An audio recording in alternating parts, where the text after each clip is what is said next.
The story opens amid a fight. A blood-stained dagger strikes the ground. Someone utters an exhausted sound. The person appreciates his opponent by saying it does not feel bad to think someone can beat his dragon lineage. He completes the note of acknowledgement while panting badly. He calls out his opponent, Karls, the Knight of Light. Karls stands in the full magnificence of an iconic stature, swinging his sword in the air in a heroic manner.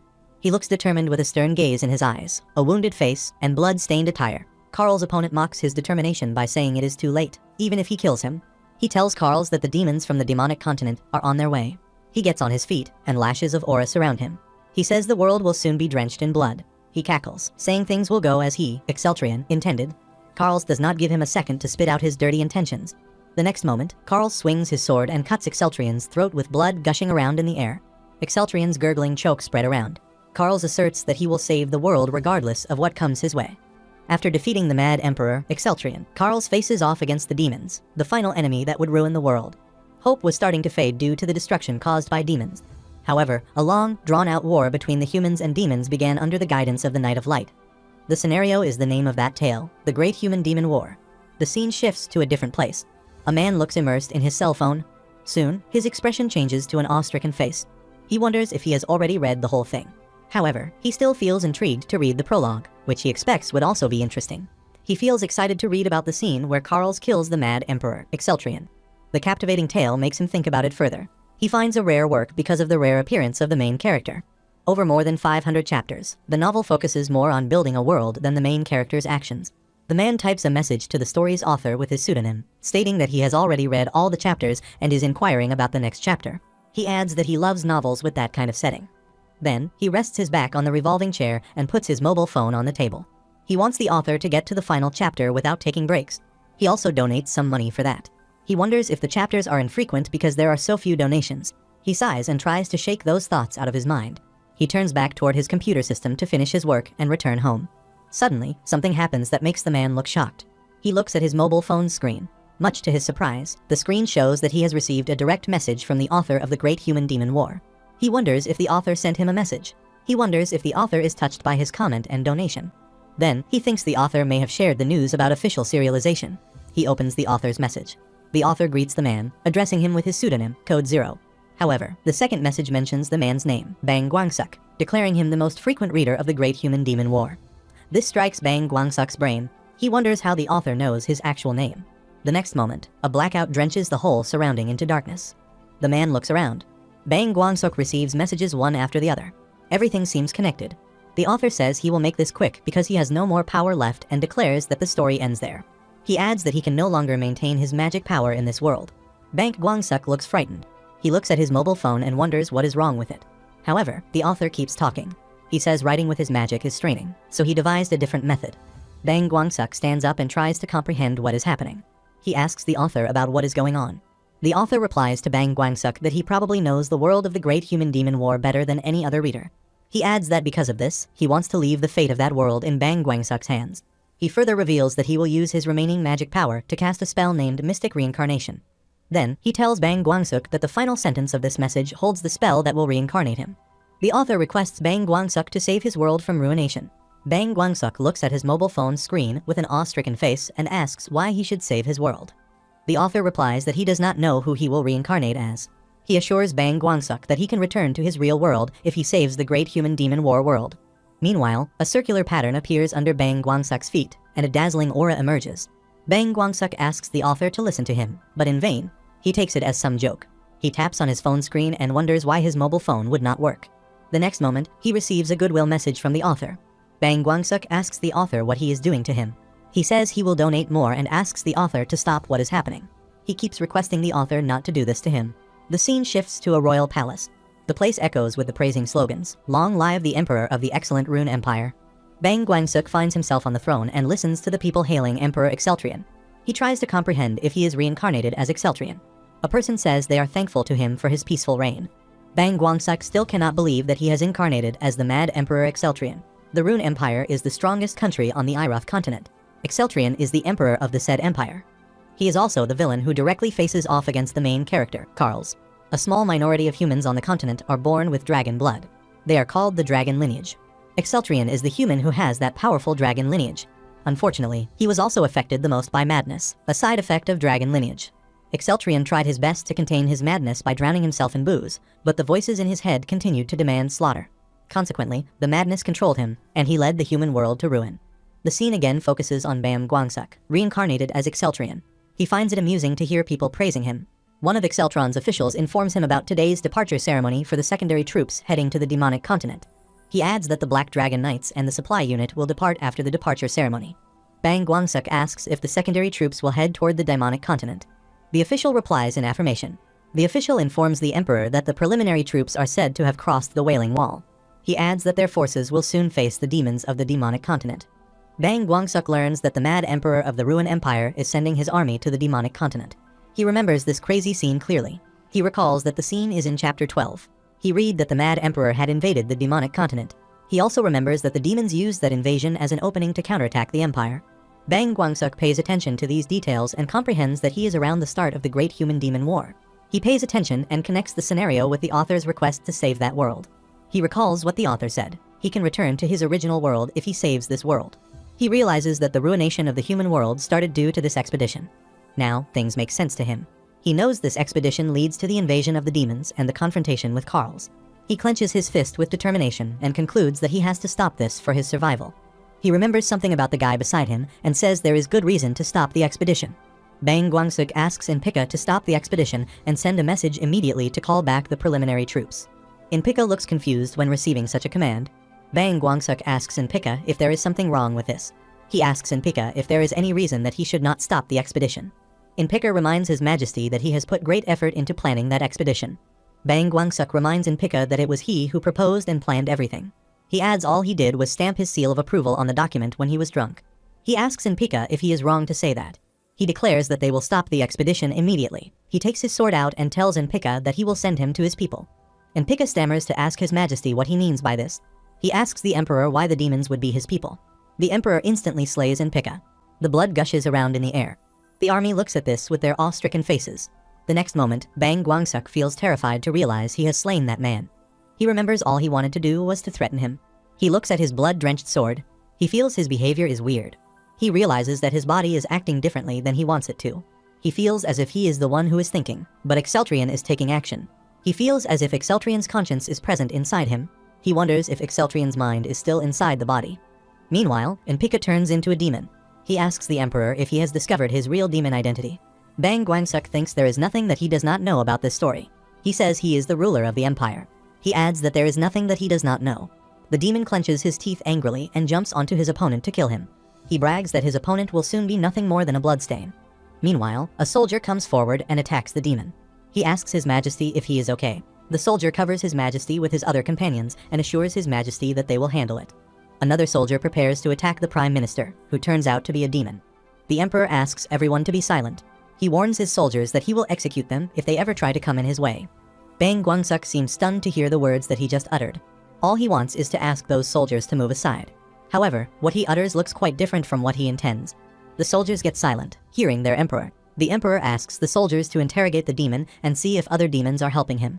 He allows his soldiers to kill the demon if he refuses to talk. The soldiers answer His Majesty in affirmation. Bang Gwangsuk further instructs his soldiers to confiscate the Prime Minister's property, search his house, and look for anything suspicious. He commands his soldiers to leave no loose end. He orders them to arrest and execute the Prime Minister's family, both parents and children. One of the soldiers asks the Emperor if they are to manage his entire family. He looks sad to hear this. It takes Bang Gwangsuk a while to realize what he just said. He thinks he will speak like the Mad Emperor if he fails to be cognizant. He admits he needs to control his mind since Exceltrian's mind is strong. He gets hold of his confused self and says that the real Prime Minister is probably dead. The soldiers say they also suspect the same. One of them tells the Emperor that there has not been any recent contact between the Prime Minister and his family. Bang Gwangsuk asks soldiers to hold off executing the Prime Minister's family and keep a watch on them. The soldier says thanks to His Majesty for mercy. He holds his head when he comes to Exceltrian's room. He finds all that quite exhausting. He lies on the bed and thinks that the events of the Great Human-Demon War will repeat if he fails to restrain Exceltrian. The scratches of the novel revolve in his mind about the worst nation, the antagonist, and his ruined empire. He feels that would be the triple combo of the worst ending. He holds his head in his hands and shouts. He complains about why he has to be the Mad Emperor. He thinks he would have been the protagonist if he reincarnated as the Knight of Light, Karls. Soon, he gets a hold of himself and decides to think about the situation. He feels fortunate not to have suffered the dragon lineage's madness yet. He starts to pay attention to every little detail to make sense of his situation. He tries to connect different shreds of the puzzled situation by thinking about Exceltrion, Inpika, and his entry inside the novel.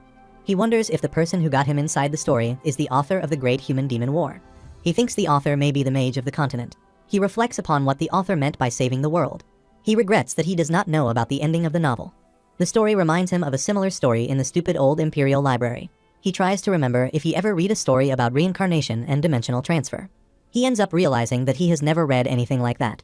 He wonders if the author of the novel had any descendants. The jumble of thoughts makes him feel worn out.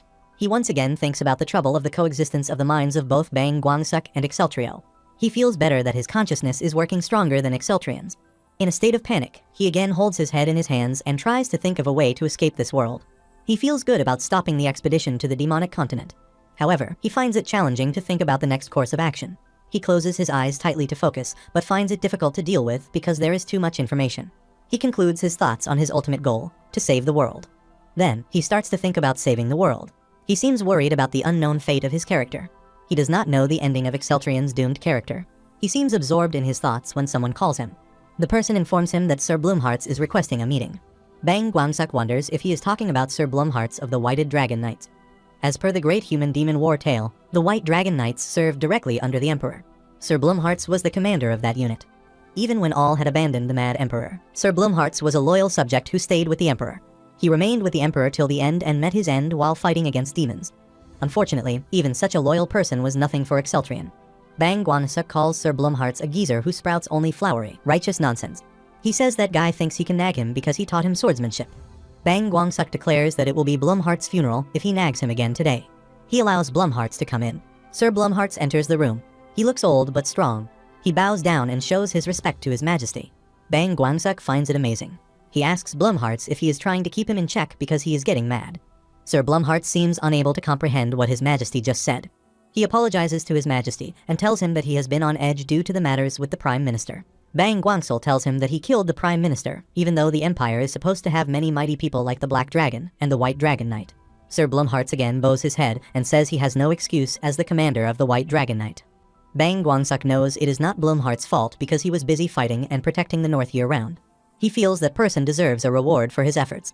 He knows Sir Bloomhearts fulfills his duty without any complaint ever. Exceltrion consciousness again dominates and drags Bang Guangsuk's thoughts behind. As a result, he acknowledges Sir Bloomhearts' efforts, saying that his old body is not entirely useless and that he is capable of protecting the boundaries. Bloomhearts considers it a compliment and says thanks. He tells the Emperor that he seems pretty different. The Emperor replies that he is the same as he has ever been. He adds he decided to no longer have the crazy voices in his head sway him. Bloomhearts hesitantly asks him what he means by the crazy voices in his head. The Emperor replies he means dragon lineage. Bloomhearts looks stunned to hear that. The words make him think about a past incident. The scene moves to the past. The Emperor is furious. He warns to kill anyone who mentions the dragon lineage in the palace. He says this over the dead bodies of the people who made the mistake of saying these words. He warns the others not to commit that mistake if they do not want to end up like these dead ones. People, including Bloomhearts, say yes to the Emperor. The scene shifts to the present moment. Bang Guangsuk puts his hand on his mouth to realize what he just said. Bloomhearts tells his Emperor that he has spent the last 3 years searching for the cure or treatment for that. Bloomhearts consciously tried not to utter the forbidden words as he dared not to go against his Majesty's orders. He asks his Majesty if he can give him a little more time for that. Hearing this, Bang Guangsuk thinks about a thing called Eureka. He remembers what happened in the tale. Everyone in the Empire had worked hard to suppress the Emperor's dragon lineage madness. Unfortunately, all the work ended up being a waste. Bang Guangsuk comes out of his thoughts and comprehends it is like this because they do not know the future of this world. He tells Bloomhearts that it might be possible. Bloomhearts asks his Majesty what he means by this. Bang Guangsuk appears to be deeply immersed in his thoughts. He thinks about the person with the most substantial dragon lineage on the continent.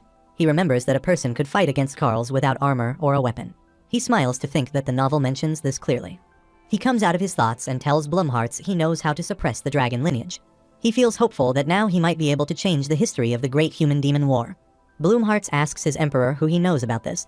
The Emperor ignores his question. He says to Bloomhearts that he visited him at a good time. He orders Bloomhearts to call Durin from the Senate immediately. He says he has much to order him to do now. Bloomhearts says yes to his Majesty's order.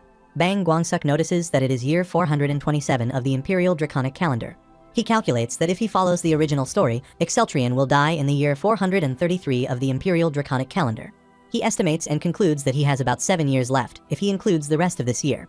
He realizes that he needs to find a way to control Exceltrian's mind during that time.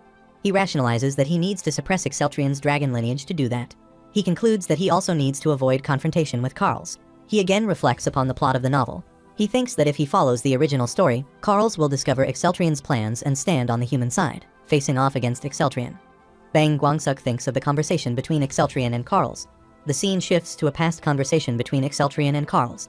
Exceltrian asks Carls why he is standing in his way when he is standing on the side of justice by killing the demons. Carls accuses Exceltrian of pushing people to desperation and calling it justice. He calls Exceltrian a mad emperor, crazed by the dragon lineage. Carls' words make Exceltrian lose his temper. He says to Carls that he will slaughter him. The scene shifts to the present moment. Bang Guangsuk reflects upon the conversation and concludes that Callers ticked off Exceltrian's sense of pride. He imagines himself dealing with such a situation. He says he does not know when and how instantly he will explode when he meets Carls. That is why he concludes that he should avoid meeting him until he finds a way to suppress the dragon lineage. He looks at a sharp dagger while thinking about the future course of action. He feels he cannot explain how his transmigration will affect the original story's plot. However, he seems clear about one thing. He must kill the demons to prevent the world's destruction. He concludes that he has to handle all of the demons somehow. However, Exceltrian's consciousness again takes charge of what he says. As a result, he utters that he has to slaughter all of the demons recklessly. In doing so, he unconsciously inflicts a cut on his hand by holding the sharp knife in excitement. The moment Bang Guangsuk takes hold of consciousness, he yells, "What sort of lunatic holds a shaped place like this?" The answer is obvious. An insane person, like a mad emperor, does things like this. The scene shifts to Blumhart's.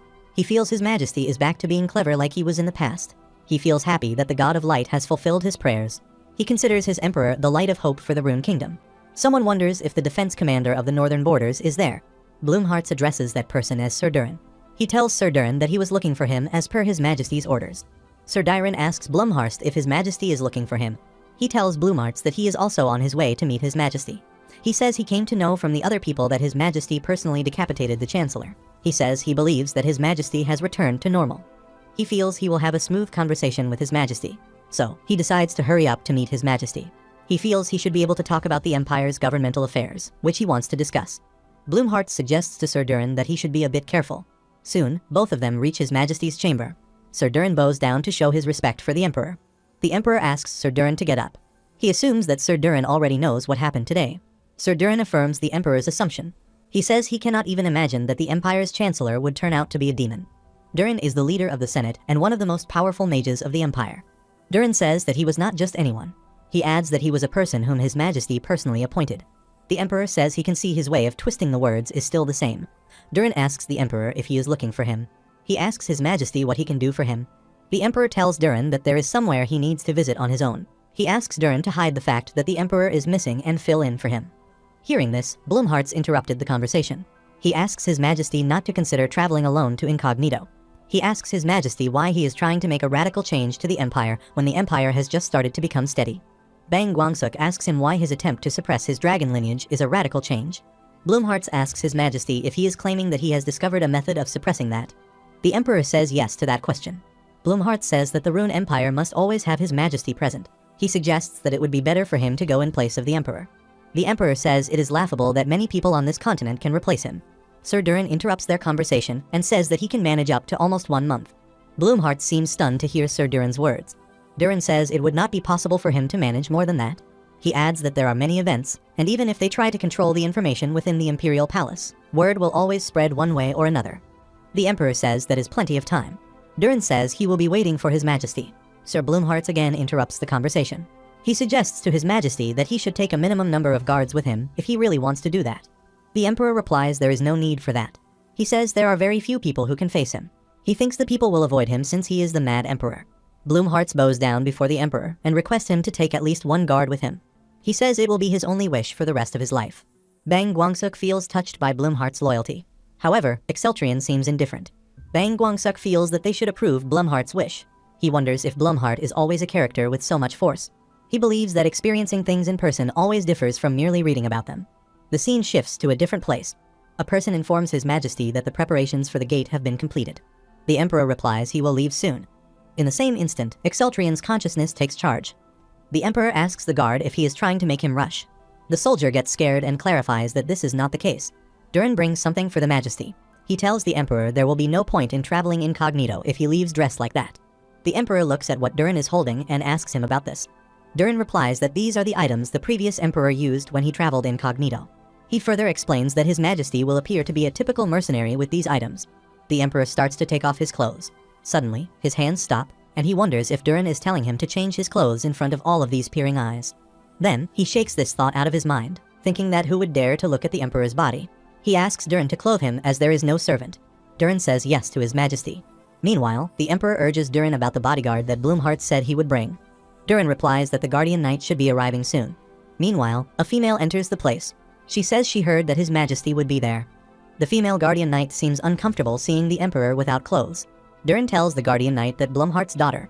It takes Durin a while to notice Blumhart's daughter's presence. Then, the three of them end up being in an awkward situation. The female guardian knight covers her face with her hands. She asks His Majesty why he is in that condition.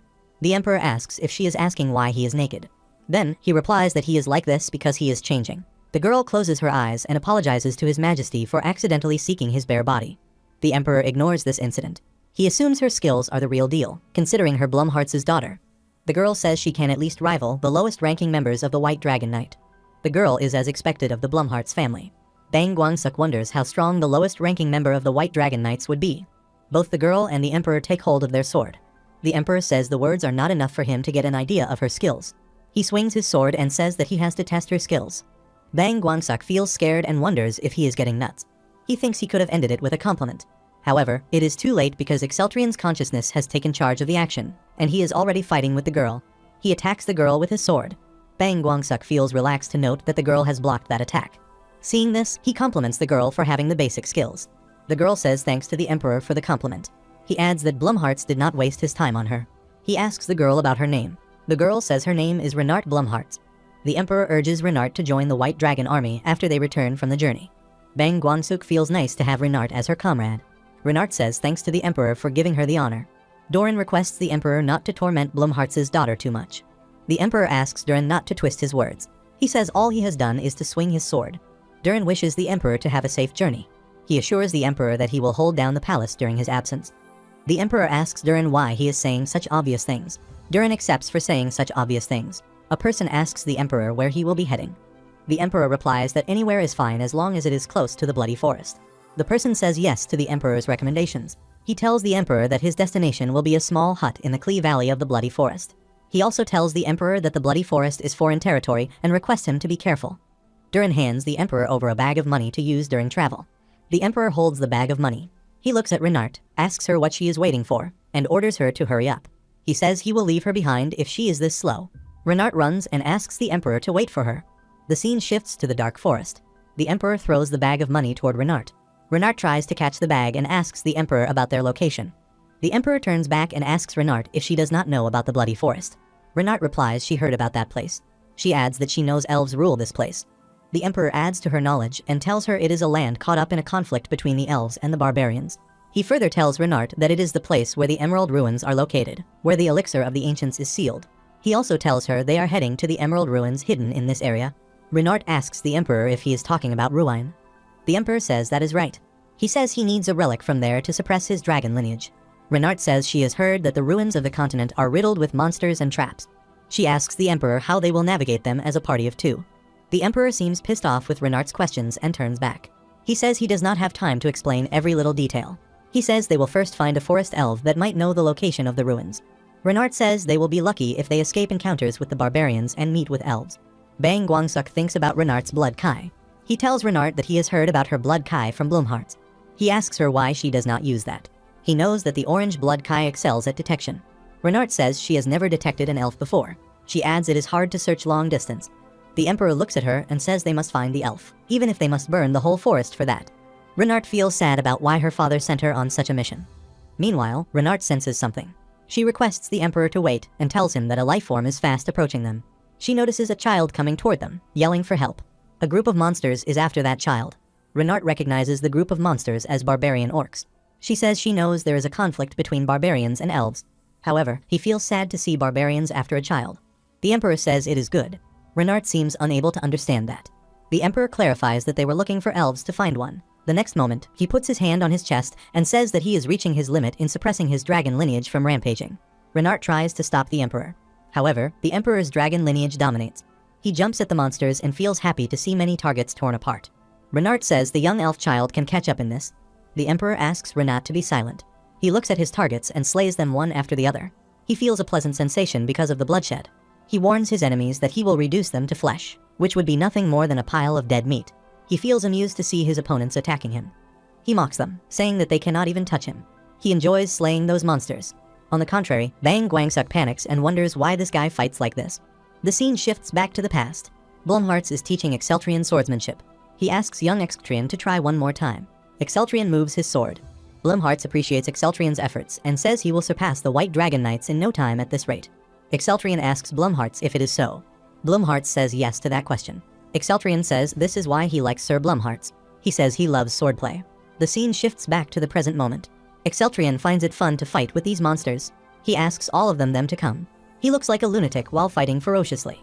On the other hand, Bang Guangsuk seems unable to understand why he is fighting like this. He thinks about all the skills that Blumhartz taught Exceltrian. Blumhartz taught him horizontal strikes and how to fight opponents larger than him. Bang Guangsuk wonders why he learned all that if he is going to act like this. Exceltrian feels overjoyed to see thick blood from his merciless slaughter. Bang Guangsuk says this boy is crazy. The young elf looks at the Emperor and takes him for a monster. The Emperor also notices the presence of the young elf and says there is still one more left to target. Renard comes forward at the right time to rescue the young child elf. She tells the Emperor that he has killed all the monsters. She requests the Emperor to restrain himself. The Emperor addresses Renard and asks her if she thinks he wants to reveal his real identity. He reminds her that she just addressed her as His Majesty. Renard puts her hands on her mouth and says that it has just slipped out of her mouth. She asks the Emperor for forgiveness. The Emperor says he does not know if this young elf will be helpful to them. He looks at the scared child and asks what a child like him would know. He adds that the child does not even know how to get to his own home.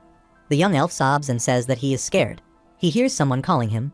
The person asks the young child elf Rondo to answer if he can listen to him. The person senses Rondo somewhere nearby. Renard says she believes they are looking for this boy.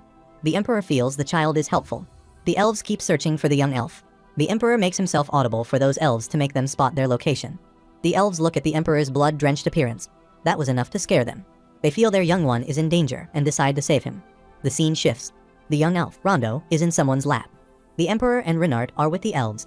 One of the elves says he was shocked and did not think they saved Rondo. He wonders if the person sitting before him killed all those orcs with his bare hands. The Emperor asks the elf to give him something to wipe himself. The elf seems absorbed in his thoughts. The Emperor asks the elf if he did not listen to what he said. Meanwhile, a female elf comes there and gives a cloth to the Emperor to wipe himself. The Emperor wipes his face with a fabric. Now, his face seems identifiable. The head elf calls him Magnus. The Emperor wonders why he is calling him Magnus. The elf feels inquisitiveness in the Emperor's eyes and asks him if he is not Magnus. Then, the head elf says he resembles Magnus but looks a little younger. The Emperor tells the head elf that Magnus is his father's name. The head elf wonders if he is Magnus's son. He says he looks like his father. The Emperor asks the elf if he knows his father. The elf replies that he met with his father a few times. He says he longs for those days. He tells the Emperor that his father was researching a cure for something called dragon lineage. He says his father was a very kind and courteous human. This is something new for Bang Guangsuk. He discovers that Magnus also researched a way to suppress the dragon lineage. He thinks if he acquainted himself with the lives, he would not have to be sneaky about what he wants. The head elf says Magnus would also wear that clothing when he arrived. He asks the Emperor if he is Magnus's successor. He asks him how his father is doing these days. The Emperor tells the elf that his father passed away. The elf says Magnus was a fine man. Exceltrian wonders why he is speaking so casually about the late Emperor and loses his temper. Bang Guangsuk concludes that the elf must be very close to his father. Exceltrian tries to remind the elf that Magnus was the former Emperor. He adds he is the correct ruler of the kingdom, Exceltrian. Bang Guangsuk holds his head to see himself losing control again. Exceltrian's consciousness seems to dominate at this moment. The Emperor asks the elf to find out his place and stop acting friendly. He orders the elf to take him to Haspel. He says he has business with the great sage of the elves. Renard asks him if he did not intend to conceal his identity. The Emperor replies there is no need for that. He gets offended to hear the elf talking about his father so casually. He asks the elves to bow their heads and calls them heinous animals. He asks them if they are so uncivilized that they do not know how to show respect to the Emperor. All the elves bow down before the Emperor. Bang Guangsuk wonders if this is the power of position.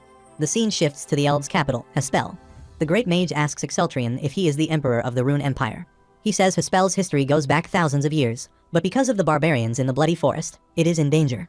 He tells the Emperor that he and his father are the only humans who have entered Haspel in the past 1,000 years. He says he never would have thought that Magnus was an emperor. Exceltrian asks the mage not to call his father with his name. He asks him to call him the former emperor and show some respect. He warns the mage that otherwise, he will send him to hell.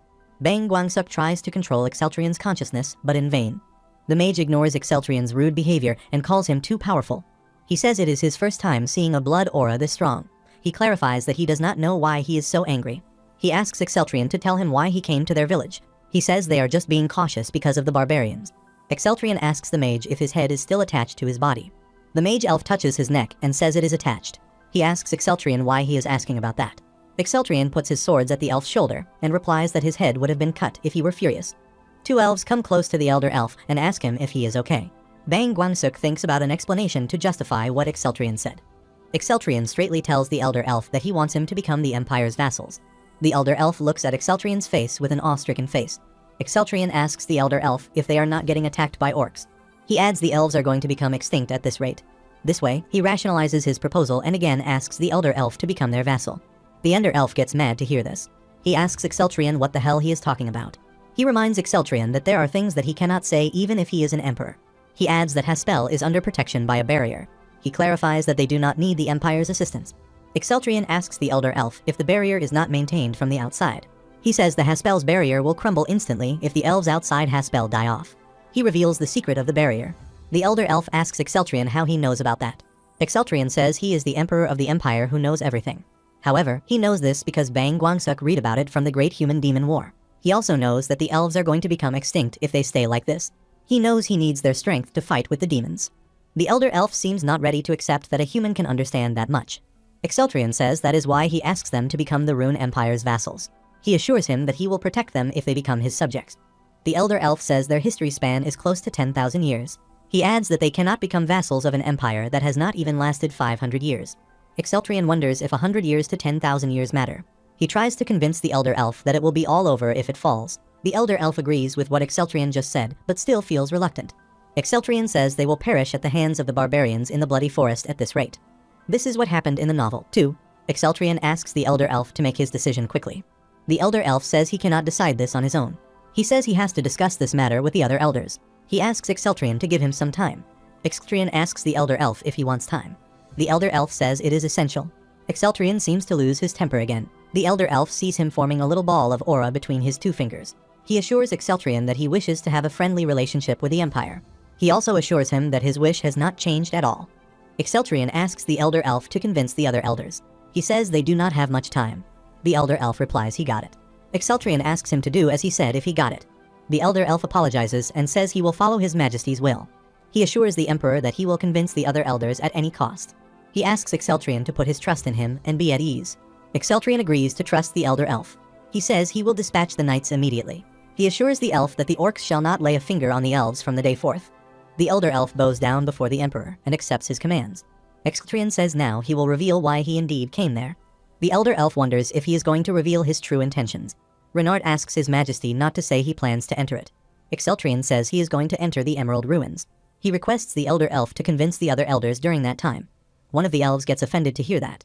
He asks the emperor how he dares to trespass into the ruins that the elves have long protected. Exceltrian looks at that elf and asks him if he has a problem with that. The elf asks what happens if they prevent him from entering the ruins. Exceltrian says nothing much will happen. He will get a little angry. The scene shifts to a different place. All the elves bow down before the emperor and ask him to let them guide him. The scene shifts to a different place. Renard wonders if the elves do it like this. She is amazed that the elves will cooperate with them this easily. Exceltrian calls Renat, which makes her come out of her thoughts. He asks her to send a letter to Durin since he promised the elves. He adds the elves need to be alive so the ruins do not collapse. Renard asks the emperor to reconsider his decision to enter the ruin alone. She says ruin is not a place he can overcome alone. Exceltrian replies he knows that. He says he heard a lot about that since his childhood. Renard bows down before the emperor and requests him not to enter the ruin alone. Exceltrian says he understands what she is saying. Bang Guanasuk thinks her actions are as expected from Blumhart's daughter. He acknowledges that she is advising from the bottom of her heart. However, he knows he is bound to enter the ruin to stop the dragon's blood. He feels he should coolly try to end her back. He addresses Renard to die. Renard looks at the emperor on hearing this. Exceltrian says those who deft the emperor's will must die. Renard looks at the emperor and says she suggests what is best for him. Exceltrian asks her if she is telling him what is best for him. He says he is the emperor of this land, and he knows everything. He asks Renard if she thinks he is entering the ruin without considering the risks. He fixes his gaze on Renard and asks her to listen to him carefully. He says he will give her an opportunity. Renard wonders what opportunity he is talking about. Exceltrian asks her to return to the Empire immediately and faithfully fulfill his orders. The opportunity sounds more like a warning. Exceltrian warns Renard that he will forgive her this one last time. He says he might be angry if she fails to obey him. Renat gets scared. She bows down before the Emperor and agrees to return to the Empire at once as per His Majesty's command. Exceltrian says she finally understands him. Bang Guangsuk feels sad for having rude behavior with Renard. He cannot tell if it is because of the orc's blood, but Exceltrian feels heavier than usual. He finds it difficult to control him. Exceltrian asks the elf if he is aware that these ruins contain treasure. The elf replies in affirmation. The elf tells Exceltrian that according to the legends passed down, the elixir of the ancients, the ultimate medicine, is located in the deepest part of the ruins.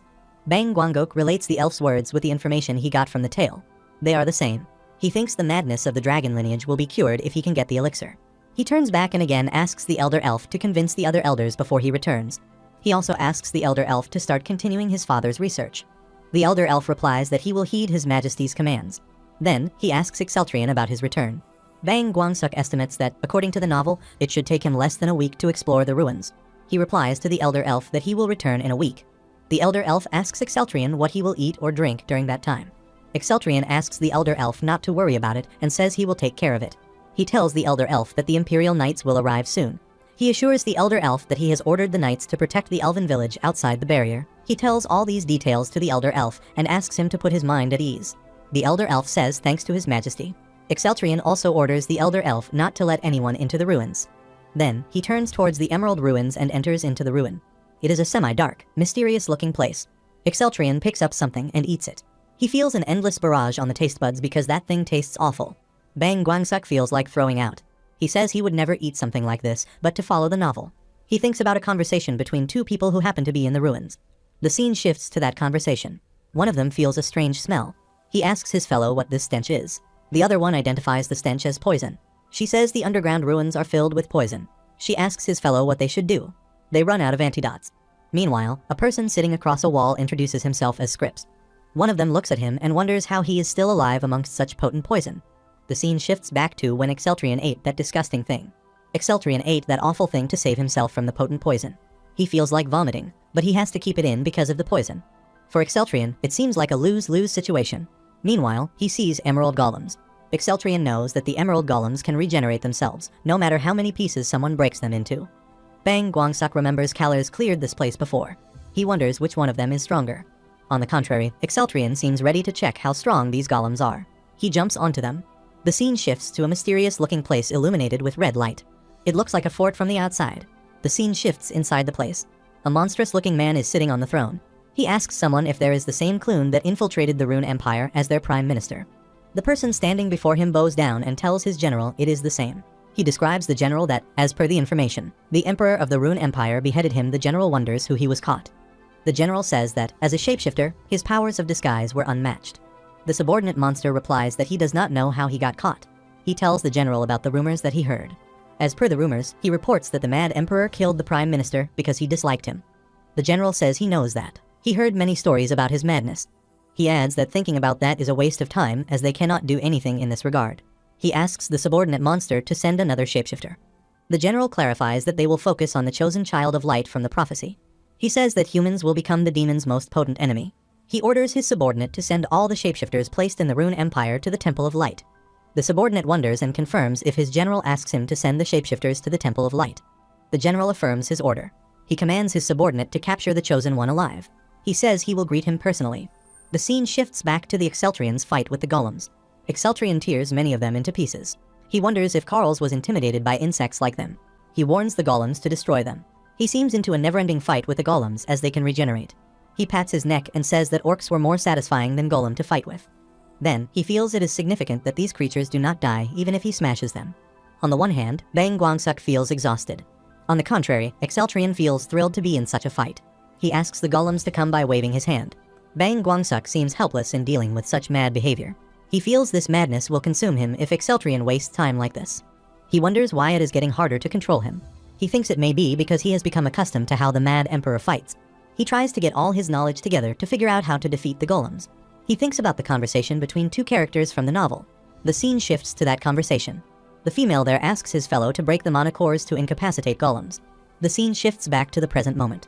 Now, Bang Guangsuk thinks about what the female character mentioned. The matter seems solved. He says the golems will fall apart if they break their mana cores. Soon, Exceltrion cleared the chamber of emerald golems. After completing this, Exceltrion feels he should be more careful to avoid being taken over by the blood aura again. Next, he moves towards the chamber of the poison lake. He thinks about the survival trick to pass the poison lake. He knows he can cross the poison lake safely if he holds onto the back of a bone eel. He does the same and clears the poison lake. Soon, he reaches the mud slime swamp. He again makes use of his knowledge. He knows which slimes would not sink. It takes him a while to clear the mud slime swamp. Then, he reaches the grid room. He stands in front of an entrance and looks at the narrow path. He says he can enter the lower floors now. He knew it was easy to get to that place. However, he prepares himself for dangers from that place onwards. He looks into the stairs going down. He thinks about the monsters that even Carl's had trouble with. Soon, he notices someone coming up. He takes hold of his sword instantly. He wonders if it is a monster coming up from the lower floor. The beast looks more like a robot. Bang Guangsuk says he has never seen anything like this. The robot emits a light and utters that pattern analysis complete. He utters the type of his target as Dragonkin. Then he processes the dragon lineage corruption rate and blood aura user's rank. Exceltrion asks him what did he say. The robot calls Exceltrion the human of the future and welcomes him. He introduces himself as Guardian Zeta 0, 7 and 29, the keeper of this place. Bang Guangsuk wonders who the Guardian Zeta is. He never read about him in the Great Human Demon War series. Guardian Zeta says that he will lose his functionality and cease activity in either 714 days or approximately 2 years. He states he came there because he sensed a movement there. He feels good that he can fulfill his mission before that time comes. Bang Guangsuk once again dwells on the novel's details related to the ruins. The scene shifts to a conversation between the novel's characters inside the ruins. They look at a robot and wonder what it is. One of them says it seems broken and suggests that we keep going. The female character tries to move it but feels it is not moving. The third person indicates that they should leave before something happens. The scene shifts back to the present moment. Bang Guangsuk identifies Guardian Zeta as that broken robot from the novel. He thinks he must have been deactivated when Carl's party arrived because 2 years had passed as per the novel's timeline. The robot again addresses Exceltrion as the human of the future. He notices that humans are resistant to poison gas on the lower floor. He further states that he cannot determine the cause, but he can now fulfill his duty as a guide. Exceltrion focuses on the word guide. Meanwhile, Guardian Zeta initiates his guardian's duty. He declares his position as the guardian of these ruins. He challenges Exceltrion and says he cannot pass unless he destroys him. Bang Guangsuk hits his head and says he knows it will not be easy. Zeta says it is his true mission. He states that those who do not have the power to destroy him cannot proceed. Exceltrion looks at Zeta and gets what he has to do. Zeta moves his arm and releases an aura to attack Exceltrion. Seeing Zeta's attacking technique, Exceltrion identifies him as a lightsaber. Zeta identifies Exceltrion, the human of the future, as the user of an S-rank blood aura. He challenges his opponent to fight with everything he has. Exceltrion blocks Zera's attack and wonders how he can be so strong. He senses they can be dangerous. Zeta accesses his opponent's strength and combat ability. His system alters him about the rapidly increasing danger. Bang Guangsuk looks at Zeta. He never thought he would use something he had only seen in novels. He moves his swords and releases a strong blood aura. He gets it. It will get dangerous if he drags that fight. He feels he has no other option but to use the Zig Blade. Then, he does not think for a second and attacks ZTA with the Zig Blade. An overflowing blood Sura moves towards Zeta. Soon, the aura strikes Zeta. Exceltrion feels that attacks used almost half of his blood aura. His attack was powerful, so it consumed so much energy.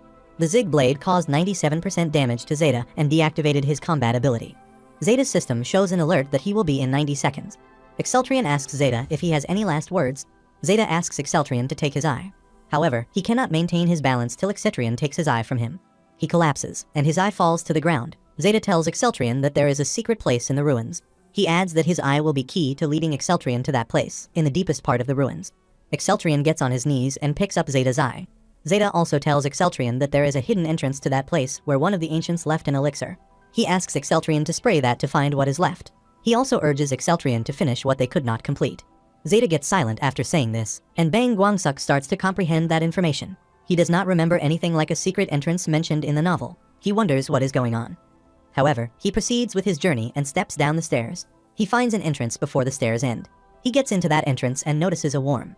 Bang Guangsuk remembers the gigantic worm inhabiting the dust cloud chamber was unbelievably enormous and powerful. He recalls that the worm hid in the dirt and suddenly shot out of the ground to attack Carl's party. He looks around and comprehends that the exit is about 3 kilometers away. He considers it an easy task to deal with. He moves his sword and activates the Blood Aura's Jade. Activation of the Blood Aura's Jade releases a bulging aura. Exceltrion tries to pass the dust cloud.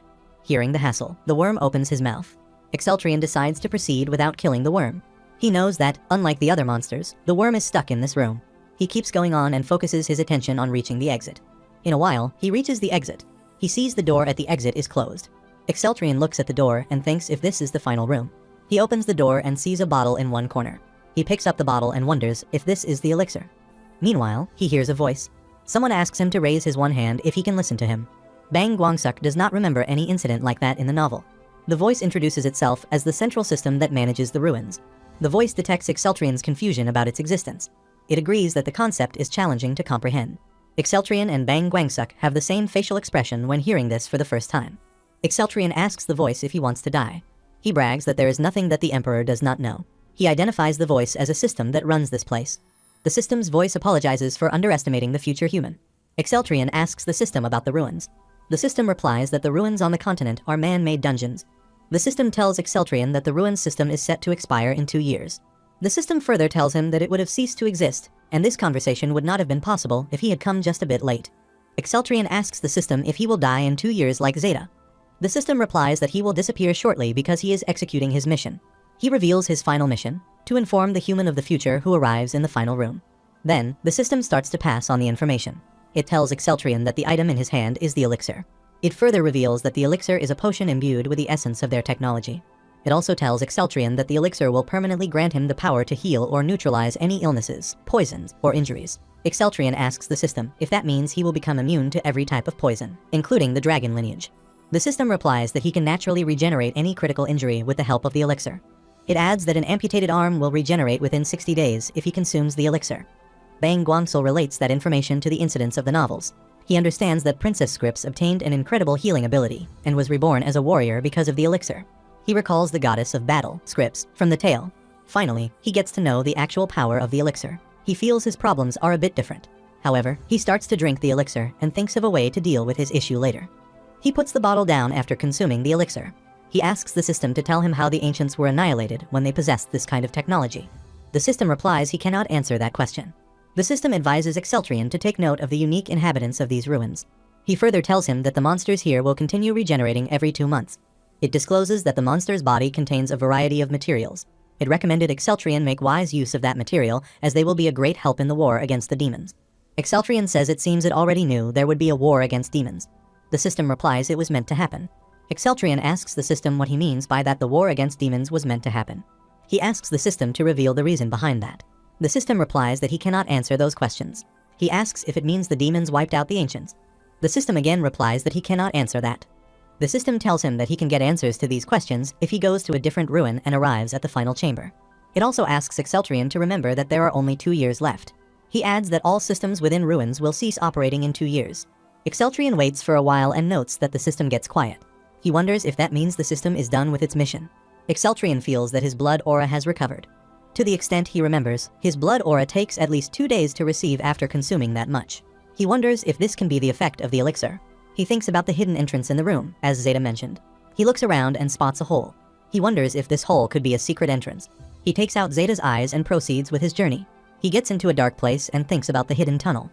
He hears a voice as he enters that place. The voice welcomes him to the secret area. The voice states that this area is only accessible to the one who has defeated Gradian Zeta of the laboratory. Exceltrian sees a robot-like structure there. The robot offers Exceltrian to obtain a unique ability if he wishes. Exceltrian asks him what sort of ability would that be. He initiates scanning and says that he will be able to see what abilities other entities with energies have. The notification indicates the completion of the pattern analysis. The robot scans the skills of the person standing before him. Exceltrian says he likes it and shows his wish to get the ability. The robot completes the verification and puts his hand on Exceltrian's head to engrave the ability. He tells Exceltrian that he will be immediately transferred to the surface once the skill installation is complete. As the process begins, Exceltrian feels a strange sensation in his body. System loading and activation take a while to complete. System verification initiates and takes a while to complete. Soon, the notification indicates the completion of scanning and skill inscription. The scene shifts outside the ruins. Exceltrian hears someone calling him. He is the Elder Elf. The Elder Elf asks His Majesty if he has returned. Exceltrian finds himself outside the ruins and addresses the Elder Elf as a great sage. He covers his eyes and wonders what is this head-splitting headache. He tries to remember about the scanning. The Elder Elf asks Exceltrian what happened to his eyes. Exceltrian inquires the Elder Elf if he is criticizing his eyes. The Elder Elf replies it is not like this. He asks the Emperor to come close to the water. Exceltrian sees his reflection in the water and notices light coming from his eyes. Meanwhile, a notification indicates the completion of the scanning system. Exceltrian takes it as the Elder Elf's voice. He looks at the Elder Elf and asks him what did he say. The Elder Elf replies that he did not say anything. Meanwhile, Exceltrian's ability scans the Elder Elf's name, race, physical ability, blood aura, dragon blood rank, and magic power. Exceltrian wonders if it is scanning. Another notification indicates the completion of the test and allows Exceltrian to use his ability how he wishes. The Elder Elf tells the Emperor that the light has disappeared. He asks the Emperor if he is right. Exceltrian asks the Elder Elf not to worry about that. Exceltrian looks at his reflection in the water. His ability scans and reveals his name, race, physical ability, blood aura, dragon blood rank, and magic power. Exceltrian notes that the dragon blood rate is still high. He wonders if it did not get cured by the elixir. However, he feels that his head is clearer than before. Additionally, he does not feel like getting insane from rage. Bang Guangsuk does not get a clear hint about whether the elixir cured the dragon lineage. However, he feels he prevented the Emperor from going insane. He succeeds in the first goal of suppressing the dragon's blood. Meanwhile, some elves rush toward the Great Mage and report him about a huge problem. The Great Mage asks them what the matter is about. The elves bow down before the Elder Elf. One of them tells the Elder Elf that the barbarians have started attacking again. The Elder Elf inquires about the location of the attack. He asks if they have attacked from the Maple Leaf Town or the Durst Flycatcher Town. The subordinate elf replies that the barbarian attacked from both locations. He estimates at this rate, hundreds of barbarians will attack the villages outside the barrier. He also reports to the Elder Eld that the barbarians seem different from usual. The Emperor asks the elf to stop making such a fuss on such a trivial matter. He says the Rune Empire faces barbarians numbering in the thousands. He orders the Great Mage to go and request backup from the Rune Empire this instant. Bang Guangsul recalls the barbarians and elves encounter incident in the novel. He remembers that the elves in the Bloody Forest were wiped out in 413 of the Imperial Draconian calendar. He remembers it was due to the demons controlling the barbarians and granting them new power. He feels the infected barbarian appeared much earlier than expected. He notices things that were supposed to happen in 4 years are occurring ahead of schedule. He concludes history is changing for sure. He wonders if it is because of him. He says he cannot sit still and do nothing. The Emperor turns toward the elves and says that simply bothering the issue will not work. He asks one of the elves about his name. The elf replies his name is Grickle. The Emperor urges Grickle to take him to the town closest to the enemy. He rushes toward that place with Grickle. He thinks that if the barbarians in the Bloody Forest also launch an attack from the southern border, they will be unable to deal with multiple attacks, no matter how strong the Empire is. He thinks about the Saphagold Empire, home of Kallar's ally, Scripps. He thinks about using that southern empire. Grickle turns towards the Emperor and shows him the Dirt Flycatcher Town. The Dirt Flycatcher Town seems on the verge of destruction. The Emperor commands Grickle to gather the children in the center. Grickle says yes to the Emperor's order. On the other hand, mages try to form a magic barrier to get some time. One of them says the Haspel barrier will weaken if they get wiped out. Exceltrian comes to the front line and asks everyone to stand back. One of the elves asks Exceltrian who he is. Exceltrian repeats his question and replies that he is their Emperor. He asks everyone to return to Haspel immediately. The elves say they cannot do that. The Emperor says they will die in his hands otherwise. Hearing this, the elves submit to the Emperor's order and rush back to the Haspel. Exceltrian looks at the barbarian and asks if he should take care of the rest of them. Then, he heroically swings his body in the air and thrusts his sword into the chest of one of the barbarians. Instantly, he spots his next target and jumps at him. Taking that barbarian's head off his shoulders takes him a while. Afterward, he keeps slaying the barbarians to pieces. The place is filled with orcs' dead bodies. Exceltrian smashes an orc's head with his foot. Bang Guangsuk feels awful and wonders what he just did. Blood drips from his shoe. He hears something and wonders what that sound is. He turns back and sees an infected troll there. The troll attacks Exceltrian. The hit makes Exceltrian cough and spit blood. The attack annoyed Exceltrian, but he managed to control his rage. He calms himself, saying that happens in the fights. He feels that the elixir is suppressing the effects of the dragon blood. However, he knows he is not entirely healed yet. He sees that there is still a lot to do. He gathers up his courage and scans the details of his opponents. He notices his opponent's specifications and feels he cannot fight with them. He makes up his mind to run. The next moment, he scolds himself for having such a thought and says the Emperor cannot show his back to the enemy. All the opponents jump at him together. The situation looks challenging for Exceltrian. Meanwhile, all the monsters become targets of the Spiral Blood Spear. White Dragon Knights reach the location to support their Emperor. Renart, Ingruz, and Sis stand before Exceltrian to protect him. They ask the Emperor to give them command. The Emperor orders Ingruz to protect people on one side and allows him to handle the situation independently. He commands Sis and Renart to go to Maple Leaf Town and protect the elves. All of them adhere to their Emperor's commands. Ingruz looks at the Emperor and notices a striking change in him. He thinks of the words that the Emperor uttered a while ago. He feels that the Emperor is just like the old Emperor. Ingruz seems absorbed in his thoughts when one monster jumps at him to attack. The Emperor asks Ingruz to get a hold of himself. He asks Ingruz what the user of the spiral blood spear is doing. Ingruz gets a hold of his sword to hear this. He says he will eradicate the enemy. The scene shifts to the after-fight scenario. Elves look scared. Exceltrion asks Renart, Ingruz, and says why they arrived late. Ingruz apologizes to the Emperor and tells him that the permission to use the teleporter was not easily granted to them. Exceltrion asks him who else is giving permission. Ingruz tells the Emperor that the Prime Minister accords permission in case of the Emperor's absence. Exceltrion seems surprised to hear about the Prime Minister. He asks Ingruz if he is talking about the demon that he killed. Then, he self-corrects himself by reminding that Durin is currently in the Prime Minister's position. Ingruz tells the Emperor that Beos is the temporary Prime Minister. He rationalizes why the process took time. The Emperor thinks about Beos. Beos is someone with impressive connections. He has the endurance of a scholar and a leader to handle others. Beos is the president of the most outstanding academic institution in the Empire. In the original story, he threw away his title within the crumbling empire and left the insane Emperor behind. Exceltrion decides to make Beos one of his men at any cost. He understands why it took time for the White Dragon Knights to come. Ingruz says thanks to the Emperor for understanding the matter. Meanwhile, Exceltrion scans their specifications. The Emperor notes that all three of them have satisfactory stats. That seems evident because of their status as the White Dragon Knights. Ingruz asks the Emperor about the Emerald Ruins. The Emperor replies that he has taken the elixir from the ruins. Ingruz congratulates the Emperor on his success. Exceltrion discloses that the elves within the Blood Forest have become citizens of the Rune Empire. He commands Renart, Ingruz, insists to stay there and protect the elves. They say yes to the Emperor's command. The Emperor decides to return to the castle immediately. The scene shifts to the castle's dining area. Beos sits beside. Exceltrion asks Beos to go ahead and eat. Beos shows his gratitude for the Emperor and starts eating. Exceltrion focused his gaze on Beos when he was busy eating. He thinks to make him an ally at any cost. Beos says he is honored to receive an invitation from the Emperor. He asks the Emperor if it is okay for him to take the Prime Minister's position. Exceltrion asks Beos about the job description of a Prime Minister. Beos replies that a Prime Minister's responsibility is to be in charge of affairs within the Empire. Exceltrion asks him to do what a Prime Minister is supposed to do. Beos seems confused. He asks the Emperor if the state affairs have no directions. He further asks if he should seek to strengthen the Empire as much as possible or make the citizens' general quality of life a high priority. He asks if they should promote business to foster new growth, focus on the nobility, and create a system around them to invest back into the economy. The Emperor says he asked a foolish question. He says if he knew these things, he would have done those things by himself. He asks Beos why he thinks he has given him the position of Prime Minister. Beos says he is being short-sighted. He assures the Emperor that he will follow his commands. The Emperor makes the Prime Minister aware that all the elves of the Bloody Forest are now citizens of the Rune Empire. He adds that the Emerald Ruin is now the property of the Rune Empire. He commands the Prime Minister to use the monster of the ruin to prepare for the war. The Prime Minister stuck at the word war. He asks the Emperor with whom they are going to have a war. The Emperor replies that they must prepare for a war with the demons. He says the war will begin in 1 year.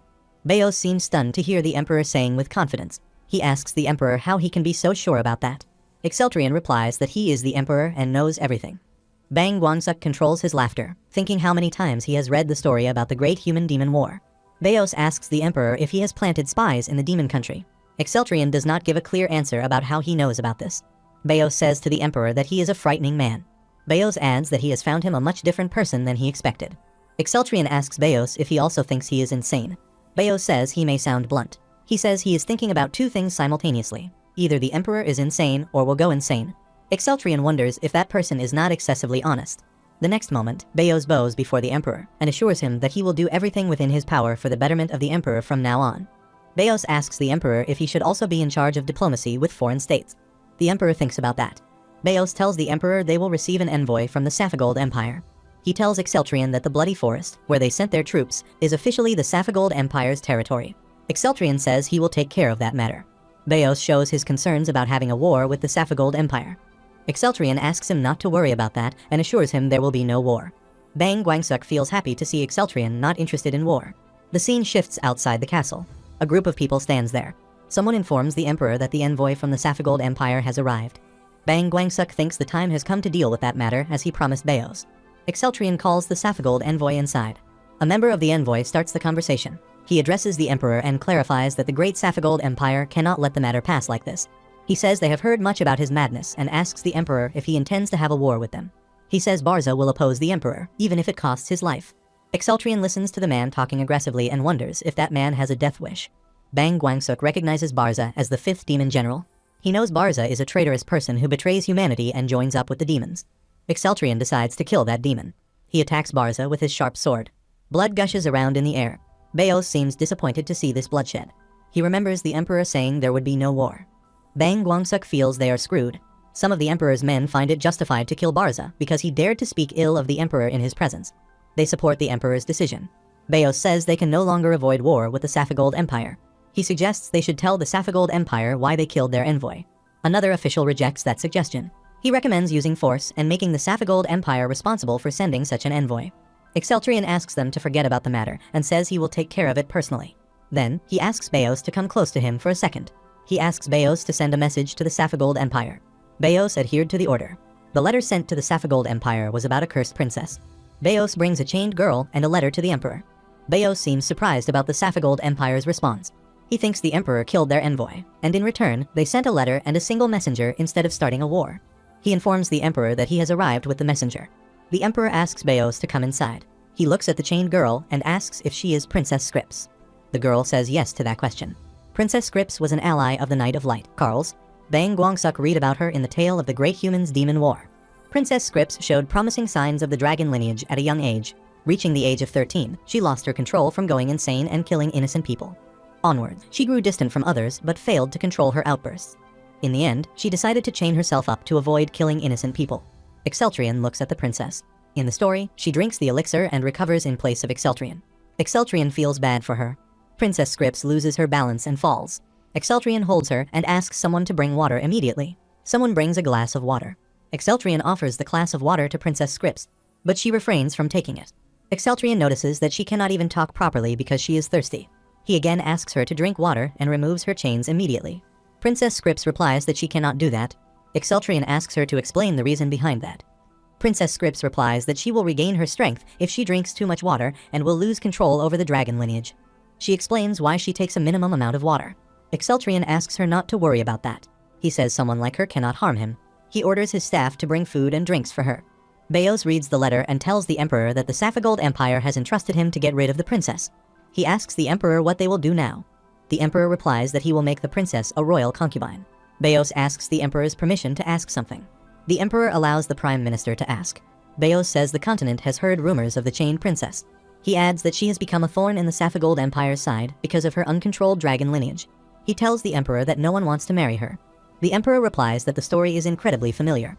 He asks Beos if every empire does not have some tale like that. Beos holds his head and asks the emperor what he intends to do next. Beos asks the emperor if he has not read the letter from the King Magi's of the Safagold Empire.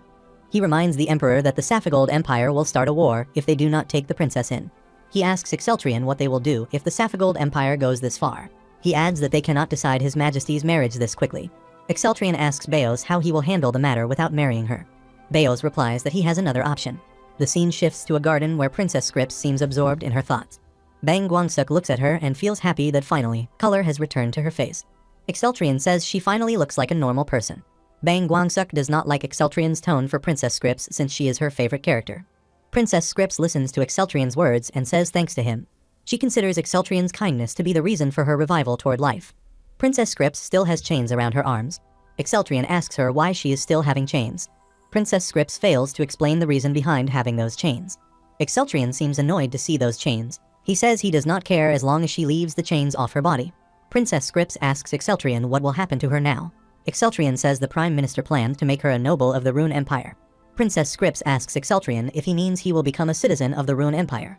Exceltrian replies that making a foreign princess a noble is not customary, but they will do that. He asks her not to worry about her status and tells her she will become her wife in 2 years. Princess Scripps seems stunned to hear that.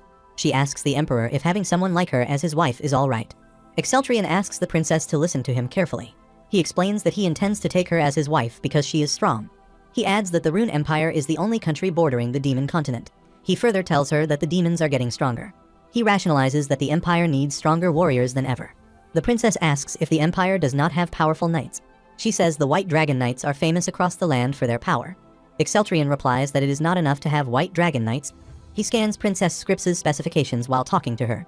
He says her body is still weak, but she has excellent strength. Princess Scripps shares her fears. She says she has never been able to control her power. Exceltrian assures her that he will handle that. He puts his hand on Princess Scripps' shoulder and asks her to stay close to her for the upcoming war with the demons. He tells her she is pretty enough to be an emperor's wife. Bang Guangsuk cannot control his emotions. Exceltrian tries to make the princess realize that Exceltrian, the emperor of the Rune Empire, chose her. He asks her to have more confidence in herself. Princess Scripps fixes her hair and says she feels honored. Bang Guangsuk makes fun of Exceltrian for feeling cringe after saying such things to the princess. Exceltrian turns and asks the princess to come with him. The princess asks Exceltrian where they are going. Exceltrian replies that they are going to his laboratory. Princess Scripps wonders why they are going to the laboratory. Exceltrian senses her confusion. He tells the princes that the great sage of the elves is waiting for her to break her dragon lineage curse. He assures the princess that she can recover from the dragon's lineage. The princess says thanks to the emperor. The scene shifts to the laboratory. The great mage of the elves seems shocked to notice the readings of an experiment. Princess Scripps and Exceltrian also reach there. The great mage checks the dragon lineage percentage in Princess Scripps' blood and tells the emperor that the amount has decreased by 17%. Another person in the laboratory tells Princess Scripps that his dragon blood level has reduced from 19 to 2% in just 2 days. He is Rugista, a member of the White Dragon Lineage Knights. On top of that, he received a degree from the academy after writing a thesis on dragon lineage. He humbly congratulates the emperor and the princess for that success. Princess Scripps does not look hopeful. She considers all these efforts as absurd for a person banished from Saphigold. The emperor considers another matter more critical. He asks Rugesta if the elves gave their research materials correctly. He also questions Rugesta about how many antidotes he can provide them. Rugesta replies that they have enough antidotes for 30 days. The emperor inquires if they have an antidote for 30 days only. The great mage intervenes in the conversation. He tells the emperor that the antidote's main ingredients are medical herbs native to Haspel, but they do not have an abundance of them. The emperor asks the great mage exactly what medical herbs he is referring to. The great mage replies that he means all the herbs found in Haspel. He adds that each herb only contains a minuscule amount of the neutralizing agent. He rationalizes that it is impossible to mass-produce antidotes at the moment. The emperor asks the mage if that substance grows in the Emerald Ruins. Rugesta replies that a similar herb is native to the ruins. He orders them to immediately take the knights to the ruins and harvest every medical plant there, including the moss. Rugesta bowed before the emperor as a gesture of adherence. The scene shifts to the temple. A saintess is busy in meditation. Meanwhile, a person comes toward the saintess and asks her what she has seen. The saintess replies that she has received a divine message. The man asks the saintess if the god of light has spoken to her. He further asks her what the god said. She replies that the owner of the sword will soon enter the temple. He looks at the sword and tells her fellow about the divine message. She says that the Knight of Light will be born. She remembers that the Sword of Light did not awaken even during the war with the demons, but now it will. Her fellow says no to her assumption about the war.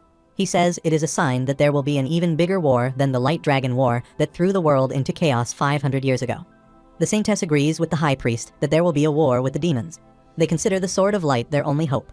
The scene shifts to the Mad Emperor. He teleports to some location. While approaching his destination, he thinks about the Temple of Light. He knows the Temple of Light is somewhere around Loneheim, a city on the western side of the Saphigold Empire. He thinks about her intention to meet Karls, the main character in the Temple of Light. Bang Guangsuk expects the Sword of Light to be released from its seal in the temple, but it is taken by Karls, who will slaughter the demons with that sword. He wants to make Karls one of his allies at any cost. He remembers that the Swarm of Light naturally counters the demons. He knows Karls is the only one who can wield it. He thinks of the incidents that happened in the tale. He remembers that in the Great Human-Demon War, not even Karls could protect people from demons. All the powerful nations, including the Rune Empire and the Saphigold Empire, were destroyed. However, he still has hope because things are different now. Ban Guangsuk wonders how much stronger Karls will become in a peaceful environment. He considers it as a perfect plan. He again thinks about the course of actions in the novel. According to the story, Karls receives a divine message at the shrine in the year 430 of the Imperial Draconian calendar, around 3 years from now. Currently, it is year 327. He estimates that Karls will be a 13-year-old boy at that time. He wonders if they start teaching him in swordplay and train his blood aura right now, they will get a stronger Karls. All these thoughts seem exhausting for Bang Guangsuk. He knows he cannot do this on his own. He plans to stop by the temple to start looking for Karls. He hears noise around him and looks toward the supposed location of the Temple of Light. The sky was filled with clouds of smoke. He hears people crying for help and sees a building burning with fire. There was chaos all around. He makes his way among the people and moves toward that building. He feels something is off. It takes him a while to notice the presence of the nasty demons. A demon looks at him and passes his evil smile. Exceltrian gets infuriated to see the destruction and chaos caused by demons. He decides to kill all the demons. Bang Guangsuk shares Exceltrian's feelings for the first time. His feelings of hatred for demons and urge to kill them feel a little strange. However, he soon rationalizes that Exceltrian has to kill the demons because he is the emperor. He hates demons because he read the Great Human-Demon War. He notices that Exceltrian's feelings are more severe towards those demons than those of the barbarian in the Bloody Forest. He feels something strange and wonders why his body is reacting like this. Exceltrian speedily moves toward the demons. Bang Guangsuk comprehends the reason behind a peculiar sensation in his body. He gets it that it is because of Exceltrian's blood aura. He notices that Exceltrian's silver blood aura starts to cover his whole body whenever something like this happens. He further comprehends that the same blood aura allows Exceltrian to sense demons and makes him inherently hate them. Guards outside the temple say they cannot let even a single demon get inside the main building of the temple. They are waiting for Leonheim's garrison and try to hold on till he arrives. Exceltrian drags 2 demons with their necks in each of his hands. He says he cannot hold it any longer. Bang Guangsuk feels Exceltrian is going to kill all the demons. Meanwhile, a person asks Exceltrian about his identity. Exceltrian scans that person's blood aura and related specifications. He notices all of them have a blood aura around a rank. He feels all of them are close combat fighters rather than long-range fighters. He recognizes the person standing in front of him as a shapeshifter. Seeing another shapeshifter, he feels those demons never get rid of harassing humans. He feels pissed off to notice another shapeshifter and runs toward him to attack. One of the demons shouts that the person has a silver blood aura. One of them asks if they have not checked humans the silver blood. Another demon replies that there was not even a single knight with silver blood within the 10 kilometers of the temple. At the same time, Exceltrian reaches close to Actus, the shapeshifter demon, and puts his sword on his neck. He looks at Actus and says he will ask him a question before killing him. He asks him who had the most vigorous silver blood aura out of all the humans he checked. Actus mocks Exceltrian as to why he thinks he would answer that question. Another demon answers that question. He says there is just one person with the most potent silver blood aura on the continent. Exceltrian asks him about the person. The demon replies that he is the Emperor of the Rune Empire. The answer makes a broad smile appear on Exceltrian's face. Exceltrian tells the demon that he will kill him as a reward for recognizing him. He says this and splits the demons into 2 pieces. Actus commands the demons to kill Exceltrian. The demons growl to see their target and jump at him. One of them attacks Exceltrian from one side with his sharp spear. However, Exceltrian immediately blocks that hit and attacks back. He says he does not need to see because he can sense the demons. He moves his body and swings his sword to kill the demon quickly. Exceltrian asks Actus if he intends to invade the Temple of Light with this. Actus looks at the dead body of his brother. He wonders if his brother died in an instant. He seems unable to believe that. He looks at his subordinate demons in the air. He asks them what they are doing there and commands them to come down and fight. All the demons move toward Exceltrian with their sharp spears pointed at their target. Exceltrian scans the trajectory of each attack. Bang Guangsuk feels the silver blood aura is incredible. He looks at Exceltrian, fighting like a pro with the help of the white aura, and feels he is seeing into the future. Exceltrian skillfully blocks each attack. Actus wonders how he did this. Exceltrian holds a spear and throws it in the air. Bang Guangsuk wonders why Exceltrian threw the spear into the air. Actus makes fun of Exceltrian's move and asks him where he is aiming that spear. Other demons also seem amused to see this absurd move. However, the spear simultaneously hits almost all the demons. Bang Guangsuk feels excited to see Exceltrian's amazing move. Actus clenches his teeth, and as Exceltrian, how dare he do that? He thinks of summoning someone when the spear hits him in the chest. That seems like a mass suicide. The blood of the demons forms a spiral shape. Exceltrian wonders how to see that spiral-like structure. Though he does not know what it is, he still feels it is dangerous. On the other hand, the temple guards praise Exceltrian for killing all the demons alone. They consider Exceltrian their savior. Exceltrian clenches his teeth and calls them bastards. The guards wonder to hear such words in response. Exceltrian calls them insects this time. The guards find it rude. One of them replies that they are knights of the Temple of Light. Before Exceltrian says something, a river of blood takes all the guards into their grip. All of them cry for help. The river of blood takes all the knights into a hole.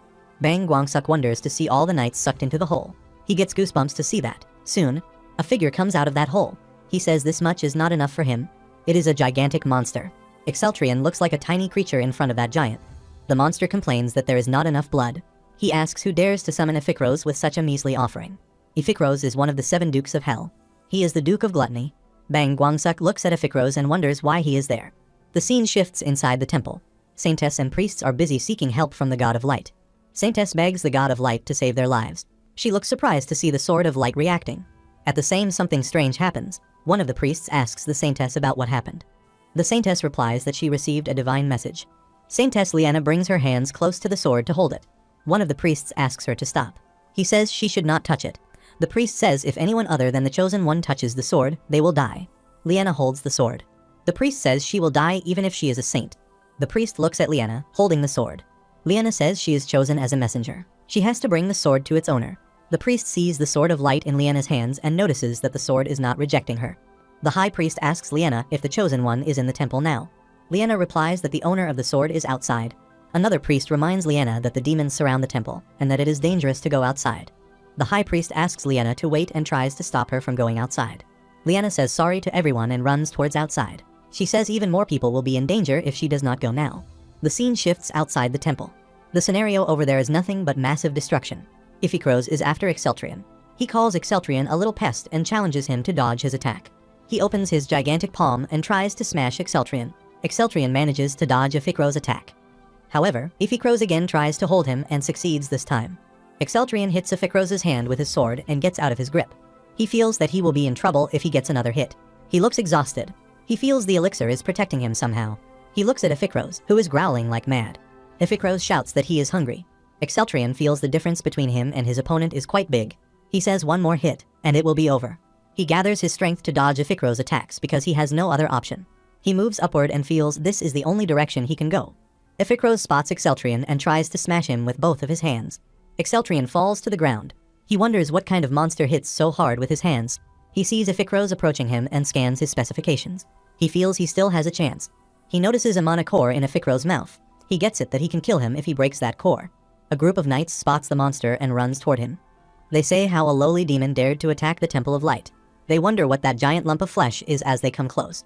They declare Iphicros much uglier than an ogre. Iphicros hears this and asks who is calling him ugly. The guards stuck inside his body feel the echo of his voice when he speaks. Exceltrion takes hold of his sword to notice that the monster's guard is down. Meanwhile, Saintess Liena reaches there. She throws the sword of light toward Exceltrion and asks him to use that sword. Exceltrion wonders who this girl is and what this sword is. Liena asks him to take the sword for now. Exceltrion holds the sword. However, he feels a strange sensation overflowing in his body right as he holds that sword. He tries to take his hand off that sword, but in vain. He feels a severe pain in his head. The sword's power tries to synchronize with Exceltrion's neural network but fails. The notification shows that the target is unsuitable for the Deliver Hunter codename. Another notification shows that the target is not pure because the dragon lineage corruption is abnormally high in his body. Another notification shows that the Devil Hunter cannot use the sword to the full extent. The failed synchronization raises a 37% chance of Exceltrion's brain death. Exceltrion shouts because of severe pain in his head. The synchronization process scans Exceltrion's other abilities. After some time, the risk of brain death reduces to 9%. Synchronization further takes a while to enable Exceltrion to use some of the functions of the anti-demon weapon, also known as the Sword of Light. Saintess Liena asks Exceltrion if he is okay. He addresses Liena and asks him if this is the Sword of Light. Liena replies in affirmation. Bang Guangsuk wonders why she gave it to him. He feels he almost kicked the bucket. Iphicros, who must have eaten the knights, says his stomach is starting to feel satisfied. He says he needs to eat one more. Exceltrion feels that he just missed the best chance to kill Iphicros. He seems immersed in his thoughts when Iphicros attacks him. Liena tells Exceltrion about the attack and asks him to stand back.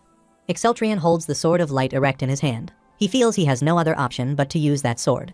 Exceltrion cuts the monster's palm when he tries to hold him. Blood gushes out of that wound. Exceltrion asks Iphicros if he thinks he will twice fall for the same trick. Iphicros forms his hand into a fist to attack Exceltrion. Meanwhile, Saintess Liena uses her powers to support Exceltrion.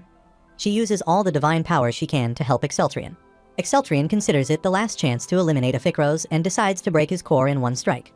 Then, he thrusts the Sword of Light into the monster's mana core. A wave of blood gushes around. He jumps on the other side of the monster, leaving a big hole in its body. Bang Guangsek releases a heavy breath and says he finally did it. He feels something wrong happening inside his body.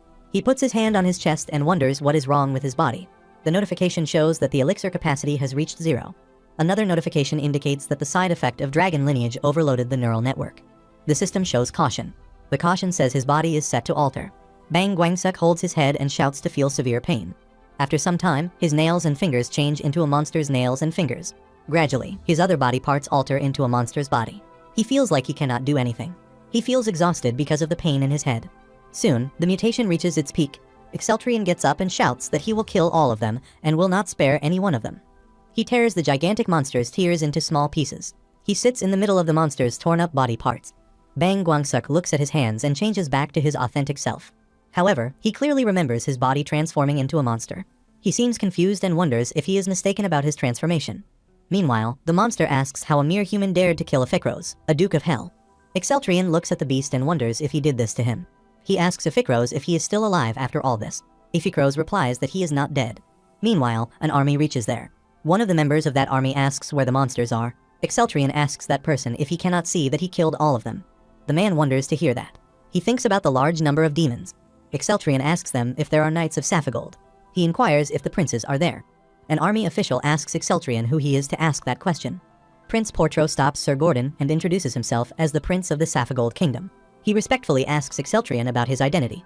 Exceltrion tells him his name and introduces himself as the Emperor of the Rune Empire. He adds that he will lower the level of their prince's dragon's blood. Prince Portro asks him what he is talking about. Exceltrion turns his back toward Prince Portro and allows him to refuse if he wishes to. Then, he says Scrips's regards to him. Prince Portro requests him to wait. He bows before him and asks for his forgiveness for his insolence. He accepts that he has committed a grave sin against his majesty. Gordon stops his prince from doing that. He reminds the prince that he has to maintain his dignity. Gordon asks Prince Portro how a prince can believe that knight so readily. Prince Portro says he believes him because of the sword on his hip. Gordon asks if it is the Sword of Light. Prince Portro replies that it is indeed. He adds the owner claims to be the Emperor of the Rune Empire, so he has no other option but to believe him. Exceltrion asks them to cease the formalities. Prince Portro says thanks to the Emperor. Exceltrion asks Prince Portro what he will do now. Prince Portro bows before Exceltrion and assures him that he will heed his words. Prince Portro says he is awed by His Highness's generous offer to suppress his dragon lineage. Exceltrion asks Prince Portro if he believes him. Prince Portro replies that he believes him because he is the Emperor of the Rune Empire and the Warrior of Light. Exceltrion says he is pleased that the prince made a quick decision.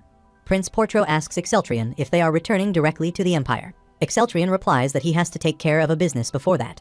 In a loud voice, he introduces himself as the Emperor of the Rune Empire and asks Saintess Liena to come forward. He asks if she intends to evade her responsibility by hiding behind the priest. The priests say Saintess Liena only received the vision a few days ago, and word has spread outside the temple. They wonder how such a secret spread so fast. Exceltrion says he is the Emperor of the Rune Empire and knows everything. He asks the priests to hand over the saint before he gets angry.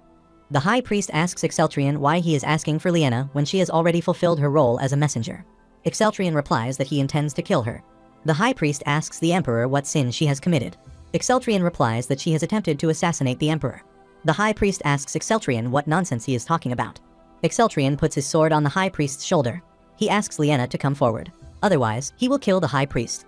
Liena comes forward and begs Exceltrion to sheath his sword. Exceltrion gives Liena a shut-up call. He says when he thinks of how that pain made his body feel ripped apart, he feels the urge to do the same to Liena. He commands Liena not to speak a word without his permission. Bang Guangsuk also felt that pain Exceltrion talks about. The High Priest asks the Emperor to show his mercy. Exceltrion says, in that case, he will give them a mission to fulfill.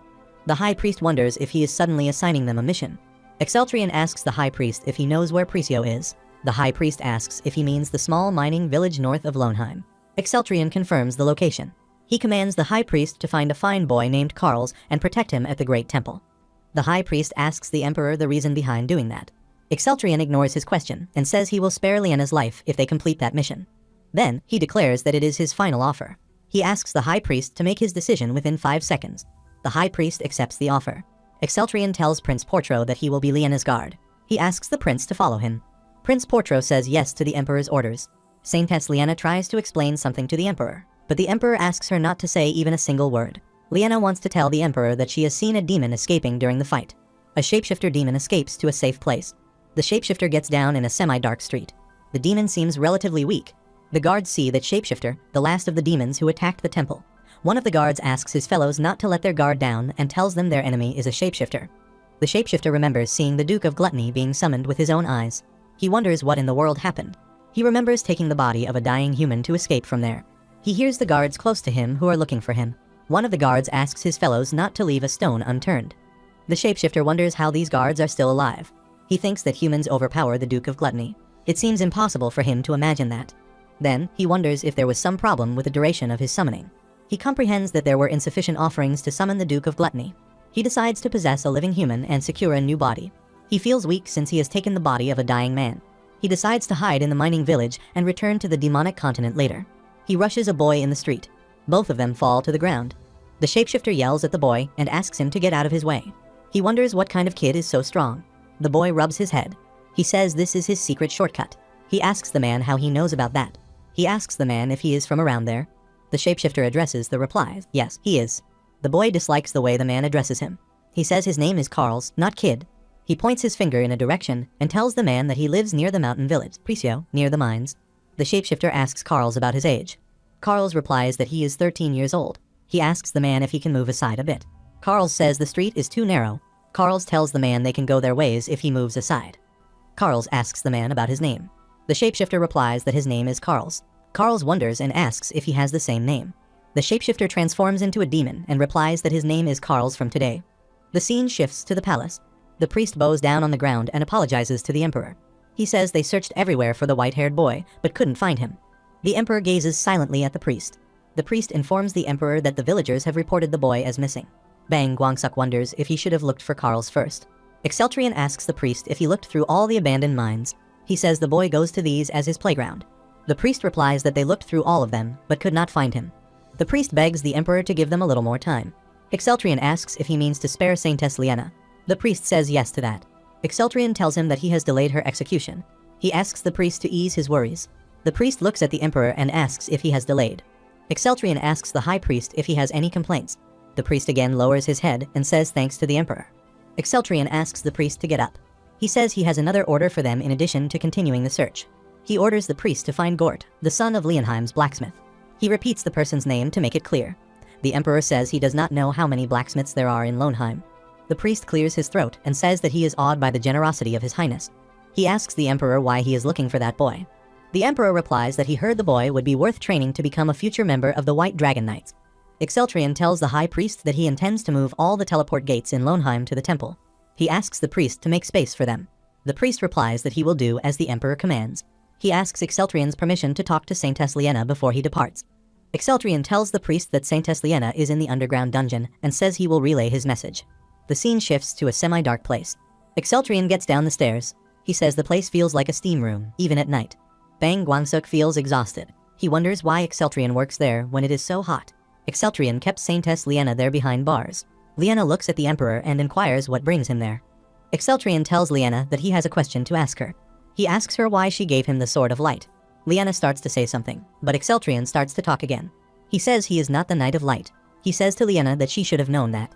He adds that he will decide her punishment according to her answer. Liena says she has nothing to say but to offer her sincerest apologies. She tells the emperor that she did not have any other choice. She tells the emperor about having a vision. Exceltrian wonders if she is talking about a vision. Liena says she had that vision a few days before she met him. She adds that she saw the future Knight of Light. She tells the emperor that the knight was a child in the vision. She says she could sense that he would become a great warrior one day. She keeps telling the emperor about his vision. She narrates how everything was covered in darkness, and she saw a new future. She adds that the boy's fate has changed. She tells the emperor that the chosen one, the Knight of Light, is no longer of this world. Bang Guangsuk wonders if Carl's is not there anymore. Exceltrian asks Liena what she means by saying that the person is not of this world. He asks him if he is dead. Liena replies she does not know about that. She adds the chosen one must be a pure soul. She says all she knows is that he is no longer pure. Exceltrian asks her if that means he is corrupted. Liena says as per her vision, the chosen future is not in the human world. She adds that the world is made up of only darkness.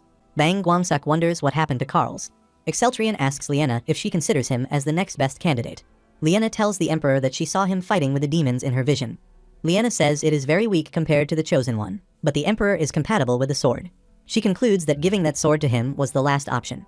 Exceltrian holds his head and says that she nearly killed him based on that so-called compatibility. Liena asks the emperor to forgive her. Exceltrian takes out his sword. He says that, according to the imperial laws, her punishment is death. Liena swears in her shaking voice that she had no intention of killing the emperor. She asks the emperor to forgive her once. Exceltrian breaks the lock. Liena looks at the emperor. The emperor says he will give her an opportunity. Liena wonders what sort of opportunity the emperor is talking about. Exceltrian tells Saintess Liena they are on the brink of an all-out war with the demos. He says the demons have become daring enough to attack the Temple of Light in broad daylight. He says he cannot kill someone with valuable capabilities in this situation. Liena asks the emperor if he is talking about her. The emperor turns his back toward her. He asks Liena to steel herself and support the imperial knight with all she has. Liena follows the emperor and states that she is inexperienced. She asks the emperor to give her orders. She assures Exceltrian that she will utterly devote herself to the cause of the empire's victory. Exceltrian replies that he will discuss where to put her once they leave that place. Liena feels happy to hear that. She says she might look like this, but she is pretty helpful. Exceltrian thinks about Carl's and decides to pay more attention to that matter. The scene shifts to the palace. Exceltrian notices Liena sitting on the ground. He asks her why she is kneeling on the floor. Is sitting like this more comfortable? Liena replies that she is a sinner and dares not to sit next to the emperor. Exceltrian says this is unsightly. He asks Liena to sit on the sofa. Liena starts to say something, but Exceltrian stops her. He asks her to bring a chair for herself if it bothers her. Saintess Liena walks toward the chair to bring it. Exceltrian looks at her and feels the difference between that Temple of Light Saintess and citizen of the Empire. Script says she has heard the story of Saintess Liena from her two elder brothers' letters. She adds she did not know that she had become a saintess. She says all she knows about Liena is she is a genius who can wield an unbelievably overwhelming amount of dining magic. Exceltrion remembers Liena using her divine magic. He says Liena's power of divine magic is quite certain. Scripps says to the Emperor that Liena can be much more helpful to the Emperor than she. She feels her helplessness is very pitiful. Exceltrion asks Scripps not to hurry to conclude her worth. He reminds her that the current priority is her training. Then, he asks Scripps how the training is going with Ingruz. Scripps replies, Sir Ingruz is a good person. She says he compliments her a lot. Exceltrion asks her what sort of compliments he gives. Scripps says Ingruz considers her a person with a good sense for real-life battles. Exceltrion suggests she must be ecstatic to receive a compliment. Scripps says it was the first time that anyone around her spoke to her politely. Bang Guangsuk does not like Ingruz's compliment for Scripps. He asks Ingruz to train her and wonders if Ingruz has ulterior motives. Scripps defends that she does not slack off with the training. Bang Guangsuk knows she is speaking the truth. He has also received a separate report from Ingruz. In reports, Ingruz mentioned that the princess's skill in utilizing blood aura is incredible. He stated that her fighting feels as if she is in an actual battle. The report further noted that the princess can use that power as normal. It further reflected that the princess used the power of the dragon lineage just like His Majesty. Exceltrion asks Scripps if she uses the power of the dragon lineage during training. Scripps replies in affirmation. Scripps says Sir Ingruz is a member of the White Dragon Knights. She says she lacks power compared to Sir Ingruz, even if she uses all her power. Exceltrion asks her if she uses the dragon lineage without going berserk. Scripps tells the Emperor that she has learned to slightly awaken the dragon lineage and then control it during the battle. Exceltrion thinks about how he finds it difficult to control the dragon lineage's berserk state, even with the elixir's help. He finds Scripps' skills impressive. He expected the same skills from her. The Sword of Light seems about to fall. Liena jumps to catch it and gives it to the Emperor. The Emperor notices she seems to dive into action regarding the Sword of Light. Liena says her purpose in life is to protect the Sword of Light. Exceltrion praises her for not throwing the sword at him like the last time. Exceltrion sees his reflection in the fine surface of the sword, and his scanning ability works. He has a look at his abilities. He notices that his transcendence is 7%. He thinks about that. He remembers it was a peculiar stat that only existed on the Duke of Gluttony. He notices a mark next to the transcendence percentage and wonders what it is. He touches that mark, and multiple notifications appear. The notifications reflect upon his transcendence attribute. He wonders what the hell that attribute is about. The last notification reads that transcendence is the potential of a unique existence surpassing the world's reasoning. The explanation of the ability leaves Exceltrion in awe. Liena asks the Emperor what happened to him. Exceltrion tells her that someone has spoken to him without his permission. Liena tells the Emperor that the Sword of Light is known to talk to its owner. She clarifies that others cannot hear that. Exceltrion asks everyone to be silent. He starts to speak in his head. He asks the sword if it can listen to him when he talks like this. The sword replies that it is linked to his consciousness. Exceltrion says that means the sword can enter his consciousness. The sword replies in affirmation. A screen appears before Bang Guangsuk. The sword tells him that it can also show him his past in this manner. Bang Guangsuk asks if he can see everything like this. The sword again answers in affirmation. The sword says it can also show him the scene when he knocked the sword over. Bang Guangsuk asks the sword why that transcendence ability from before appeared. The sword replies that it is because he could capture an existence that already had the transcendence ability. Bang Guangsuk asks the sword about the benefits of that ability. The sword replies that he can use transcendence skills matching his transcendence attributes. It further tells him that he can currently use spatial distortion and gluttony. Bang Guangsuk asks the swords about the effects of these abilities. The sword replies that spatial distortion can move something into a different space or attack an enemy using the distortion itself. Bang Guangsuk asks the sword if it is something like the ability the Duke of Gluttony used.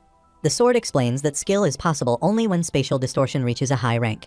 It tells him he cannot use such a skill now. Bang Guangsuk asks the sword how he can learn to use it. The sword replies that he can already use it. It asks him to extend his hands and imagine using the skill. Exceltrion did as the sword said, and the skill worked. Scripps and Liena tell the Emperor that the space is wrapping. Exceltrion asks them not to make a fuss. He says this is nothing special. The notifications by sword show that his transcendence ability decreased to 2% because of his use of it. The notification indicates that his ability will recover by 1% each day. The sword says it can also announce his remaining stats, blood aura, and elixir capacity if he wishes. Bang Guangsuk wonders if Carl's also faced this situation in the Great Human Demon War. He asks if it was behind Carl's incredible growth. The sword replies that it cannot understand his question. Bang Guangsuk understands that the current Sword of Light has never met Carl's, so there is no way that it should understand. The sword says that it is the anti-demon weapon, the Devil Hunter's integrated usage system. It tells Exceltrion that almost 80% of his functions are sealed. It tells Exceltrion that he has used scanning and elixir to unlock an initial amount of the system. It further tells Exceltrion that he can unlock other functions if he goes to the other ruins. Exceltrion asks him if he is telling him to go through that intense pain like he did with scanning again. The sword replies that this is how it works. Exceltrion says the first run unlocked 20%. He asks if he needs to go to 4 more ruins. The sword says yes to that question. Exceltrion seems absorbed in his thoughts. Liena and Scripps have their gazes fixed on the Emperor. Exceltrion holds his head and says that he hopes not to be treated as an insane man before then. Liena asks the Emperor if he is planning on entering the ruins. Exceltrion replies that the next ruin would probably be the White Bloodstone. He asks Liena why she is asking about that. Liena says if it is the White Bloodstone ruins, she has some information about that. She tells the Emperor she was close to the most active priest in ruins. Exceltrion suggests she should accompany him if it is like that. Scripps intervenes in the conversation. She says the wait time to enter the White Bloodstone ruins is over 3 years.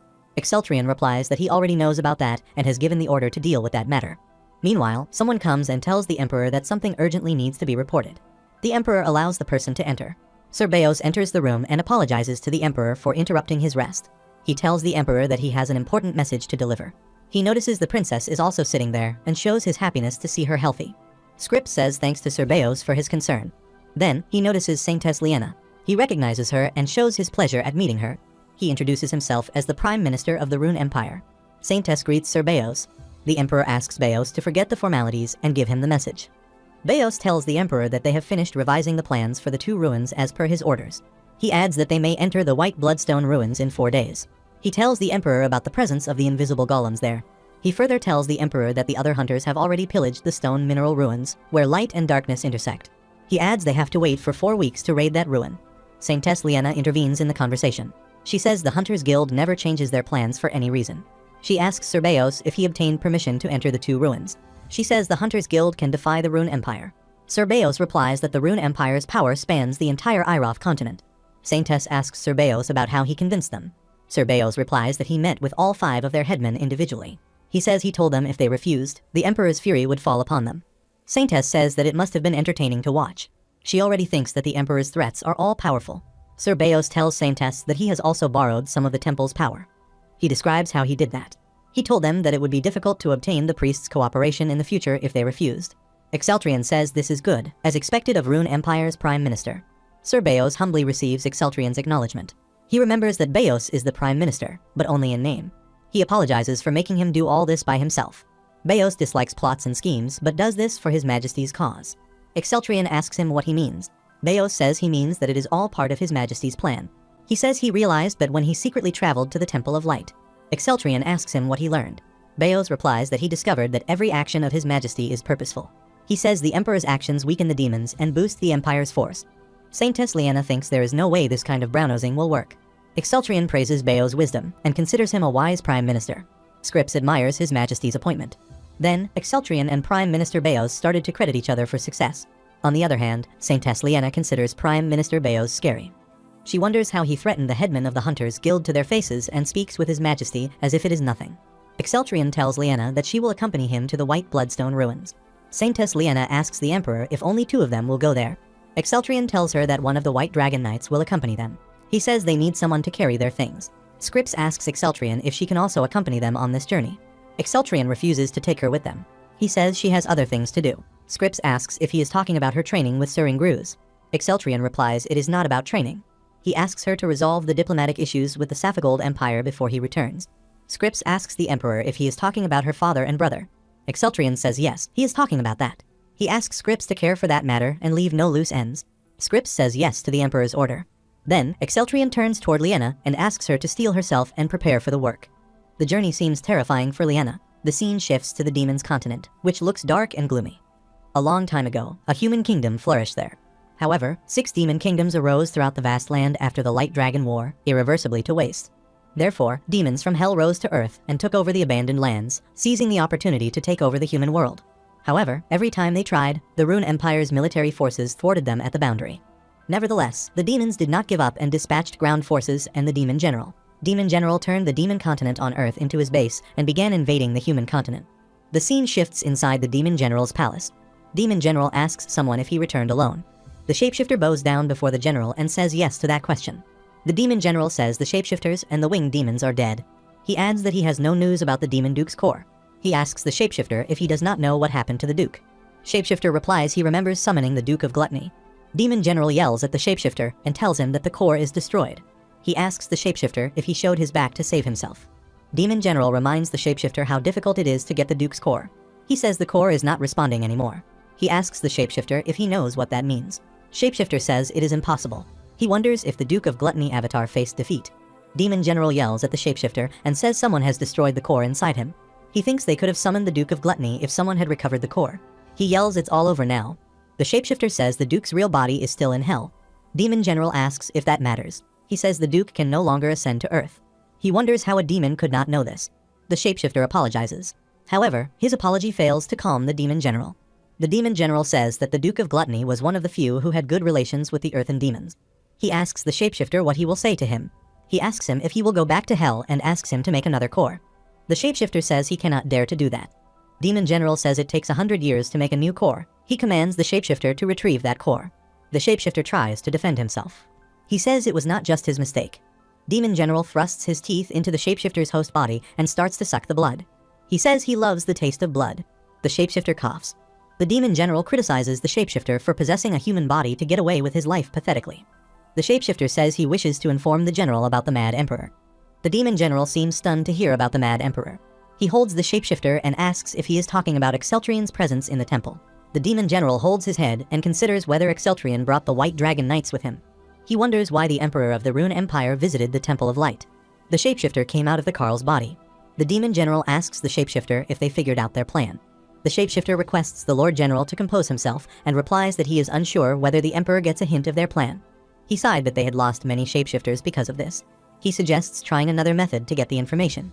The general replies they have no other option but to use their spies in the Saphigold Empire. He decides to let the bygones be bygones. He accepts that he became impatient after losing the Bloody Forest. He clenches his teeth to think he faced defeat because of the Mad Emperor both times. He decides to go in person next time, even if it puts the reputation of the land forces and his fellow vampires at risk. Meanwhile, they hear the boy moaning. The shapeshifter tells the general that the boy is still alive, which makes the general wonder if he is still alive. Half of Carl's hair turns black. The general holds Carl's and asks him to get himself together. He also asks him to report on Exceltrian's whereabouts. The general notes something and considers it excellent. He notices that the boy has become his kin from his blood. The demon wonders to see that a shapeshifter becomes a vampire. He says he has never seen this happening before. The general says the possessed human regained control. He adds that the human was about to die. He stole back the body and became a vampire. He praises the human who pushed out the shapeshifter who possessed his body. He also notices that the human body is pure. Carls asks them what this place is. The demon general smiles to hear the boy's question. He puts his hand on Carl's shoulder and welcomes him as his brother. Carls touches his hair, looks at his hands, and looks around. He feels strange and wonders why he is in a place like this. The general asks the boy if he has lost his memory. Carls looks at his hands and reflects upon his last memory. He was in Lohnheim. The general puts his hands at the boy's eyes and asks him to forget that. He uses his power to make Carls forget all of his memories. The general tells him that he is a vampire from this moment on. The general asks the boy about his name. The boy replies his name is Carls. The general introduces himself as the vampire Lord Diklu. He tells Carls that he is his master. He holds Carls by his shoulders and tells him that he is kin. Carls asks his master what he should do from now on. Diklu replies that he will fight with them and conquer with them. Carls replies that sounds nice. The scene shifts to the White Bloodstone Ruin. Exceltrian, Liena, and a White Dragon Knight are in the ruin. The White Bloodstone Ruin is the first ruin discovered in the Iroth. However, countless hunters gave up on exploring it due to the invisible golems. It also limits the number of people that can enter. There will inevitably be problems with rations before a hunter reaches the deepest and darkest floor. The reason why many hunters still explore that ruin is the availability of white bloodstones. There are many white bloodstones all around the ruins. People use white bloodstones to create weapons, armor, and magic tools. It is for this reason that white bloodstones are a priceless resource. Bang Guangsuk says the most valuable part of the ruins is the ruin itself. Exceltrian starts to talk, and Bang Guangsuk feels pissed off. He says it is his turn to speak. Exceltrian looks at the baggage the White Dragon Knight holds and asks if it is heavy. The White Dragon Knight asks the Emperor to leave it to her. Exceltrian accepts that the White Dragon Knight is reliable. However, he asks the knight if it would not be a waste for a White Dragon Knight to work as a porter. The White Dragon Knight replies that it is not like that. She says her strength is all that she has. She adds that it is a perfect job for people like her. She says she was recruited by the White Dragon Knights when she was a typical miner. Exceltrian asks the knight not to be modest. He knows that the knights call her Monster Bear of Dimble Canyon. The White Dragon Knight laughs and replies that it is just a rumor. Saintess Liena looks afraid to hear about the knight's status as a bear. Exceltrian says she once protected a small village from hundreds of barbarians alone. He tells the knight that he heard many things about that knight from his father. The White Dragon Knight asks if he is talking about the former emperor. Exceltrian replies that his father is never tired of praising her. He tells the knight that this is why he thinks so highly of her. The White Dragon Knight receives the acknowledgement with a broad smile. Exceltrion addresses the White Dragon Knight by her name, Ilim, and says he wants to ask her something. Ilim asks the Emperor to put forth his questions. Exceltrion asks Ilim if she knows about these ruins. Ilim replies it is a white bloodstone ruin. She scratches her head and says she does not know much. She says she is pretty dumb. Exceltrion looks at Ilim and wonders if he should not bring her with him. Exceltrion clears his throat and asks Ilim to rephrase his question. This time, he asks Ilim if, as a miner, she knows what unique properties white bloodstone has. Ilim replies that the most fantastic thing is that the white bloodstones give off their light. She adds the stones can shine through the night without using any magic. She says the rocks have many uses. Bang Guangsuk agrees that this is the key to that ruin. Saintess Liana asks the Emperor if they can take a short break. She looks tired. Exceltrion and Ilim looks at her. Exceltrion asks her what she said. He asks Liana if they have not rested 3 hours ago. Liana asks the Emperor if most people would not rest after walking for 3 hours. Liana looks exhausted. She says she is not a warrior who uses her blood aura. Exceltrion asks Liana if she wants to go back to the prison. Liana apologizes to the Emperor. However, she thinks it is only hot in the prison, but this journey is exhausting. She thinks she should have gone back. Exceltrion says they will rest after arriving at the lowest floor's entrance. Liana, at least, feels happy to hear that. Exceltrion asks Liana to hold on until then. He asks Liana if she is not a genius with divine magic. He suggests she can strengthen herself using that power. Liana asks the Emperor if she can use the sacred magic on herself. Exceltrion replies, of course, she can use it. Liana says it would be insufficient. She tells them that she was told in the temple that she cannot use the magic on herself unless necessary. Exceltrion knows that Liana is speaking the truth. Divine magic proportionally enhances the target's physical abilities to their existing physical skills. For example, using it on Ilim would be several times more productive than using it on Liana. Exceltrion asks Liana to worry about her first and advises her to consider other matters later. Liana uses the divine magic on herself and boosts her energies. She asks her fellow companions to let her keep going. They stop after reaching a point. Ilim lights up a fire. Exceltrion looks around the place. He says he believes that is the entrance to the lowest floor. Ilim looks around and says that it seems several hunters failed there. Liana says the place is creepy. Several messages are written on the walls by the hunters who failed there. Exceltrion advises Liana not to leave their sides at any cost from this point onward. Then, he asks Ilim to put down everything she is carrying and bring the white bloodstone powder. Exceltrion opens the door and tells his companions that they are going in. They enter the place. There is darkness all around. One of the girls says she cannot see anything. She asks the Emperor why he is not using the torch. The Emperor replies that if they use the torch, all the golems will gather there. Exceltrion asks Ilim to spread the powder. Ilim follows the Emperor's order. She tells the Emperor that she spots some of the golems. Exceltrion says they must defeat them using as little powder as possible. Bang Guangsuk suggests they should use the gem of the ruin rather than using other things or explaining about the darkness. Ilim tells the Emperor that she can hear footsteps in the water. Exceltrion replies that he can listen to them, too. He spreads some powder around that place to help them spot their target. The system tells Exceltrion that his vision is abnormal. It further tells him something camouflaged by light magic in front of you. Ilim grabs the golem by his leg and says that he got him. Exceltrion notices the golem is about to hit Ilim. He asks Ilim to dodge the attack. Golem attacks Ilim with his stark light. Ilim tries to dodge the golem's attack. She falls to the ground in doing so. Exceltrion and Saintess Liana ask Ilim if she is fine. Ilim replies that she barely managed to dodge the attack. The Krakes appear on the ground because of the golem's attack. Exceltrion says the golem is going to attack again. Ilim says she does not think they have white bloodstone powder left. Exceltrion jumps up to take charge of the fight. He uses his distortion ability to attack and kill the golem. He spots another golem and tells his companions that it is over there.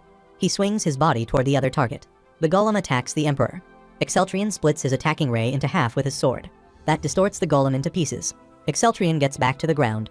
Ilim runs toward Exceltrion and asks him if he gets harmed. Exceltrion asks her to cease her ruckus. Ilim replies she is perfectly fine. The scene shifts to the demonic continent. Carls looks at his reflection in a mirror. He looks at his appearance and feels as if he is going crazy. He wonders how he becomes like this. He holds his head and says that he does not know what is happening to him. He thinks that if the monster man had not eaten him. Even the attempt to think about this gives him shivers. He tries to calm himself down. He gets it that he does not remember anything after that incident. He feels his heart is not beating anymore, and his eyes turn bright. Plus, he feels power coursing through his body. He starts to walk around and gets one thing. Diklu is one of them who made him like this. He can feel his presence. He feels he has no other option but to do everything he is saying to him. Then, he smiles and says he is just kidding by saying this. He says it is not going to work like this. He mocks Diklu's thinking that he can control him. He reveals that he is pretending to obey him to get all the information mindlessly. He guesses from the other demons' behavior that Diklu is their leader. He noticed that every time he spoke, they bowed before him. Then, he sits on his knees, feeling he cannot soon run away from this place. He gets sad when he realizes that. He regrets going to Loneheim alone to explore mines. Suddenly, he remembers that he felt like someone was calling him there. Then, he looks at a creepy statue before him and wonders who he is. He wonders why he is telling all this to him. Then, he rationalizes his action, saying that he cannot talk to anyone there as all of them are demons there. Suddenly, he wonders what would happen to him if they get it that he is pretending. He yells at the statuses that he did not say anything to them.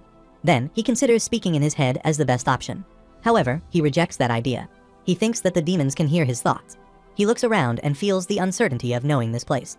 He knows Diklu will catch him even if he tries to run away. He knows demon kin can sense each other's location. Plus, he also realizes that Diklu is pretty strong. He feels it is all pointless to try to escape that place unless someone stronger than Diklu protects him. He decides to find someone who can protect him. The scene shifts to the White Bloodstone ruin. Elim rubs her head and says she understands now why Hunter struggles so much. She says no one knows that they would encounter flying golems. Exceltrian says he, too, did not know that those monsters could fly. He holds the golem's remains in his hand and notices that the golem they just encountered is not a guardian. Elim asks Exceltrian about the guardian golem. Exceltrian replies that it is not essential to think about that right now. He suggests they should escape this place before more golems arrive. Elim and Liena agree with the Emperor. Meanwhile, another golem arrives, turning the situation chaotic. Elim asks the Emperor to duck lower. Exceltrian asks her to think about her first. All three look in different directions to decide which way to go. Then, they follow the path selected by Exceltrian. They reached a bright place. Elim says it seems like the end of the ruins. She senses something and yells that the ruin is shaking. They notice an opening. Elim asks His Majesty to stay behind her. Saintess Liena wonders what it is. Exceltrian pushes Elim behind him and says she is the one who should stay back. Elim tries to resist. Exceltrian looks at the gigantic robot-like creature standing before him. He says it is his domain to deal with them. He asks the robot standing before him about his identity. The robot addresses Exceltrian as the human of the future. Then, the robot introduces himself as the guardian who protects this place. He tells Exceltrian that his name is Zeta-03170. There is just a reflection of the guardian that seems strange to the people of that world. Elim says it is not a physical body. She seems unable to believe that. Liena tries to touch that light. She finds it fascinating.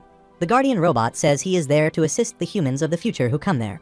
Exceltrian replies to the guardian that he already knows everything. He asks the guardian robot to skip that summary and comes to the point. The guardian robot says he will soon be deactivated. Exceltrian asks the guardian robot what he is talking about. The guardian robot says his guardian functions were meant to cease in 2 years, but some system error occurred because of the golems in the ruin. The robot further says he became linked to the central system to prevent a complete shutdown. Exceltrian asks him why he will deactivate soon. The robot tries to explain the reason. Exceltrian asks him to give a to-the-point answer about whether he will deactivate. Liena feels happy to see the Majesty's authority. The robot replies he will carry out his final mission as a guide instead of a guardian. Exceltrian smirks and says this sounds nice. He asks the robot if it will tell him about the secret area. He asks the robot about the key. He asks the robot if it is an eye again. The robot emits light from his eye. Exceltrian tries to cover his eyes from that stark light. The robot initiates pattern analysis. The pattern analysis recognizes Exceltrian as a dragonkin and blood aura user. It scans his dragon lineage, corruption rate, blood aura, and elixir possession. The robot says he will make it short because Exceltrian has consumed the elixir. The robot tells Exceltrian that the ancients left a final talisman in the deepest part of the ruin. He implores humans of the future to find what they left behind. He asks him to deactivate the bomb. Exceltrian wonders to hear about the bomb. The robot disappears before Exceltrian can ask him anything. However, Exceltrian noticed that the robot left the key behind. Elim holds her head in confusion. She says she is unable to understand what just happened. Exceltrian gets on his knees to pick the robot's eye. He says he is also unable to comprehend the details. He adds that he believes that ruins contain components of the ancient system. Liena asks what he means by the system. Exceltrian asks her to take the system as a relic. Liena, who claims to know these ruins, seems confused about comprehending all of this. However, she says she will keep these things in mind. She tells the Emperor that she has never heard about such things before.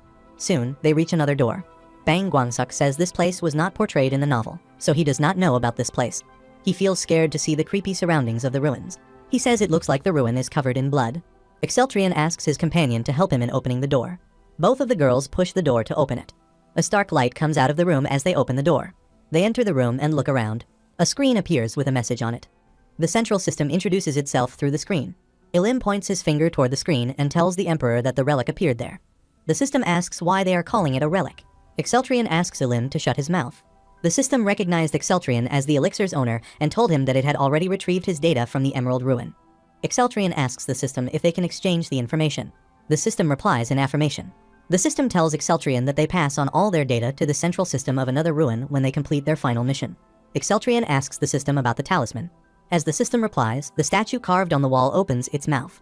The talisman is in its mouth. Exceltrian asks the system if this is another portion. The system replies affirmatively. It further tells Exceltrian that the talisman is imbued with high-level magic. The system tells the Emperor that the portion will not collide with the blood aura, as it follows a different circulation. It further tells Exceltrian that he can use this magic without complications despite being a warrior who uses blood aura. Exceltrian asks the system if it is so. Bang Guangsuk knows that one cannot use both magic and blood aura. That is one of the fundamental laws of this world. Of course, it is not uncommon for someone to possess both.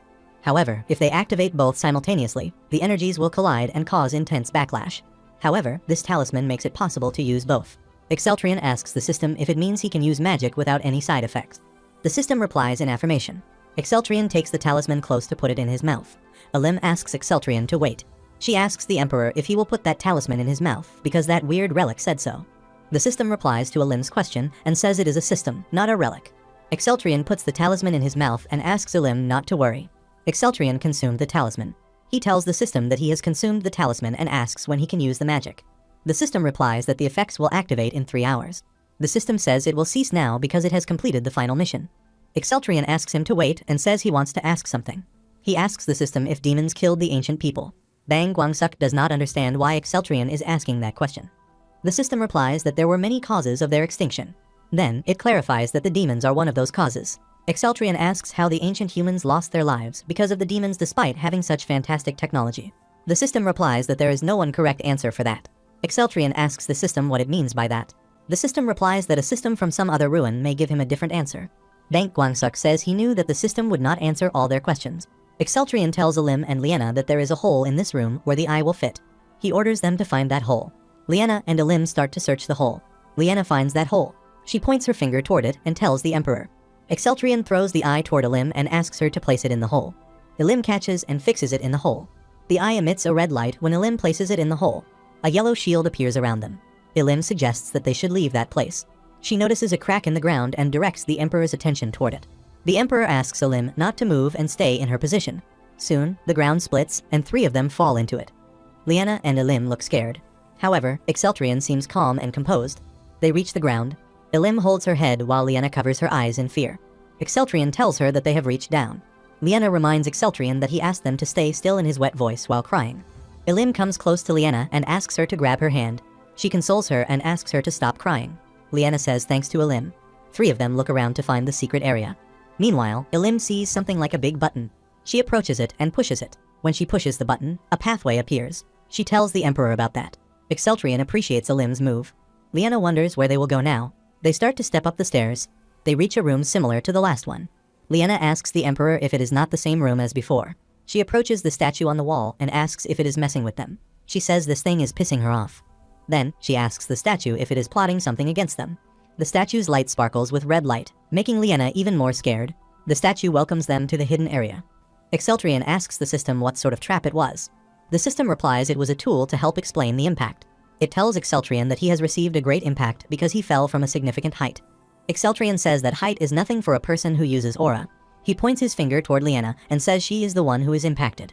The system says to the Emperor that he is not entirely unaffected. The system tells Exceltrian he can obtain a special skill to withstand any impact. Someone tells the Emperor that the statue is dripping with sweat. Alim looks furious. She feels the statue is lying. She feels the urge to break it. Liena sees Alim's transformed self and goes unconscious. Alim holds Saintess Liena and asks her if she is okay. The system says the girl saved it. Exceltrian asks the system if it is a physical ability. The system replies it is called the Psi Barrier. The system tells Exceltrian that the Psi Barrier creates a force field that absorbs impact. Exceltrian says it does not look like a result of blood aura or magic. He asks the system what kind of structure it runs on. The system tells Exceltrian that it follows the same principles as scanning. It further tells the Emperor that this skill is engraved into his brain, linking him to the system and allowing it to activate. Exceltrian thinks about scanning. He thinks it hurts so much that his head feels like it would explode. Bang Guangsuk asks Exceltrian not to make decisions alone because he also feels pain with him. The system asks Exceltrian if he desires that power. Exceltrian replies, of course, he desires it. The system completes confirmation. Bang Guangsuk looks scared to feel that pain again. The system says that the engraving will commence in 10 seconds. It further tells Exceltrian that they will immediately be transported to the ground once it is complete. Exceltrian points his finger toward Elim and Liena and asks the system to bring them, too. The system starts the process. It emits light from its eyes, and the engraving process begins. Exceltrian yells when he feels pain in his head. Elim asks Exceltrian what happened to him. Exceltrian feels as if a volcano erupts inside his head. He feels as if his brain is melting and dripping down like lava. Exceltrian hears a sound and wonders what it is. It is Elim's voice. In a panic, Elim has transformed into a bear. Exceltrian yells to see a bear monster before him and asks her to leave him. Elim reverts to her human self and tells the Emperor it is her. Liena tries to control her laughter to see the Emperor scared. Exceltrian gets hold of himself and asks Elim where they are. Elim replies they are at the entrance of the White Bloodstone ruin. Exceltrian gets it that they have transported back. He asks Elim to let them return quickly. Liena is still struggling to control her laughter. Exceltrian warns her that he will return her to the underground dungeon if he laughs again. Elim diverts Exceltrian's attention toward the Sword of Light. She tells him that the Sword of Light is acting strange. The Sword of Light tells Exceltrian that he lost consciousness for 57 seconds. It further tells him that a forced engraving absorbed much of the elixir. It tells Exceltrian that the elixir capacity is at 14%. Then, it starts to talk about the per-day percentage of its recovery. Exceltrian puts his hand on his forehead and asks the sword system to slow down. He says it is not like he is going to battle immediately. The sword system receives Exceltrian instruction and slowly tells about other details. It says it will calculate the level of danger in each instance. It adds that the system will work faster in case of a high-level threat. The sword system further tells Exceltrian that his new skill is engraved. It explains that the new abilities have expanded his nerve network. He tells him he can strengthen his nerve link with the codename Devil Hunter if he wishes. Exceltrian asks if he can use up to 40% of the sword's power. The sword system replies in affirmation. Exceltrian synthesizes the nerve link. It takes some time to complete. He becomes eligible to use a portion of the sword's power. Exceltrian holds his head to see that it is finally over. He looks at his hands and feels that something is different, though. Elim asks the Emperor if he is in pain. Exceltrian says in negation. Elim notices and tells the Emperor that his eyes are glowing. Exceltrian says it is nothing. It will stop soon. The system tells Exceltrian about completing the link and establishing the psi barrier. It further informs him that the skill is activated as a test and asks him to raise his right hand. Exceltrian raises his right hand, and a blue aura comes out of his hand that forms a circular structure around his hand. Exceltrian looks at it and says it feels like some Porygon lump. Liena asks the Emperor about that lump. Exceltrian ignores her question and asks the system if it is a psi barrier. The system informs him that he can use the psi barrier however he wishes. It tells Exceltrian that the psi barrier can activate anywhere on his body. However, the system warns him that using the skill may be limited to confined metal spaces or underground. He asks the system if he can use this ability without the sword. The sword system replies affirmatively and says he can activate it without the sword. Exceltrian asks the system if it is unnecessary to protect the sword with the barrier. The sword system replies that he needs it to lessen blood aura consumption. Bang Guangsuk says the sword system should have told this first. He finds the sword system even more suspicious after it says this. Exceltrian opens his arms and smiles. Liena wonders if he is threatening something again as he has that smile. Elim tells Exceltrian that Sir Durin asked her to relay a message after they exited the ruins. Exceltrian asks Elim if Durin did this. Elim says she believes it is because of the imperial ceremony that will be held soon. She remembers Durin asked him to return the Emperor to the Empire when they left the ruin. Exceltrian asks Elim if much time has passed already. Bang Guangsuk fixes his spectacles while thinking about the excellent dragon ceremony. He knows it is the most significant event and ceremony in the Empire. He feels excited about the ceremony. Exceltrian says it is not essential. Exceltrian asks Bang Guangsuk to cease his chatter. Then, he says he understands they have to return to the Empire. Bang Guangsuk asks Exceltrian if he is trying to make a fool out of him. Exceltrian ignores Bang Guangsuk and starts his journey back to the Empire. Soon, they enter the palace. Durin runs toward the Emperor and asks him why he is so late. He tells him that the excellent dragon ceremony is tomorrow. Durin looks in panic. Exceltrian asks him how long he has been waiting there. Durin asks the Emperor if it matters. Durin says it would have caused an uproar if he had returned a day later. Exceltrian makes Durin focus on the fact that he has returned now. He adds that he is tired and will rest after dining. Then, he asks Elim and Liena to rest before eating. Durin turns toward Elim and reminds her that he asked her to make the Emperor return as soon as possible. Elim pats her head and apologizes to Durin. She says it is a relief that they are not late. Now Durin is after Exceltrian, making efforts to make the Emperor realize the importance of the ceremony. He says the excellent dragon ceremony is an essential tradition the Empire has practiced for centuries. Durin says he understands that he is busy and has to travel almost daily. He tells Exceltrian that the ministers are enraged. Exceltrian wonders if Durin has always been this talkative. Exceltrian looks at Durin and asks if it matters. He reminds Durin that all they have been doing for the last 3 years is drinking during the ceremony. He asks if he should not be more productive in place of doing that.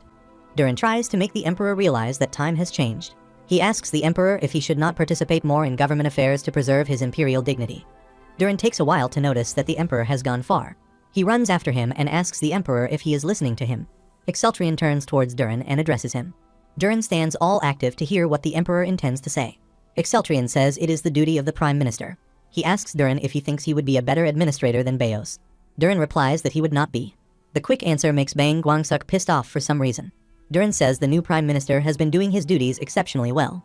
He adds even Beos is more efficient than he expected. Exceltrion asks Durin to leave the government affairs to Beos. Durin tells the emperor that the ministers have many reservations about that. Exceltrion mocks their reservations and asks Durin if he wants him to bow down before them. Exceltrion turns his back after saying that. Durin says he believes the emperor should treat his vassals with less prejudice. Exceltrion says it is not his prejudice. It is just that they feel a sense of inferiority. Durin says he knows the emperor's intentions are different. However, he again requests Exceltrion to pay more attention to the imperial event. Exceltrion assures him that he will adequately participate in the dragon event. Bang Guangsuk feels pissed off and wonders if Durin is a stalker.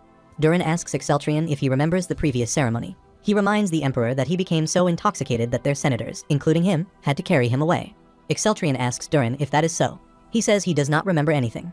Bang Guangsuk gets it. Why is Durin mad now? Durin hopes that this year's ceremony will pass quickly without any trouble. Bang Guangsuk looks at Durin's worried face and decides to take responsibility for that. Exceltrion thinks about the Grand Dragon ceremony. He feels sad that it was his final memory of spending time with the late emperor. The scene shifts to the past. Young Exceltrion stands with his father before a dragon statue. His father asks him to heed and tells him that the Great Dragon ceremony is the emperor's duty.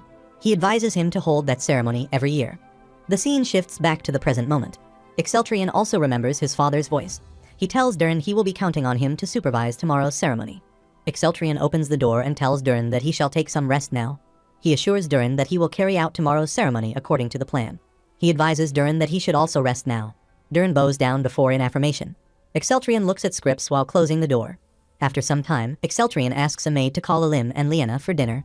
Meanwhile, Durin hopes they can carry out this year's ceremony without problem. The scene shifts to the dining hall where all are busy eating. Exceltrion asks everyone to drink. He says they can drink on days like that. Meanwhile, Durin enters the hall. He feels he was a fool to trust him. The next day comes. Bang Guangsuk feels that they drank too much last night. He wonders how people deal with the hangovers in that place. He thinks if they take honey water or something. Then, he sees something and wonders what sort of magic it is. It takes him a while to notice that Durin is holding something in his hand. Durin asks the emperor to drink this honey water infused with herbs immediately. He asks the emperor how much he drank last night. Exceltrion takes the bowl from Durin's hand and starts to drink it. Durin asks Exceltrion if he didn't say he would rest because he was tired. Exceltrion finishes the drink and throws the bowl towards Durin. He asks Durin if it is still not better than the last year. He says there will be no delay if he gets ready now. It takes Exceltrion some time to get ready. Someone knocks on his door. Exceltrion allows the person to enter. Maids enter the room and help the emperor with what is left. Exceltrion gets on his way to the ceremony with Durin. Ziggurin is the great emperor and founder of the Rune Empire. He was a half-blood, one half-human, and the other half-dragon. He was the hero of the Light Dragon War, which brought the entire empire to ruin. The war began when the Light Dragon, Yagnite, suddenly went berserk. The dragons peacefully coexisted with the humans, but they all went mad and committed great acts of brutality. At this point, the one who saved this ruined empire was Ziggurin. As soon as the war ended, the people welcomed him as their savior. Ziggurin unified all the nations hit hard by the war and ascended the throne as their emperor. Thus, he established the Rune Empire. This history is something everyone in the world knows. However, the Yagnite's breath had ceased.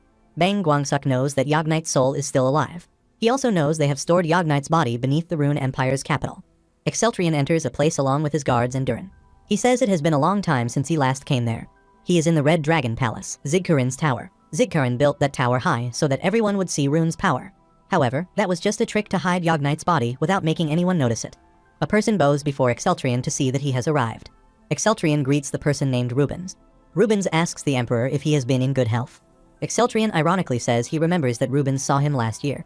He comments that it seems Rubens has a poor memory. Durin tries to manage that situation. He tells the emperor that Rubens is asking so because the emperor became very drunk last year. Exceltrion clears his throat and says to Rubens that he has done well. Rubens again bows before the emperor and says that he is honored. Rubens adds that, as the guardian of the Red Dragon Palace, he will stand guard here so that no issues occur while His Majesty carries out the dragon ceremony. Bang Guangsuk considers Rubens a government worker who cannot think for himself. He agrees that he does not like these types of people, but he feels that Rubens is not someone to be looked down upon. Being the guardian of the Red Dragon Palace is a duty given to the greatest warrior among the White Dragon Knights. Bang Guangsuk knows how dutiful Rubens is. Even during the catastrophe when the Imperial Palace was engulfed in flames, Rubens did not leave his post and guarded the Red Dragon Palace. Countless demons met their end by Rubens. However, H eventually grew weary after fighting so many powerful demons. In the end, he died at the hands of the traitor Barza. Exceltrion seems absorbed in his thoughts when Durin suggests that he should go in. Exceltrion asks Durin to give him some time. He says there is something that he must tell the Guardian. Then, he asks Rubens to stand and says they will converse as they go down. Rubens looks at the Emperor with an awe-stricken face. He replies to the Emperor that he must guard the entrance of the Red Dragon Palace.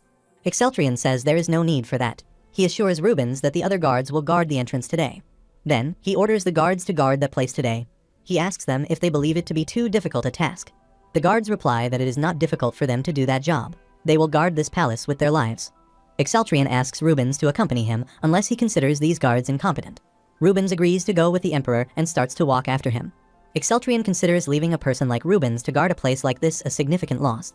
Rubens says guarding the Red Dragon Palace has been considered the most honorable position for centuries. Exceltrion asks Rubens if he thinks like that. He asks Rubens if standing there all day is an honor. He questions Rubens if he does not want to fight demons. He further asks him if he does not want to spread the name of the White Dragon Knights worldwide. Rubens has not managed to say anything yet. However, Durin wonders why the Emperor is there when the ceremony is about to start. Rubens finally replies to Exceltrion's question. He says he wishes to go out and fight demons. Exceltrion says the elves and priests of the Temple of the Light will guard the Red Dragon Palace from now on. He asks Rubens not to worry about it any longer. Meanwhile, Durin thinks that he will dare to stop the Emperor and will not let him go this time.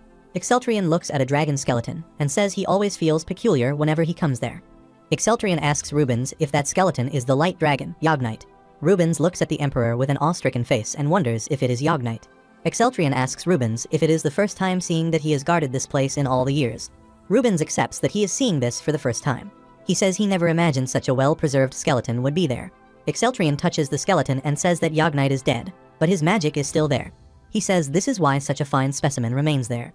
Durin intervenes in the conversation and says the demons have always coveted magic power. He adds that is why the Rune Empire has been keeping it dormant for generations, since the time of their forefathers. Then, he suggests to the Emperor that he should begin the ceremony now. Exceltrion says he understands that, so he will end it quickly. The ceremony itself is simple. After cutting oneself with Ziggurin's dagger, the blood is spilt onto Yogg-Knight's skull. However, exposure to the powerful dragon's blood keeps the light dragon's soul dormant, which must be done repeatedly. Exceltrion performs the ritual. Durin says it is done. He notices that the magic response is perfect. He confirms that Yogg-Knight's soul has settled. He offers a cloth to Exceltrion and praises Exceltrion that even a small amount of his blood has an immediate effect. Exceltrion asks Rubens what he thinks about that. He tells Rubens that this is the truth behind the Red Dragon ceremony. Rubens bows before the Emperor and says that it is an unmatched honor for him to witness such a ceremony. He asks the Emperor why he granted him this blessing. Exceltrion replies that he did this because he is strong. He asks Rubens not to move by this. He makes Rubens realize there is value in giving the strong the treatment they deserve. He reminds Rubens to keep fighting, even in the harshest battles. Rubens assures Exceltrion that he will pave his path, no matter who stands as an enemy in His Majesty's way. Exceltrion says he will look forward to it. The scene shifts to another place. Renard looks at the Emperor and runs toward him. She says they have been waiting for him. Exceltrion asks Renard about the matter. Renard tells the Emperor that the Prime Minister has sent an urgent message. Exceltrion opens the letter and reads the details. The letter is about sending Black Dragon Knights to the Wailing Wall. Bang Guangsuk feels this letter is not that urgent. He wonders if the demons are not always running around. However, the remaining part of the letter has an urgent message. The letter reads that Princess Scripps visited the Saphigold Empire as an envoy of the Rune Empire to relay the message that Prince Porto and Prince Zervasoni are under the Empire's protection to lower the dragon blood concentration.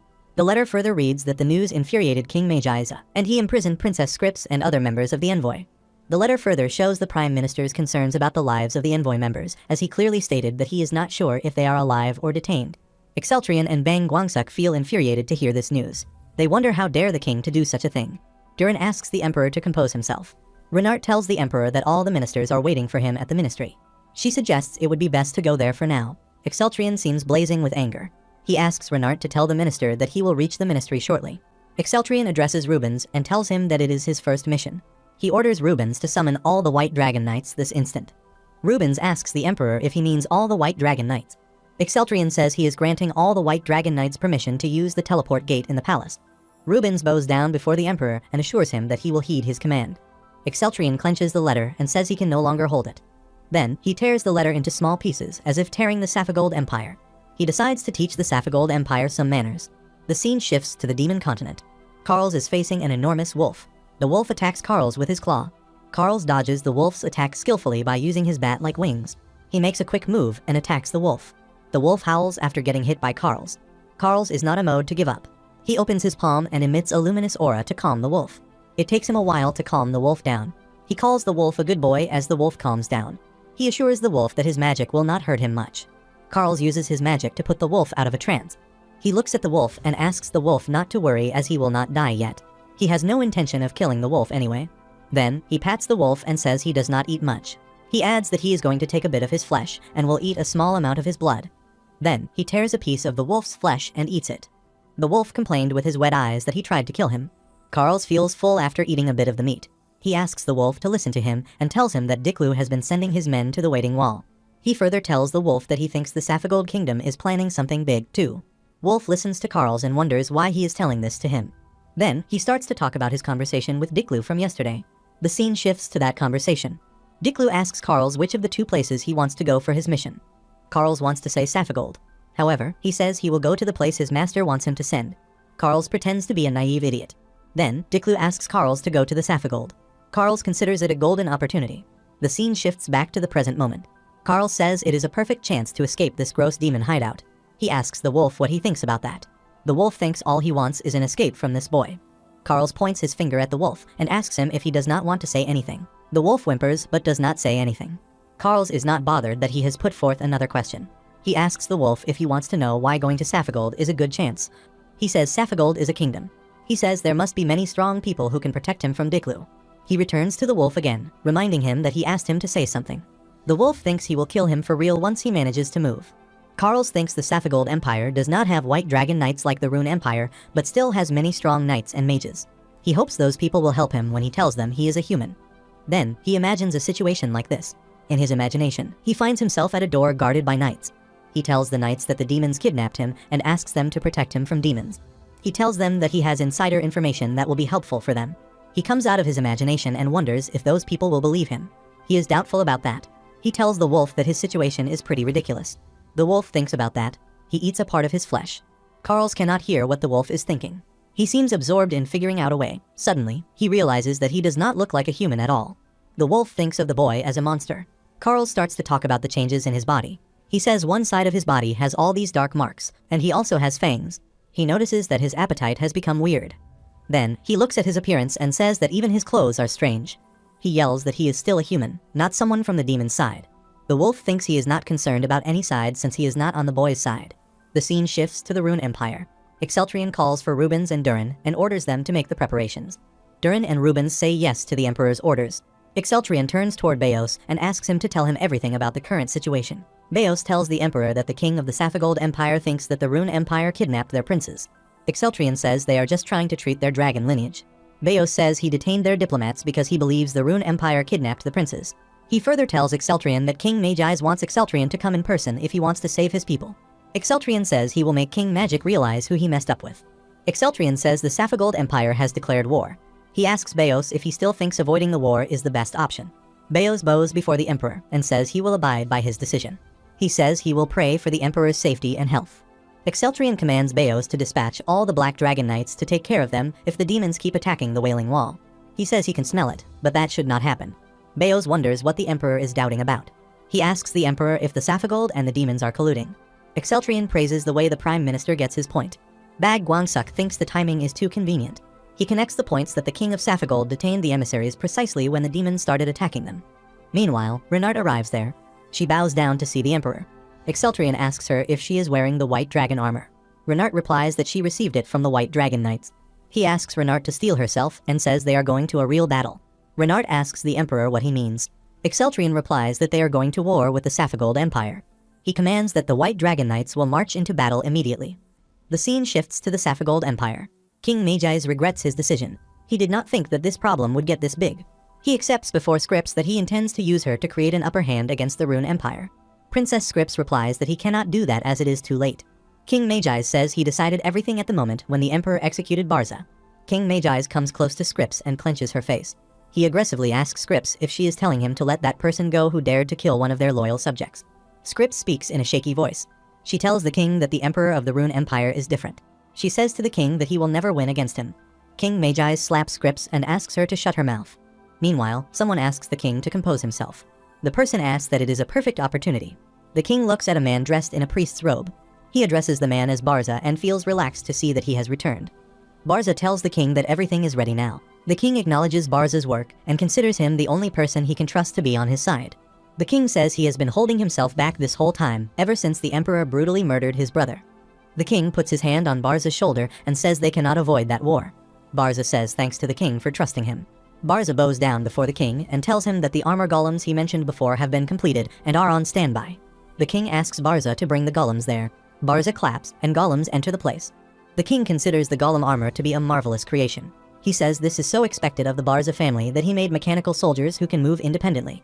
Barza accepts the king's appreciation and tells him that he found his brother's laboratory before he died. The scene shifts to the moment when Barza finds his brother's laboratory. He sees his brother doing something and asks about what he is doing. His brother turns his blood-stained face. He has a sharp tool in his hand. He tells Orsk that he is almost done with the work. Orsk tries to stop his brother. Orsk's brother pushes him away and says that their family cannot survive if they do not do this. Then, he resumes performing some procedures on the human body. The scene shifts back to the present moment. Orsk Barza feels emotion when thinking about how far his brother went for the sake of their family. He feels sad to mention that his brother died a feudal death in the Rune Empire. He addresses the king and says he came here to avenge his brother. He tells the king that he spent his whole life secluded in his home, researching the magic and innovations of his family. He assures the king that they can win the war against the Rune Empire if they make more of the soldiers that his brother made. He says all he needs in this regard is the king's approval. He feels confident about his victory after listening to Orsk Barza's words. He feels mistaken to be afraid of the Rune Empire. He asks Orsk Barza to steel himself. He says they will become the continent's greatest military nation, surpassing even the likes of Rune. He asks Orsk Barza how many golems he can make in a year. Orsk Barza replies that he can make 20 of them in a year if he devotes himself. He asks Orsk Barza if it is correct that these soldiers' power surpasses that of a knight within a rank blood aura. Orsk Barza confirms that. Orsk Barza looks at Scripps and wonders what happened to the princess for her to be in this state. He considers her a poor thing. He looks at the string around the princess's body and feels his blood aura inhibitor is doing its job. He says he never imagined that she would return out of her volition. He seems amused to see things going his way. He asks Scripps how she managed to convince the emperor to come here. He touches Scripps's face and says Exceltrian should have crossed the national border by now. He says the destruction will soon begin. He asks the princess to look at how disgracefully her father behaves. On the other hand, King Magi's is busy appreciating the creation of golems. Orsk Barza tells the king that the development of these golems ceased after his brother passed away. He adds he is moving them for a short while with his magic. He reveals before the princesses that the Rune Empire is not the only target of his revenge. He tells the princess she has become amazing after all her dragon blood rendered her powerless. Princess Scripps tries to call her father, but Orsk covers her mouth and prevents her from saying anything. He says all she needs to do is to watch this. She wants to tell the king he cannot trust that evil person. Meanwhile, someone enters and tells the king they received a report. The king asks the man what report he is talking about. The man bows down before the king and tells him that the emperor of the Rune Empire and his entourage have crossed the border. The king holds his head to hear that the emperor reached his kingdom. He asks the man if he is with the White Dragon Knights. He says they will lose if the White Dragon Knights are there. Orsk Barza asks the king to compose himself. He suggests they should listen to the report first. The man further tells about the report. He says the report said that the White Dragon Knights are not part of this entourage. The king asks the man if it is true. The man replies that the report says that the entourage only consists of 10 Black Dragon Knights. The king thinks he cannot believe that the emperor of the Rune Empire dared to come there without his White Dragon Knights. Orsk Barza suggests if they lure him to the palace, everything will turn out as planned. Scripps wonders if the emperor is coming here for her. She knows Exceltrian can neither handle this alone, nor with the Black Dragon Knights. She clenches her teeth to find herself in this state. She does not want to end up being a burden on Exceltrian. She tries to free herself. One of the men notices that struggle and tells the king. King Magi's turns back and asks the general to do something. Orsk Barza casts a spell to bind the princess. He succeeds in doing so. King Magic slaps the princess and says he is lenient with her because she is his daughter. He asks the princess why she dared to act like this after the Rune Empire won her. King Magi's looks at Orsk Barza and says they cannot let their guard down. He asks the general if the White Dragon Knights are hidden. Orsk Barza asks the king not to worry about that. He tells the king they have stationed knights with orange blood auras at the national borders. He adds those knights have enhanced senses. He says there should only be one person who is hiding a significant amount of power among those who cross the border. Then, he asks another man if it is not like this. The man says it is indeed like this. The man says he believes the man with the significant power would be the emperor himself. King Magic talks ill of Exceltrian and says he will make his blood stain the ground. He says he will see how far his arrogant pride takes him. Then, he grants General Orsk Barza complete control of the army. He commands the general to capture the emperor alive. He advises the general to use hostages if Exceltrian resists too much. He allows the general to kill Exceltrian if the situation gets worse. Orsk Barza smiles and says the king's wish is his command. He thinks the Safagold Empire and the idiotic king are doomed. He says the world that killed his brother will come to an end. He wishes to create a new world where he will be free from these humans. He thinks a world shall arise where nobles and those of the dragon lineage will no longer rule. The scene shifts to Exceltrian. Exceltrian looks at a fountain embellished with statues. He says magic lives in such extravagance. Meanwhile, a guard calls him and asks him to reveal his identity. The guards tell Exceltrian that this path leads to the palace. They add that the civilians cannot use this road, nor can they block it. Exceltrian mocks their instructions and asks them if he looks like a civilian. He says he did not know that mere guards would have such vigor. The guards get alerted to hear Exceltrian's counter-question and comment. One of the guards says he looks like a noble based on his attire. The other guard asks Exceltrian to tell which family he is from. Exceltrian wonders if they are asking about his family. He replies to the guards that he came there to slaughter. Meanwhile, a knight comes there, calling Lord Exceltrian. He reaches Exceltrian, bows down, and says they were scared because of his absence. He asks the emperor why he is there. He adds it is not yet time to gather. Exceltrian turns back and looks at Ingruz angrily. He warns Ingruz not to interrupt him and asks him if he will not be merciful next time. Bang Guangsuk says he hates it when people cut him off. Ingruz asks the emperor to forgive him and assures him that he will not do that again. The guards look at Ingruz. One of them says the man looks like a knight. The other guard says the man does not look like a knight of Safagold.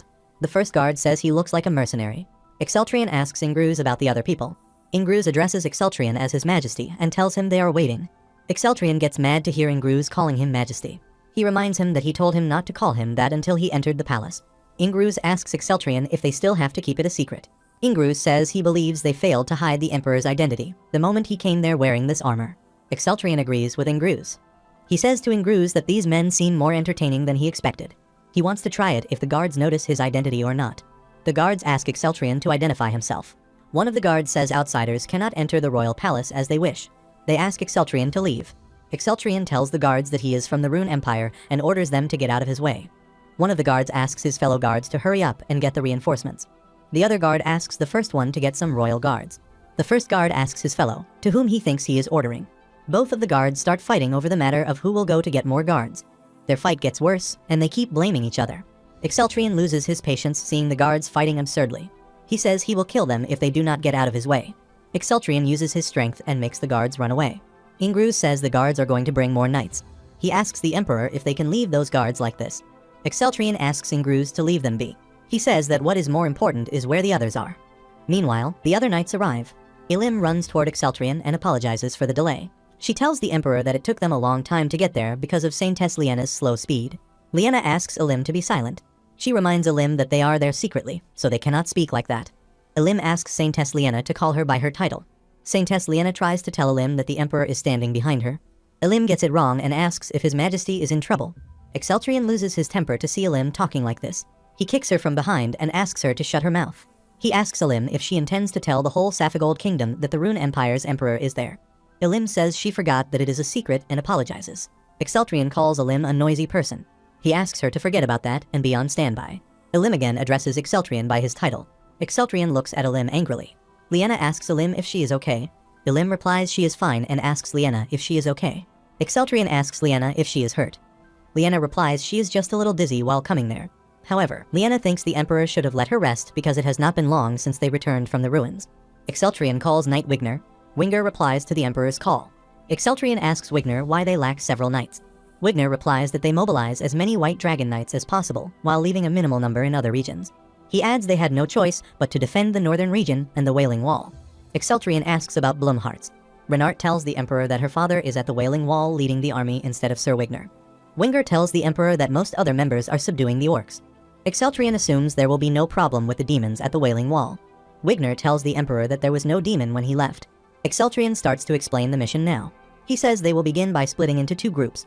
He adds that one will buy time, while the other will invade the palace. Wigner says he will heed the emperor's orders. Wigner realizes the rumors are true. He feels the emperor has become a completely different person. Exceltrian starts to delegate duties to all the knights. He orders Ingruz and Rubens to take the lead and eliminate anyone interfering. He commands them not to consider if the people are soldiers, knights, nobility, or royalty, and asks them to kill anyone who attacks. He further asks them to neutralize the ones who surrender. Exceltrian asks Liena to remain in the rear guard and assist the other knights. Then, he orders Elim to do everything she can to protect Liena. Wigner sees the Emperor leading his team and feels as if he is seeing the former Emperor. He hopes to see how the Empire will advance under Exceltrian's leadership. Exceltrian announces the beginning of the war. The scene shifts inside the palace. The guards enter the palace, looking for the king to tell him about the emergency. Orsk Barza is busy drawing a circle on the ground. He tells the guards that the king has returned to his sanctum for urgent business. He asks the guards about the matter. The guards say to the general that the Emperor of the Rune Empire has appeared in front of the palace. The general asks the guards if the Emperor of the Rune Empire is at the palace's entrance. The guards assure the general that they are giving him the right report. The general says it is impossible. As per his estimation, the Emperor and his entourage should have entered the outskirts of the kingdom. According to his calculations, reaching the palace from the outskirts takes at least 2 days. The guards say they do not know why they arrived, but they are there.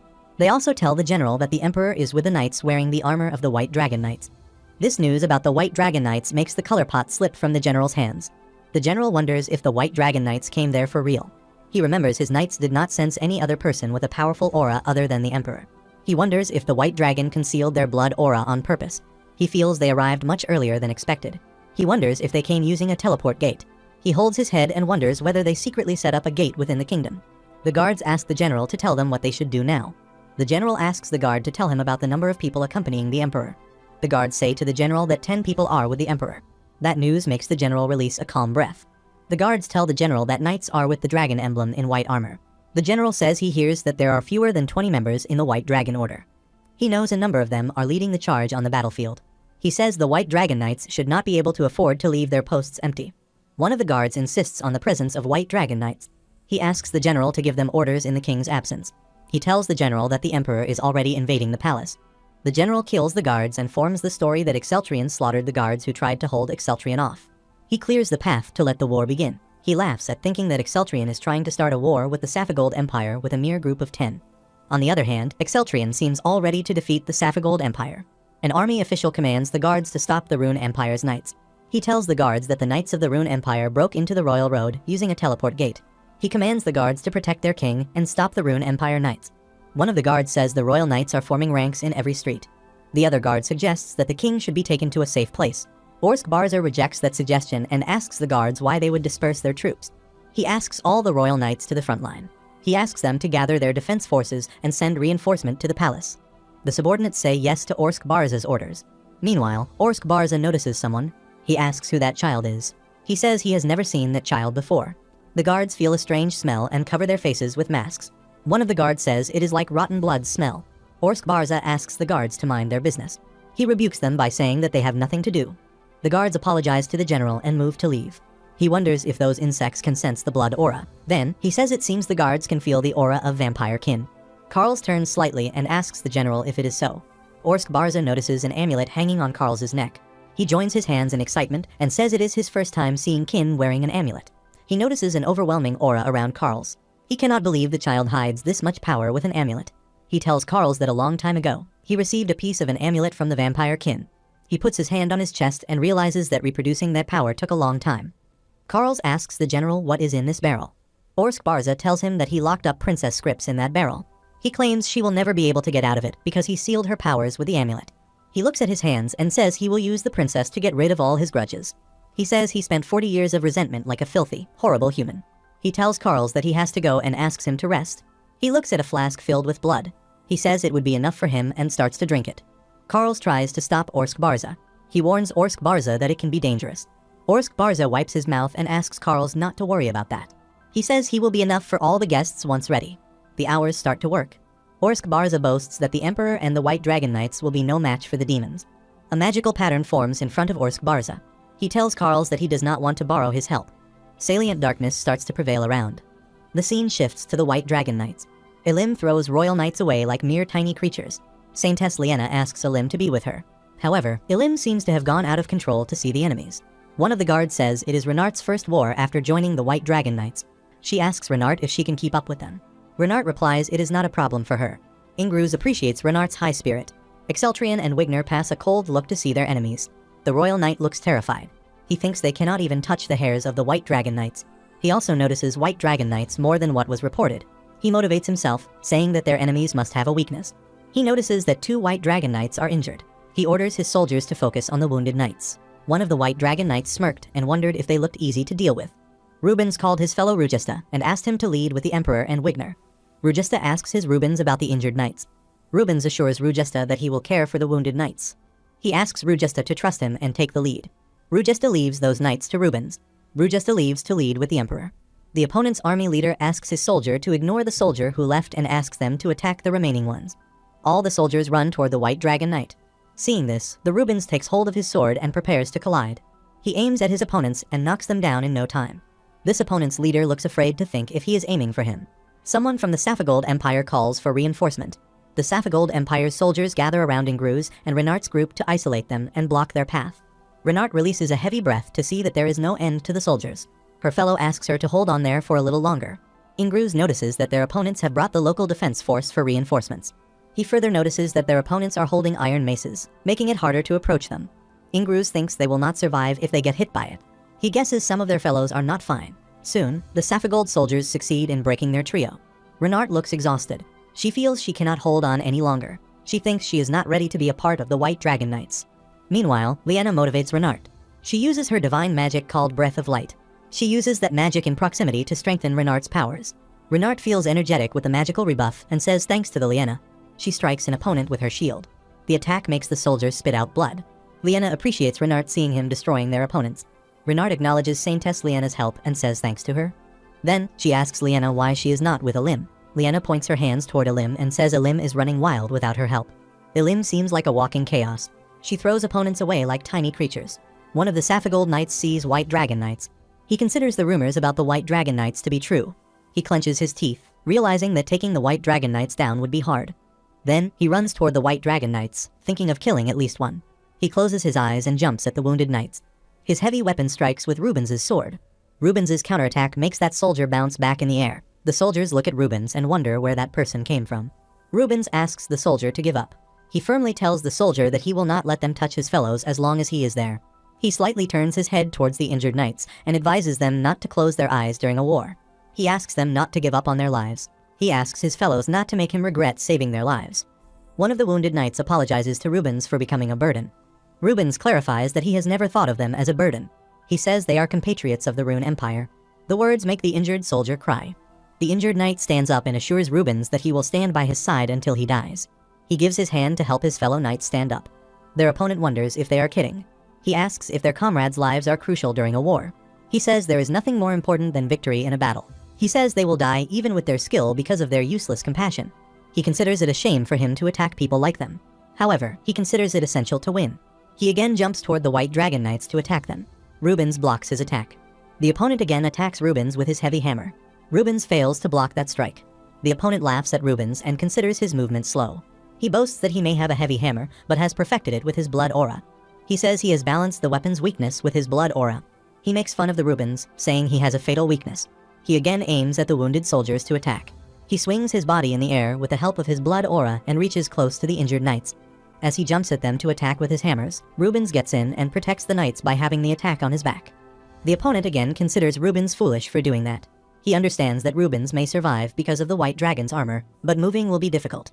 He looks at Rubens' condition and says it was a brief but fun fight. He again gets hold of his hammer to strike a final hit to kill Rubens. The next thing must be a surprise to the opponent. Rubens opens up his arms, emitting an overwhelming aura. The opponent freezes at his place. He wonders what that power is. Rubens looks at his opponent with a firm gaze, Exceltrian Rubens from a distance. He seems relaxed when he sees Rubens using his real strength.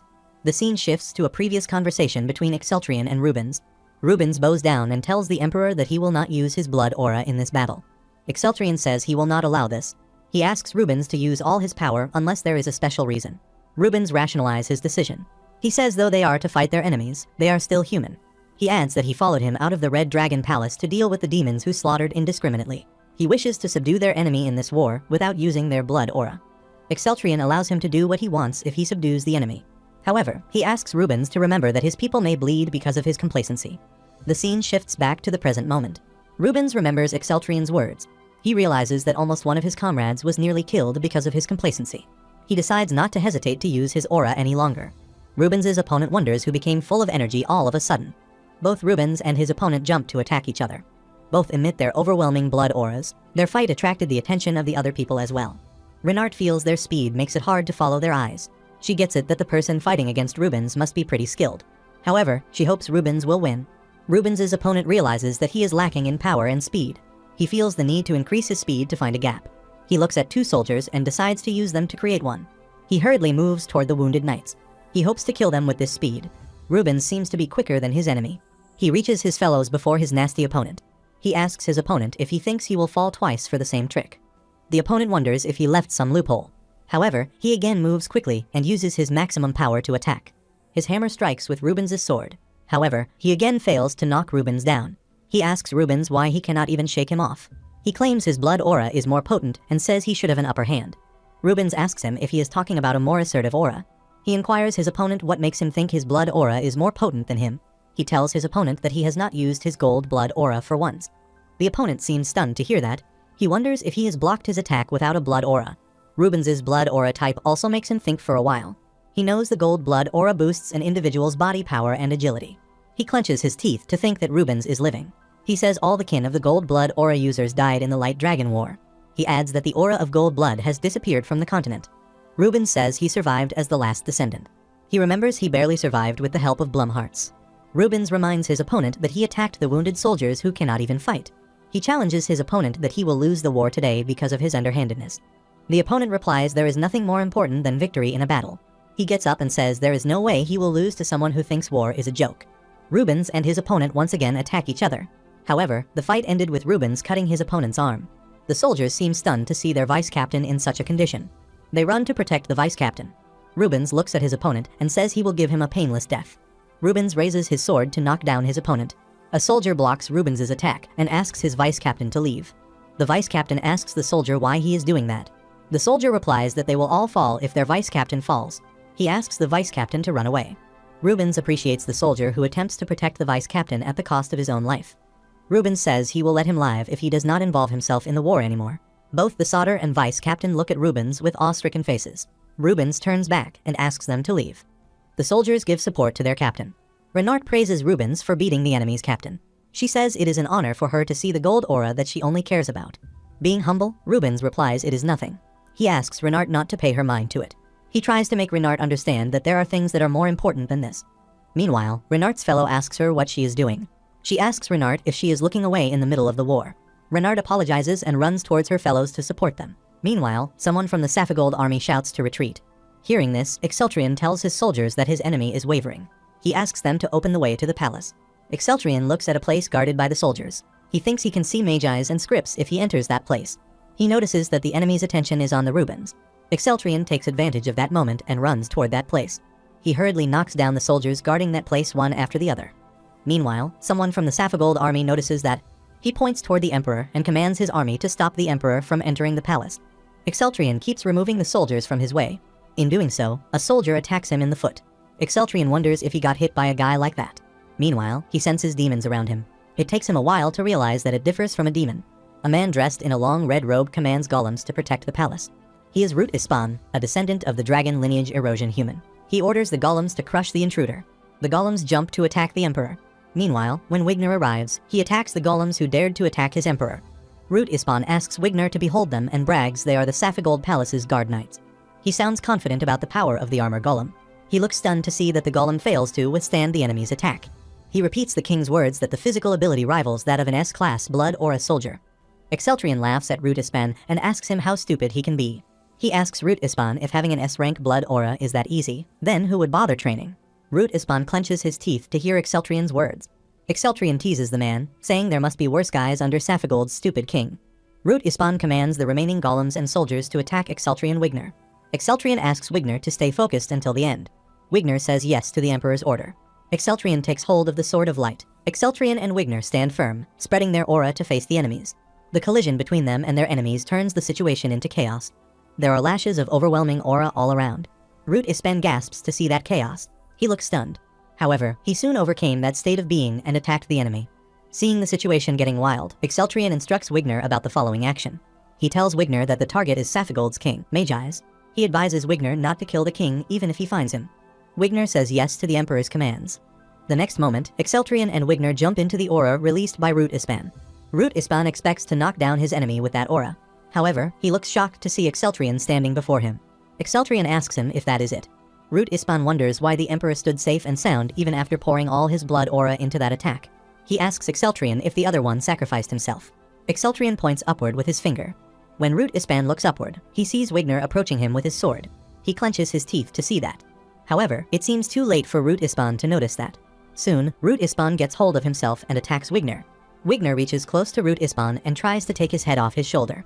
Root Ispan opens his palms and releases a strong yellow aura. He confidently says that his blood aura is specialized in defense. He challenges Wigner that he cannot pierce it with his power. Exceltrion replies to Root Ispan that he is entirely mistaken. He asks Root Ispan if he thinks his blood aura can block everything because it specializes in defense. Exceltrion tells Root Ispan that if he knows the different ranks of the blood aura, he must understand that Wigner's crimson aura is more potent than his yellow aura. He makes Root Ispan realize that he cannot win against Wigner. Root Ispan does not seem ready to accept that fact. He sticks to the illusion that his blood aura is the most vigorous in the kingdom. Wigner says that even if their blood aura might have been similar, he is still better than him in all aspects. That moment proves to end the fight with Wigner knocking his opponent down. Wigner looks at a door and tells the Emperor they have arrived. He requests Exceltrion to enter. Exceltrion asks Wigner if his wound is fine. Wigner asks the Emperor if they are not in the middle of the war. He adds that the wound is nothing. Exceltrion considers it fine on Wigner's insistence. Exceltrion says the energy he feels from inside is a demon's energy. Wigner wonders why a demon would be there. Exceltrion wonders if it is Magi's. Exceltrion commands Wigner to break down the outer door. He says he intends to take a look around. Soon, the door opens and throws out an overwhelming aura and stench. Wigner asks the Emperor to look in front of him. Exceltrion looks in front of him and wonders what that thing is. There is a gigantic, monstrous creature standing in front of them. The monster says, finally, the Emperor comes. He asks Exceltrion what takes him too long to get there. The monster adds that the Mad Emperor and the Dragon Knight's fame was for nothing. Wigner says he will handle that monster for the Emperor. Exceltrion asks Wigner to stay back. He asks the beast if he knows him. The monster replies that he is the Orsk Barza, younger brother of Eric Barza, the Safagold Empire's envoy Exceltrion killed. Bank Gwangsuk wonders if Eric Barza has a brother. To the extent he remembers, things were different in the original version. In the end, Barza, who hated humans, accepted part of gluttony, the 7th Duke of Hell, into his body. Those who attempt this have a 40% chance of losing their life. In addition, there is a 50% chance of losing their intelligence and turning into a walking lump of meat. In the Stroy, Barza did not die. He did not lose his intelligence either. His deep hatred of man turned him into a perfect demon. That is how the 5th demon general, Barza, was born. He slaughtered many humans. Bang Gwangsuk wonders if his younger brother will turn into a demon this time. He notices the novel's story changes again because of him. Orsk Barza says he does not think that he recognizes him. He asks Exceltrion if killing his brother bothers him. Exceltrion smirks and says that he just remembered the faces of the evil demon traitors. Orsk Barza considers it nonsense and says his brother has never met a demon. Exceltrion says his brother was to become an evil traitor like him. Orsk Barza gets infuriated to hear such words about his brother. He warns Exceltrion not to say such insulting words to his dead brother. He says to Exceltrion that he will die by his hands today. He moves his body and shatters the roof of the place. Wigner gets hold of his sword and stands in front of the Emperor. He concludes that Orsk Barza is different from anything they have ever seen. Exceltrion takes out his sword and says he knows about that. He feels the Sword of Light also responds to a powerful demon's power. Exceltrion feels the energy of another demon besides this monster. He can sense that the energy of the other demons is far more tremendous compared to this giant monster. He wonders what else is there. Exceltrion seems immersed in his thoughts. Orsk Barza asks Exceltrion where he is looking. H hits the floor with his giant hand and shakes the whole building. Wigner seems ready to block his opponent's attack. Exceltrion advises Wigner to dodge the attack instead of stopping. Orsk Barza ferociously attacks his opponents. Bang Gwangsuk feels their bodies would not survive if they tried to face this giant with physical strength alone. He remembers that Karl struggled with Barza when he became a demon in the Great Human Demon War. Orsk Barza mocks his opponents dodging, saying they are good at running away. He says he will not miss his attack this time. Exceltrion finds it hard to predict Orsk Barza's movements, even with the help of the silver aura. On top of that, he seems concerned about the other demon's energy. Meanwhile, Exceltrion loses his balance on getting another attack from the giant. He says he will deal with that giant and asks Wigner to look for the one with the different energy. Wigner tries to say something to the Emperor. However, Orsk Barza interrupts their conversation before Wigner completes his sentence. He asks his opponents how they dare think they will let him leave.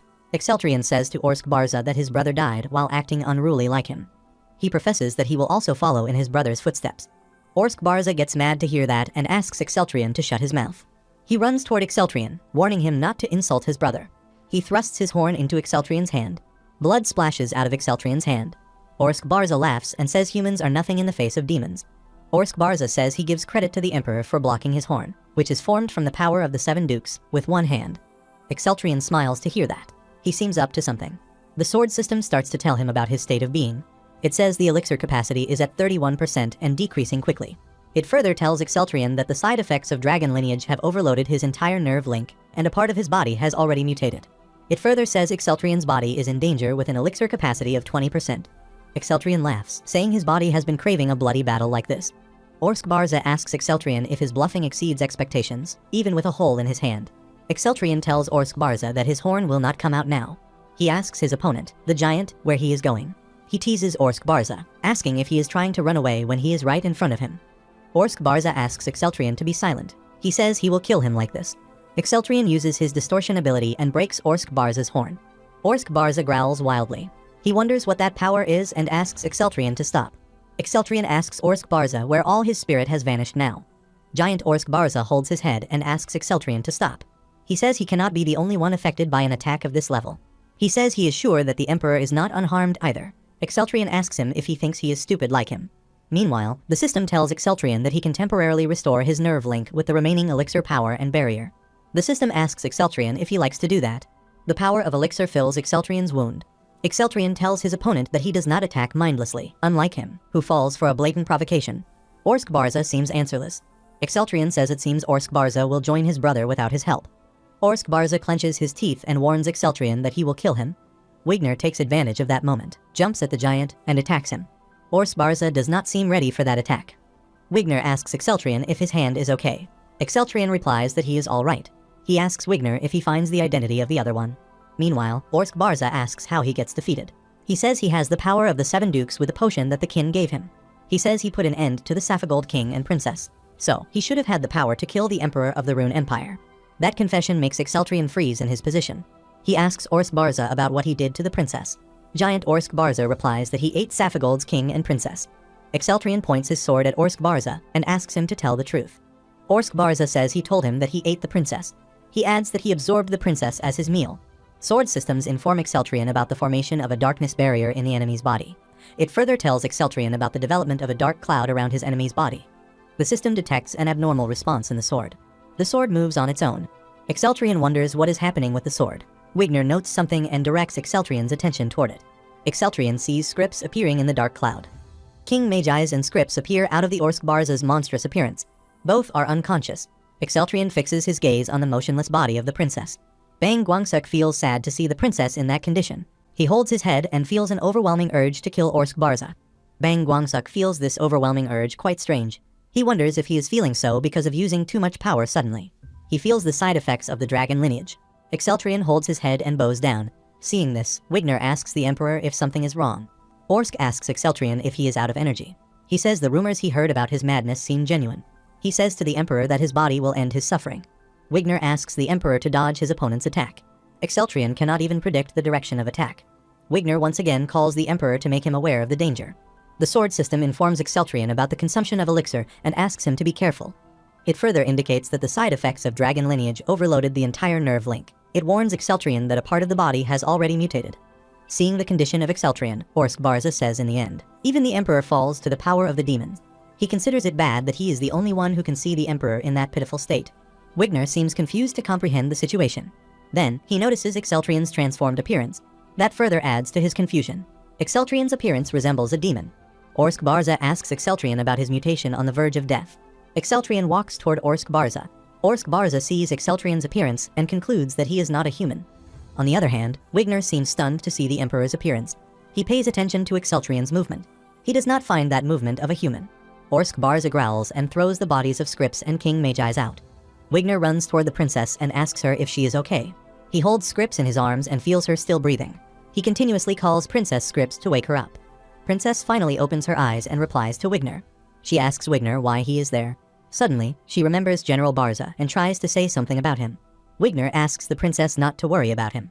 He tells her that Barza is at the end of his life. Orsk Barza says sorry to his brother with wet eyes, on the verge of death. He is sad that he failed to avenge his brother. Scripps asks Wigner about the Emperor. Wigner replies that the Emperor is in a strange state. Scripps looks at the Emperor and asks Wigner why the Emperor became like this.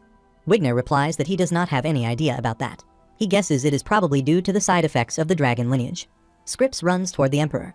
Wigner tries to stop the princess. Scripps says she needs to see his condition right now. The Emperor mutated into a beast-like appearance. Wigner tries to make Scripps understand that it can be dangerous and asks her not to approach the Emperor further.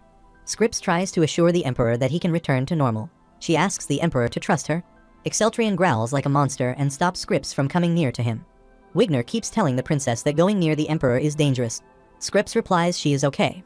She goes near the Emperor and asks him to get a grip on himself. Exceltrian again asks the princess not to come close to him. He tries to make her realize that there is danger in his broken sentences. Bang Guangsuk holds his head and thinks he needs to fight off the power of the dragon lineage. He understands that he needs the power of the Sword of Light. He feels his body can no longer move. He commands the sword to come to him quickly. The system activates the sword's flying mode. The sword flies toward the Emperor. Scripps and Wigner look surprised to see the function of the sword. The sword reaches close to the Emperor. The Emperor holds the sword in his hand. Meanwhile, the system informs Exceltrian that his nerve link has increased to 40%. It further makes Exceltrian aware that the dragon's blood level is abnormally high in his body. The system asks Exceltrian if he wishes to temporarily use the psi barrier to protect his body. Exceltrian commands the system to do it quickly. The system approves the commands and initiates the psi barrier deployment. As the system activates, Exceltrian's dragon blood level decreases quickly. Soon, the system indicates that his dragon blood level has reached a stable level. Exceltrian returns to normal. He tightens his grip on the sword to realize that the sword made it possible for him to return to normal. Scripps and Wigner run toward the Emperor and ask him if he is okay. Scripps sits before the Emperor and asks him if he started the war because of him. She cries to see that the Emperor is injured because of her. Exceltrian holds Scripps to calm her down. He assures her that he is okay. Scripps looks at the Emperor. Exceltrian tries to free Scripps from guilt, saying it is not her fault. He asks her not to worry about it. Scripps apologizes to Exceltrian. She says he would not have had to come here first if she was stronger. Exceltrian replies she can become stronger from now on. Wigner feels awkward to see the Emperor and the princess immersed in each other's eyes. Meanwhile, someone enters the place. All three of them look at the person who just entered. It is no one else but Carls. Carls looks scared as he greets them. Exceltrian takes hold of his sword as he can sense that the aura is that of a demon. Wigner comes forward and asks the Emperor to stand back. Now, it makes sense. Exceltrian assumes that the child is the one who was expelling that energy. However, he feels the child does not seem like a typical demon. Exceltrian sees the child coming toward him. Carls comes close to Exceltrian and bows down before him. He begs the Emperor to save him. That seems something unexpected. Carls looks at the Emperor and tells him he is not a demon but a human. He requests the Emperor not to kill him. Bang Guangsuk wonders what is going on. He does not remember any such character from the story. Exceltrian points his sword at the child. He asks the child if he expects them to believe him with that demon-like appearance. Carls breaks into tears and tells the Emperor that a demon kidnapped him and changed his body. He begs the Emperor to believe him. Exceltrian touches the boy's wings with a sword of light. The child yells that it hurts. He asks the Emperor what he is doing. He blows on the point where the Emperor touched with the sword of light. He says it hurts like hell. Exceltrian says that injury is undeniable proof that he is a demon. He adds that the sword of light responds to the skin of a demon. Carls tries to convince the Emperor that he is a human, irrespective of his weird outer appearance. Exceltrian turns his back and asks the child to leave. He says he will pretend that he did not see him. Scripps asks the Emperor if letting him go like this is okay. Exceltrian asks Scripps to let the child leave. He adds they must join the other members. Exceltrian wonders if she does not see that they both have no strength left. How will they beat that demon? Scripps says she will try to speak with that child. Exceltrian insists on going. Scripps ignores the Emperor's command and sits before the child. She inquires about the child and how he ended up like this. She also asks the child about his name. The child introduces himself as Carls. The name makes Exceltrian freeze at his position. Exceltrian asks the child if his name is Carls. He further asks the child if he is sure about his name. The child replies he is sure about that. He adds his name has been Carls since the day he was born. Exceltrian holds the boy and asks if he is Carls of Precio, the mining village. Carls asks the Emperor how he knows about him. Wigner finds that question imprudent, tells the boy he is talking to the Emperor of the Rune Empire, and asks him to mind his manners. Carls humbly asks the Emperor to let him off. He says it hurts. Meanwhile, Bang Guangsuk feels that the silver blood is again getting problematic. He tries to control that crazy aura. Part of him seems satisfied to find Carls. The other knights have also reached there by now. Renart tells the Emperor they cannot stay there for too long. Wigner requests Saintess Liena to take a look at the Emperor's condition. He tells her about the Emperor's strange condition. Saintess Liena looks at the Emperor. She uses her spiritual magic and asks the Emperor to come to his senses. Liena's power helps the Emperor to return to normal. Exceltrian says thanks to Liena. Liena replies that there is nothing to thank her for as she is doing her job. White Dragon Knights express their happiness when they see the princess. Scripps apologizes for making all of them worry. Rubens gives support to the Emperor. He tells everyone that soldiers are now gathering in front of the palace. He says it will be challenging to break through to the teleport location. Someone asks who that child is and how his demon energy can be so strong. Exceltrian does not answer those questions. Instead, he says they are taking that child back to the Empire. Then, Exceltrian addresses Carls. Carls responds quickly. Exceltrian asks Carls to bring Barza's corpse. Carls holds Barza's corpse. He asks the Emperor if he has to fight, too. Exceltrian asks Carls to hide his wings and follow them from behind. He asks Carls to give the corpse to him. The knights tell the Emperor that the door is about to break, and they can no longer hold the soldiers. On the other side of the door, the Saphigold soldiers try hard to break the door with a huge log. Their leader asks them to break the door quickly. The door opens. One of the soldiers asks his fellows to halt and tells their captain that someone is coming out. He asks the captain what they should do now. The captain asks them to wait for a while. He wonders who is coming out. It is Exceltrian. He throws General Barza's corpse in front of them. He says they do not need to know him and asks him to take that corpse. The soldiers look stunned to see Barza's body. Exceltrian tells them this is the true nature of Barza, who played with their king. All the soldiers look surprised. The captain wonders why General Barza has a demon's energy. The captain asks about the king. Exceltrian asks him to look behind. The captain sees the king coming out with the princess's support. The captain asks the king what happened. King Magi's tells him that Barza conspired with the demons and betrayed them. He tells the captain that Barza tried to use the Saphigold Kingdom as an advanced area for the demon army. He adds that Barza tried to harm him and Princess Scripps. He tells everyone that the Emperor of the Rune Empire prevented all of this. Exceltrian addresses all the troops and asks them to listen to him carefully. He says they have two options remaining. He adds that they can obey him like their king or die by his hand. The soldiers notice the sword of light in the Emperor's hand. King Magi's looks at Exceltrian and asks if he is telling them to come under the Rune Empire. Exceltrian replies they will become the Saphigold Kingdom Imperial Territory. Exceltrian says he will give them autonomy. He clarifies that they must bring all their national powers together in the face of war with the demons. Exceltrian asks King Magi's to choose if they will live or die. King Magi's looks down and says he chooses to let everyone live. Exceltrian puts his hand on the king's shoulder and appreciates his wise choice. He says it has been a while since they came to the Saphigold Empire. He adds that the Rune Empire's troops would continue advancing if they did not solve the dispute by communicating. He suggests it would be best to stop the war. King Magi's orders his troops to immediately halt all battle with the Rune Empire. The captain listens to the king's command. He orders his soldiers to inform the whole army about that. He further commands the soldiers to apprehend all the people related to the demons in the Barza clan. Renart tries to drive Rubens' attention to the wound on his back. She says the wound is severe. Rubens seems unconcerned about that. He replies it is nothing. Elim released a cold breath, saying she was still warming up. Carl says it is the same with him. Exceltrian takes his people with him. He appreciates everyone for doing a fabulous job during the battle and tells everyone that they will return to the Empire immediately. Everyone looks calm and satisfied. The scene shifts to the Rune Empire. Exceltrian seems busy having his meal. Beos tells the Emperor that he prepared several cards for this war. He adds that it has all become useless as he did this. He asks the Emperor if he is listening to him. Exceltrian replies with his stuffed mouth that he is listening to him. Beos looks at the child and asks if he is Carl's. Exceltrian tells Beos that Carl's is a human and a vampire. Carl's gets mad to listen to that. He resists that identity and insists that he is a human. Beos covers his ears to avoid his shrilling voice. Exceltrian points at his wings. He asks Carl's to talk about his human status after he puts those wings away. He asks him if he thinks anyone would believe his words. Carl seems answerless. He touches his wings with sadness. Exceltrian warns Carl's not to raise his voice in the palace. Carl says he will be quiet. Exceltrian tells Carl's that the vampires can kill people just by raising their voices and asks him to be careful. Beos wonders why he felt his head splitting a moment before. Exceltrian asks Beos if something happened in his absence. Beos says the demon army's General Diklu's movements are unusual. Carl's responds as he hears Diklu's name. He asks Beos if he is talking about that evil boss. He tells them how hard it was for him to escape because of Diklu. Beos asks Carl's if he has any information about Diklu. Carl's pats his head and says he does not know much about him. Beos says that is not true. He tells Carl's how rare it is to have information about the demon army's general. Carl says he will tell what he knows about Diklu. He tells Beos that Diklu is a vampire. He adds that Diklu is the most powerful among vampires. He further says that he also became a kin from Diklu's blood. Beos asks Carl's if he has become a kin. Carl says it is a little complicated matter. He asks Beos if he knows Lohnheim. He tells Beos that it is an autonomous city that has the Temple of Light. Exceltrian says he knows about that place. Carl's tells them that he went there and was eaten by some guy. Exceltrian asks Carl's about that guy. Carl says the guy who ate him was a shape-shifting monster. Carl's adds that, somehow, he ended up eating that monster. He agrees that it is weird that he ate the beast. He describes that state as fighting to seize the initiative in the soul. He says they did something like this, and they declared him the winner. Exceltrian repeats his words and asks Carl's if this is how he transformed into a vampire. Carl says yes to that question. Exceltrian asks how something like that happened. He finds it strange. Carl agrees that it sounds like something impossible. He tells them that the demons considered it some miracle.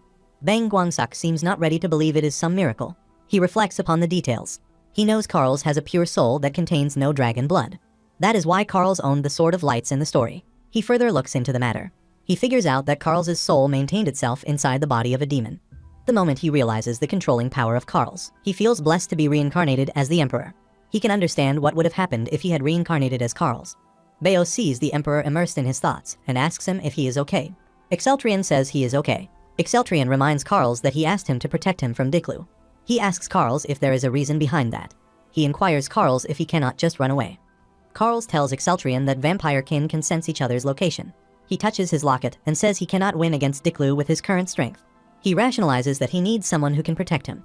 Exceltrian pays attention to the information. The vampire kin can check each other's location. Bayos considers it helpful information. He says they can predict the demon's army's moves. He throws light on the other side of the coin as well. He says there are risks that the demons can also predict their actions. Exceltrian compliments Carl's that his power level is superior to the demon turned Barza. Carl's feels happy to receive the compliment and says thanks to the Emperor. Execution clarifies that it was not a compliment.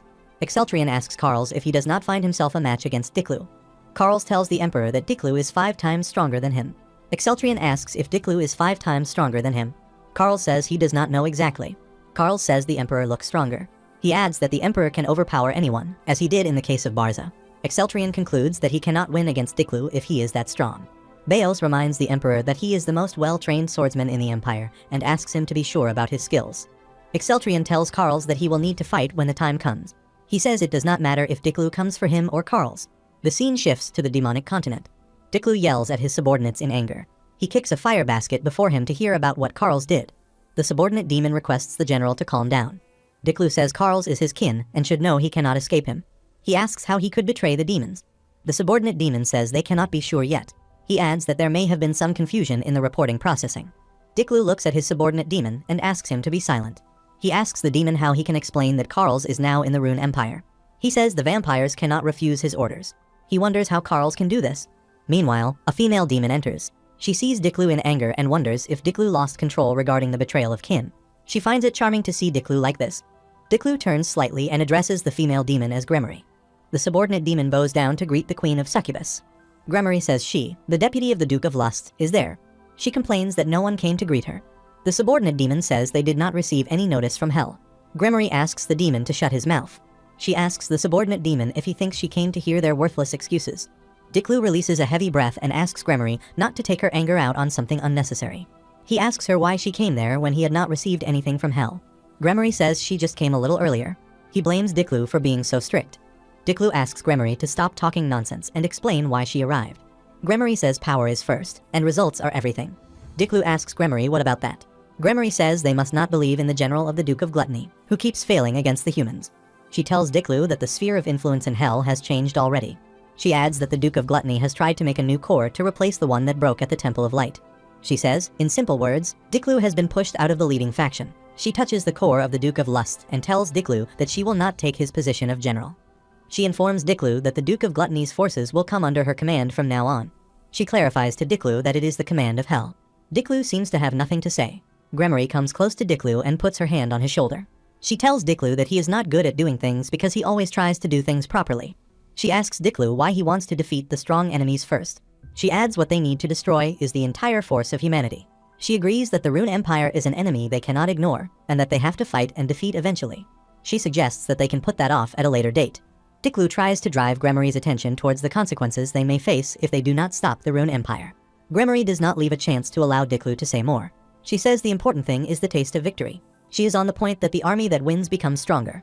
She asks Diklu if it is not the case that he is like this because of losing. She asks Diklu to listen to her for now and lie down. Diklu leans towards Gremory to listen to her. Diklu agrees with Gremory. Gremory says it is nice to see him calm. The scene shifts to the Rune Empire. Exceltrian shows a place to Porto and asks Porto how it is. He tells him that he can practice to his heart's content there. Porto says it is fantastic that there is a training area like this in the palace. Exceltrian tells Porto that he used to train there. He asks Porto to show him his power. Porto scratches his head and says he is nervously trying to do a little trick in front of Sir Durin, the greatest mage of their time. Durin coughs and asks Porto not to worry about an older man like him. Porto says he will demonstrate 2 basic types of flame magic. He opens his palm and forms a fireball on his hand. Then, he moves his hand and releases flames of fire.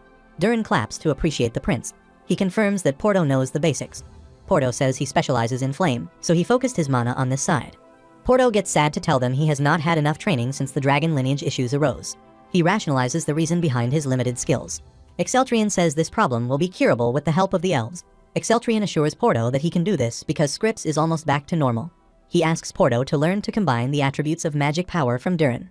Durin asks them to explain the attributes to him. Durin turns towards Exceltrian and puts his hand on Exceltrian's chest. He asks the Emperor to excuse him while he figures out his attributes. Durin scans Exceltrian's attributes and confirms that his attributes are ready. He says that Exceltrian's attributes are specialized in earth and flame. He further says that the ratio of earth and flame is 70 and 30%, respectively. The attributes that mages in the Iroth continent can carry are 4 elements: flame, ice, wind, and earth. Before Durin says something about the element of earth, Exceltrian intervenes. He says the proportion of his attributes is not very good. He asks Durin if it is not that the magic of each system is not that powerful. Durin says it varies widely depending on how the individual uses it. However, he agrees that the earth system is challenging to use. Durin gets on his knees and puts his hand on the floor. He uses his earth attribute, and cracks appear in the floor in a zigzag pattern. He tells Porto that the earth system is divided into 2 types, earthquakes, and he just used rock manipulation. He also demonstrates the second type. Durin says they can gain even greater power than this if the Emperor and the Prince use a good combination. He adds that he feels a significant increase in the Emperor's magic power and blood aura because he has a talisman. Porto finds it amazing that both magic power and blood aura can increase at the same time. He says it looks like the effects of the talisman. Exceltrian says if he knew, he would have given the talisman to Porto. He says he rarely uses magic in battle. Porto says thanks to the Emperor for this thought. Exceltrian assures Porto that he can use magic power several times more than he can now once Durin trains him. He advises Porto to try to learn well. Porto says thanks to the Emperor. He says he cannot believe he cares about them even after what happened with the Saphigold. Exceltrian asks Porto not to worry about that, as it was not his fault. He asks Porto to practice thoroughly because they need to enter the stone mineral ruins. He tells Porto that he will require his strength at that time. The demons struggled to invade the continent after the Rune Empire, and Saphigold concluded their war and formed an alliance. The alliance of the 2 kingdoms makes the situation difficult for the demons. Following the formation of the coalition, they attempted to invade the western continent by bypassing the Wall of Lamentation. It is easier for the demons to seize human lands than to invade an empire. The vicinity of Jaskara was home to the habitat of monsters, which made the demons hesitate. The monster's name is Wyvern. These monsters possessed formidable individual strength and could fly swiftly. However, the monsters have the habit of forming groups for habitation and initiating a battle recklessly. That habit proved to be challenging for the demons as well. Of course, the humans residing in Jaskara are equally at risk. However, there is hope in Jaskara.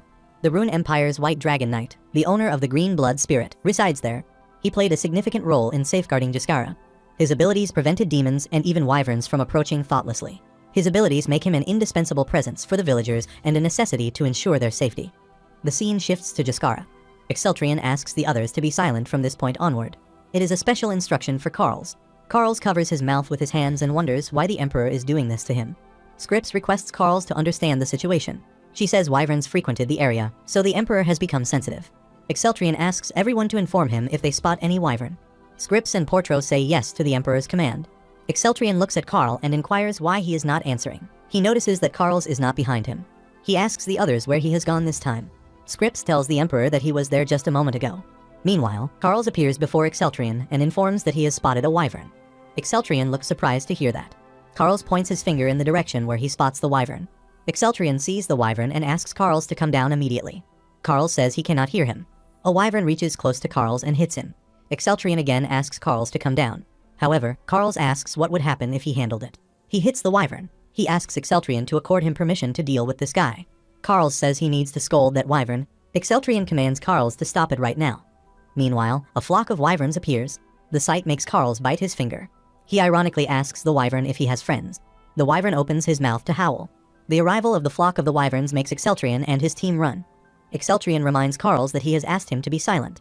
Carls covers his eyes with his hands and apologizes to the Emperor. Porto attacks the wyverns with fire. Exceltrian says it is impossible to deal with wyverns by using ordinary attacks. He asks his team to take refuge in the forest for now. Soon, they reach close to a cave. One of them suggests heading inside the cave. They get inside the cave. Exceltrian asks if everyone is safe. He notices that Carls is not there. He asks where he has gone now. Carls replies from outside the cave. One of the wings is in the grip of a wyvern. Carl says he gets inside in a moment. He tries to free himself from the wyvern's grip. Soon, he succeeds in doing so. Carl moves forward to get inside the cave, unaware of the presence of many wyverns behind him. Scripps asks Carl to see behind him. Seeing this, Portro activates his power. He says he will try to stop it. Exceltrian stops him. He says there is no need for that. He says the guardian deity of the forest has arrived. Carl seems in danger.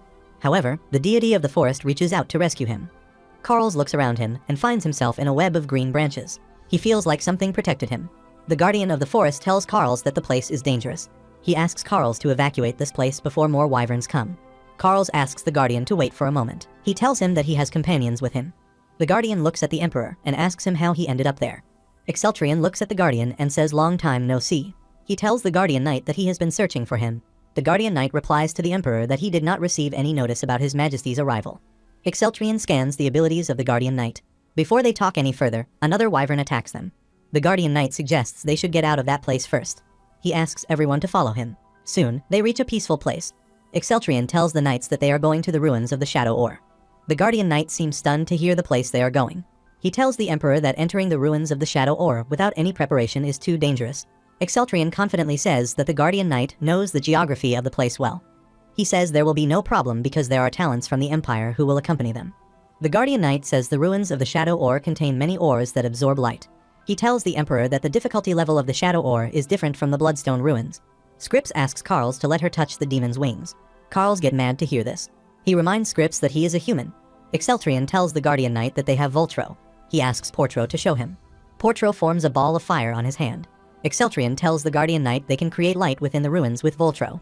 The guardian knight says the mana consumption would be high enough to sustain it continuously. He adds they also need to deal with the demons in the darkness. Exceltrian asks Carl to come over there. Carl accepts that he made a mistake earlier. He assures the emperor that he will stay quiet from now on. Exceltrian holds his arms and asks him to stop talking. He asks Carl to come forward. Carl complains that the emperor will ruin the clothes he just received. The guardian knight looks at Carl. He says he has been curious since earlier. Then, he asks the emperor if this kid is a demon. Exceltrian tells the guardian knight that the kid is half human, half demon. Exceltrian further tells the guardian knight that the kid can distinguish objects even in the darkness. Carl feels flattered and boasts about his sharp night vision. Exceltrian reminds Carl that it is not a compliment. Carl asks the emperor with a swollen face what the harm is in giving a compliment. Exceltrian says he will send him back to Diklu if he does not like being with him. Carl apologizes to the emperor. The guardian knight says that a lot has happened while he was away. Seeing the people accompanying the emperor, he concludes that they are prepared. Exceltrian tells the knight that he also has the princess of the Saphigold Empire. He tells the knight that she possesses dragon blood and excellent combat skills. The guardian knight tells the emperor he heard much about the price from Ingruz. He says he heard that the princess can manipulate chains with ease. Scripps says it is not valid. She tells the knight that she still has a long way to go compared to the White Dragon Knights. Exceltrian ends the conversation. He tells everyone that they will rest today and head to the ruins as soon as the sun rises tomorrow. Everyone says yes to the emperor's order. The scene shifts to the next day.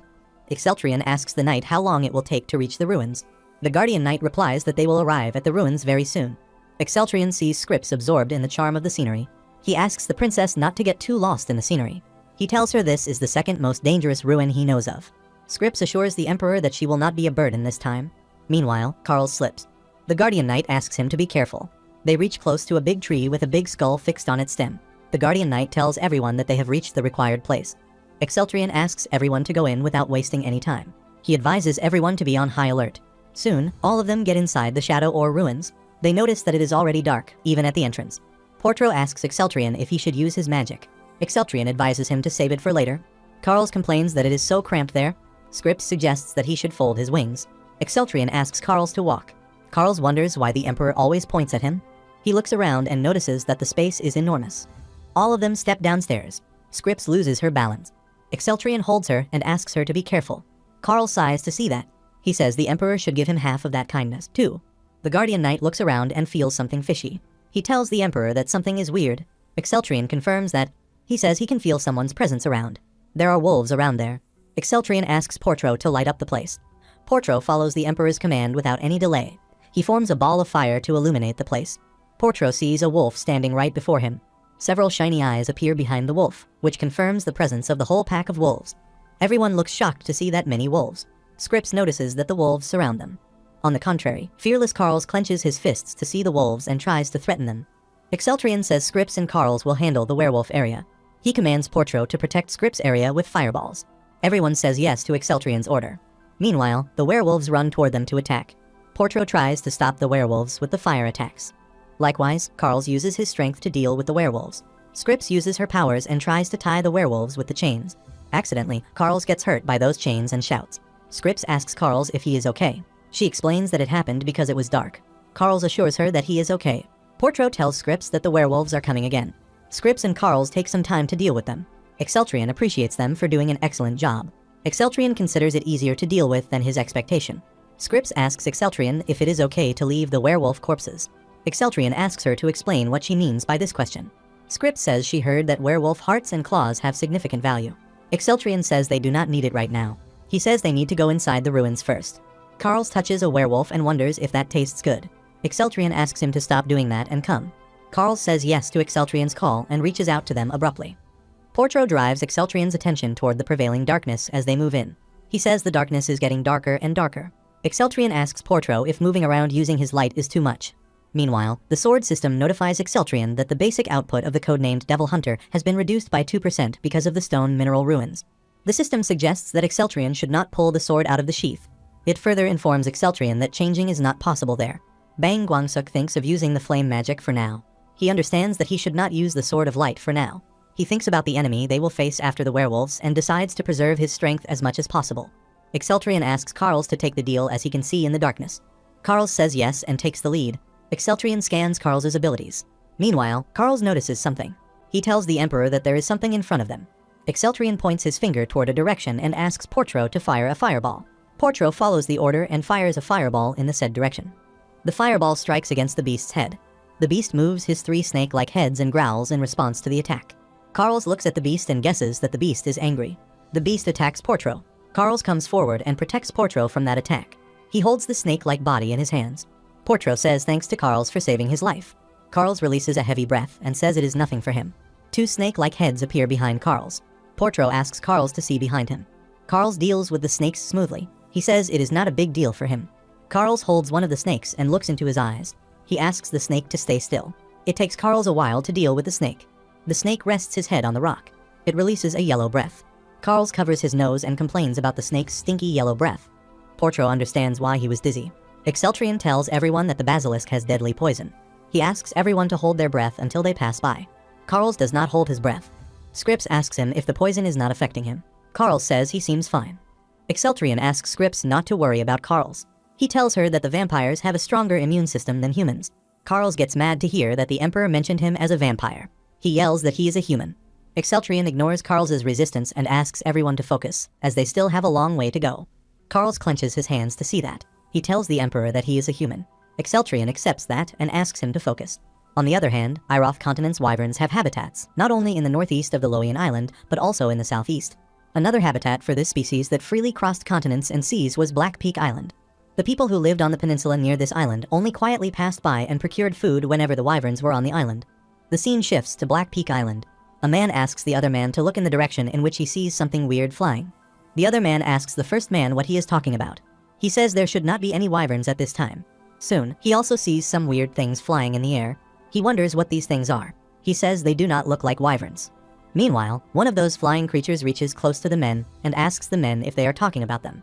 Gremory waves her hand to see the men and says she is pleased to meet them. One of the men recognizes Gremory as a demon.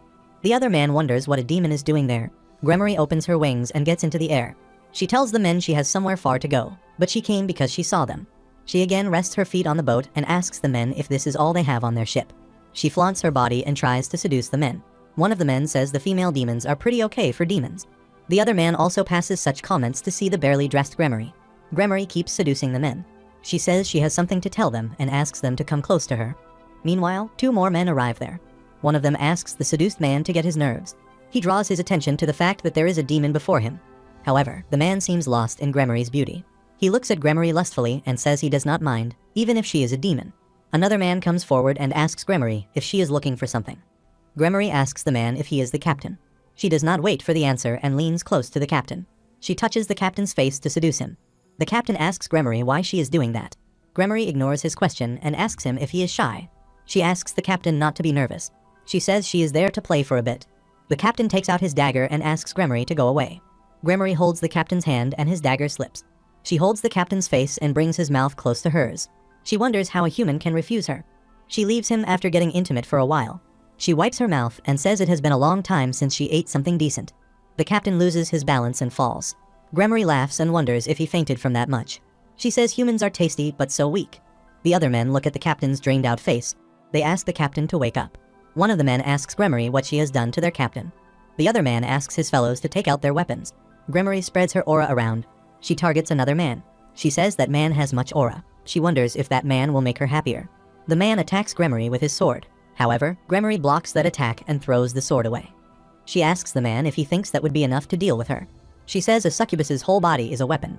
She releases a robe-like structure out of her body and rolls it around the man's neck. She starts to suffocate the man to death. The man tries to free him, but it is in vain. The other men ask Gremory to let him go. They run toward their fellow to save him. Gremory takes the man close to her. She asks the other men if they are trying to cut her with that speed. The men look at their fellow dying in the hands of a demon. Gremory looks at the men and says the humans are so stupid compared to how they taste. She starts to suck the man's blood without wasting any time. One of the men tells his fellows that there is only one demon. He tries to assure his fellows that 3 can beat 1 demon. He looks back and asks his fellows to get ready. He sees one of his fellows freeze. He asks his fellow why he is not responding. He shakes his fellow's shoulder and asks him to wake up. His fellow points his finger in a direction and asks him to see there. Using her powers, Gremory has divided herself into many bodies by them. The scene shifts to the Shadow or Ruins. The Guardian Knight tells everyone that the mud will make it hard for them to continue from here. Carl says he got the mud on his wings, and his body feels so heavy. Exceltrion addresses Carls. Hearing the Emperor's call, Carls gets alert in no time. He assures the Emperor that he will not do anything this time. Exceltrion asks Carls if he said something like this. He asks Carls to bring his ear close to him. Then, Exceltrion says something in Carl's ears. Carls clenches his fists to hear that. He asks the Emperor if he has to do all this by himself. He says he does not want to do that because it is too dark. Exceltrion asks the Guardian Knight close to him and orders him to wrap Carls up with his vines. The Guardian Knight seems unable to comprehend that order. Carls reacts to hear that. He asks the Emperor why he is doing this to him. Exceltrion asks the Guardian Knight to do as he says. The Guardian Knight heeds the Emperor's command and wraps Carls with his vines. Carls asks the Emperor to stop that. He agrees to go and asks the Emperor to release him. Exceltrion reminds Carls that he is scared to go alone. He adds that he will not send him alone. Instead, he will pull everyone with him. Carls yells to hear that. He asks the Emperor how he can do this. Carls sweats badly while pulling all of them with him. The Guardian Knight asks the Emperor if it is okay to go on like this. He says it is too much for Carls to pull all of them. Exceltrion says he knows this. Carls complains that the Emperor made him do this when he knew it was too much for him. Exceltrion gives a shut-up call to Carls. Exceltrion asks the Guardian Knight to prepare to use his green blood aura as they are close. He commands Portro to protect them immediately once he uses his skills. Carls asks what is going to come out there. The Guardian Knight starts to emit the green aura. Exceltrion asks him to be ready to tie it as it comes out. Soon, a fish comes out. Portro and Scripps wonder as they see a fish. Exceltrion asks the Guardian Knight to tie the fish. The Guardian Knight ties the fish with his vines. Simultaneously, he frees Carls from his vines. One of them asks the Emperor about the fish. Exceltrion tells everyone that it is a monster called oil meat. He asks Portro to light the vicinity with his fire. Portro follows the order and releases a fireball. The Guardian Knight tells others that the mud can only be hardened with meat oil. He rationalizes why they needed to subdue oil meat with magic. One of them appreciates the Emperor's wisdom, saying he knows everything. The Emperor says there is nothing in the world that he does not know. Scripps asks Carls if she can ask a question. Carls asks her what it is. Scripps says she heard that vampires are undead. She asks Carls why he needs to eat and gets sweaty. Carls clenches his fists to hear that. He tells Scripps that vampires eat meat and drink blood. Scripps reminds Carls that he also eats meat. Carls scratches his head and tries to answer Scripps. He tells Scripps that he does so because he mixed with a shapeshifter. Scripps asks Carls about his species. She asks how he can be a demon with and without life. Carls yells at Scripps that he is not a demon. He says he is a human. Scripps holds Carls' hands and apologizes. She says she wants to understand his situation and does not mean to hurt him. Carls looks sad. He tells Scripps that Diklu said he was the first of his kind. Then, he starts to explain the whole matter to Scripps. He says shapeshifters can turn into whatever they eat. So, a shapeshifter who turns into a vampire can mimic living things. Scripps apologizes for asking difficult questions. Carls pats his head and accepts that he lost his cool. He smiles and says comrades should not keep secrets. Exceltrion asks Portro and the Guardian Knight to follow him to the lowest floor. He advises them to return here to join Scripps and Carls after the mission ends. He tells them he will leave the place using the teleportation gate in the last room. Everyone understands the Emperor's instructions. Carls wishes them to have a safe trip. Exceltrion proceeds with Portro and the Guardian Knight. Soon, they collide with the golems. The Guardian Knight helps Exceltrion knock down the golems. Exceltrion asks the Guardian Knight to leave the heads of the golems and destroy their bodies. Portro takes the golem's head. He takes his eyes out of his head. Exceltrion asks Portro how many of them they have collected by now. Portro replies to the Emperor that they have around 40 eyes. The Guardian Knight asks Exceltrion why they are collecting the eyes of the golems. Exceltrion says he will understand once they get to the lowest floor. Soon, they knock down all the golems. Exceltrion asks his companions to follow him to the next room. They open a door and enter a spacious room. Exceltrion sees a golem surrounded by a red aura. He asks him if he is the guardian of the ruins. The golem addresses Exceltrion as the human of the future and welcomes him. Exceltrion turns towards Portro and the Guardian Knight. He asks them to stand back behind the door and clarifies that he will fight with that golem. The golem tells Exceltrion that he is Zeta-0917, the guardian of the place. He asks Exceltrion to call him Zeta-09 or Mineral Knight. Then, he tells Exceltrion that he is there to guide the humans of the future who arrived there. Exceltrion asks the Mineral Knight if he is glad he came before his expiration. Mineral Knight says yes to that question. Then, he tells Exceltrion that it is the lowest floor of the stone mineral ruins. He tells the Emperor that he must pierce through the massive cluster of slime spread behind him to go to the last room. He tells Exceltrion that he can pierce through the slime using the magic charging stone connected to the lowest floor. Exceltrion says to Mineral Knight that he talks too much. He thrusts his sword into Mineral Knight's body after that. He hits Mineral Knight in the core and destroys him. The attack causes a blast. However, the moment Exceltrion looks at the mana core, it disappears. The mana core moves around. That seems weird for Exceltrion. He wonders if it is attacking while spinning something around. The system incorporated into the ruins Guardian tells Exceltrion that it is a black sword, one of the standard equipment of the advanced. It further reveals that the black sword has a mechanism that absorbs light from the surrounding area to increase output. It explains that the power of the weapon increases in bright places. The situation seems beyond Exceltrion's comprehension. He wonders if that whole thing is a scam. Bang Guangsuk holds his head and thinks about how he is supposed to deal with the absence of a compressed blood aura. He fixes his gaze on the spinning Guardian. Something clicks in his mind. He decides to attack the ruins Guardian with the Sword of Light. He focuses his gaze on his target and throws the sword in the calculated direction. He feels confident that the ruins Guardian's body would get affected by this hit. The attack works as per his expectation. The Sword of Light knocks the Guardian down. Exceltrion manages to control the situation. The system appreciates Exceltrion's work and tells him that his mission as a Guardian is now over. Exceltrion considers his success a relief. The system comments on Exceltrion's attack. It considers it a successful but reckless attack. The system makes Exceltrion realize that he would never have gotten through there if it had been destroyed without completing its mission. Exceltrion considers the system's confidence to be excessive. He does not let the system take the credit for his success and says that he already knew a way. He says he brought a mage and collected enough magic stones for a reason. The system asks Exceltrion to take the key. Exceltrion takes the key and asks the system if the keyhole is not in the ceiling. The system guesses that Exceltrion has already finished the White Bloodstone ruins. Knowing this, it decides to finish the process quickly. The system tells Exceltrion about Blood Amp, a special medicine left by the ancients. He asks Exceltrion to verify its existence. The system further tells Exceltrion that the room has a hidden entrance. It concludes by saying there is no need to explain beyond that because he already knows about it. Exceltrion looks at the destroyed body of the Guardian and thinks about how it took a direct hit from his compressed blood aura and survived. He guesses that the ancients had the technology to use these robots in their army. The same question poops in his mind that why did the ancients fall to the demons? Exceltrion tells Portro that it is his turn now. He asks him to put all the energy from the magic stones he brought into the pillar. Portro informs the Emperor that there will be times when the flow will inevitably be cut off during the process. He asks Exceltrion if it is okay. Exceltrion asks Portro to do as much as he can. Portro asks the Guardian Knight if he can help him out. The Guardian Knight asks Portro how he can help him. Portro asks the Knight to pass him a new stone when he drops the magic stone he is holding. The Knight assures him that he will pass it to him as swiftly as lightning. Portro begins with the process. After some time, the Guardian Knight tells Portro that there are no more magic stones. Exceltrion comes forward and says it is enough. Then, he turns back and tells his companions that he will go alone from there. Portro tries to say something to the Emperor. However, Exceltrion seems not to be in a mode to hear anything. He threatens Portro and the Knight, saying he will keep them trapped in the ruins forever if they do not leave immediately. That proves the end of the conversation. Portro and the Guardian Knight wish the Emperor a safe journey ahead. Exceltrion enters the last room and notices that this room is more spacious than the previous one. He walks toward the bottle placed on a table. The system introduces itself and greets Exceltrion. The system recognizes the visitor as the owner of the elixir and talisman. Exceltrion asks the system about the bottle placed on the table. The system tells Exceltrion that it is the Blood Amp. It reveals that it is a medicine that holds the essence of the ancient technology. Exceltrion asks the system if it is supposed to be that large. The system replies that the rarity of the reward relic depends on the ruin's difficulty level. The system says he can call it a production rating. It tells Exceltrion that the rarity of the blood amp is greater than that of the elixir and talisman. It rationalizes that the dosage has to be increased to achieve the perfect effect. Exceltrion asks the system about the effects of the blood amp. The system replies that it amplifies the power of the blood the user holds. Exceltrion asks the system if it means blood aura. The system confirms Exceltrion's assumption.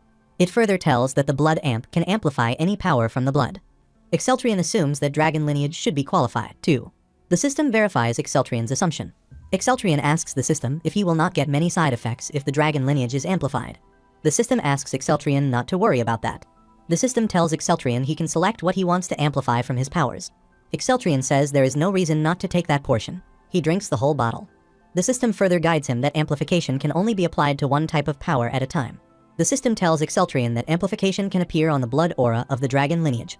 Exceltrion wipes his mouth and says he will never use it on his dragon lineage. The system informs Exceltrion that the effect will be applied after 3 hours. The system says it will proceed with extinction since it has finished its mission.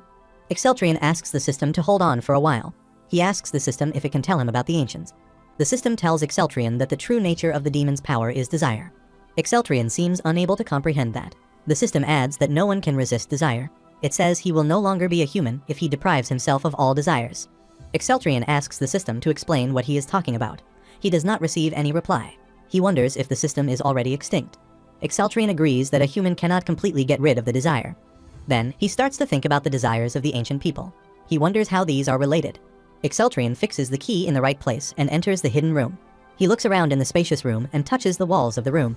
He feels that the walls are made of smooth glass and plastic. As he touches the wall, a pattern appears on it. Exceltrion looks at it. He wonders if it is a video. Again, the system starts communicating with Exceltrion. The system points out that Exceltrion's reaction is unlike that of a human of the future. The system accepts that it does not know the cause behind that reaction. However, the system knows that Exceltrion's civilization's cognitive ability is similar to that of the ancients. The system tells Exceltrion that he will communicate with him as per his mental abilities. However, he asks questions if he does not understand. Exceltrion considers it a kind gesture. The system tells Exceltrion that the video he just saw is the wrath of God. It further explains that a weapon system sends signals to satellites orbiting the planet and executes orbital bombing. Exceltrion asks the system about the orbital bombing. The system replies that it is hard to explain like this. However, he starts to explain what the orbital bombing is. It states that the ancients used magic to place a unique golem in the sky, and magic works if they send a signal to the golem. Exceltrion stops the system to explain it further. He says he gets it. Exceltrion assumes that the satellite weapons that the ancients placed thousands of years ago would have been broken now. The system agrees with Exceltrion. However, the system clarifies that the ancients did not put just 1 or 2 satellites. It adds that some satellites will still be active, and some will be at the end of their lives. Exceltrion agrees with that.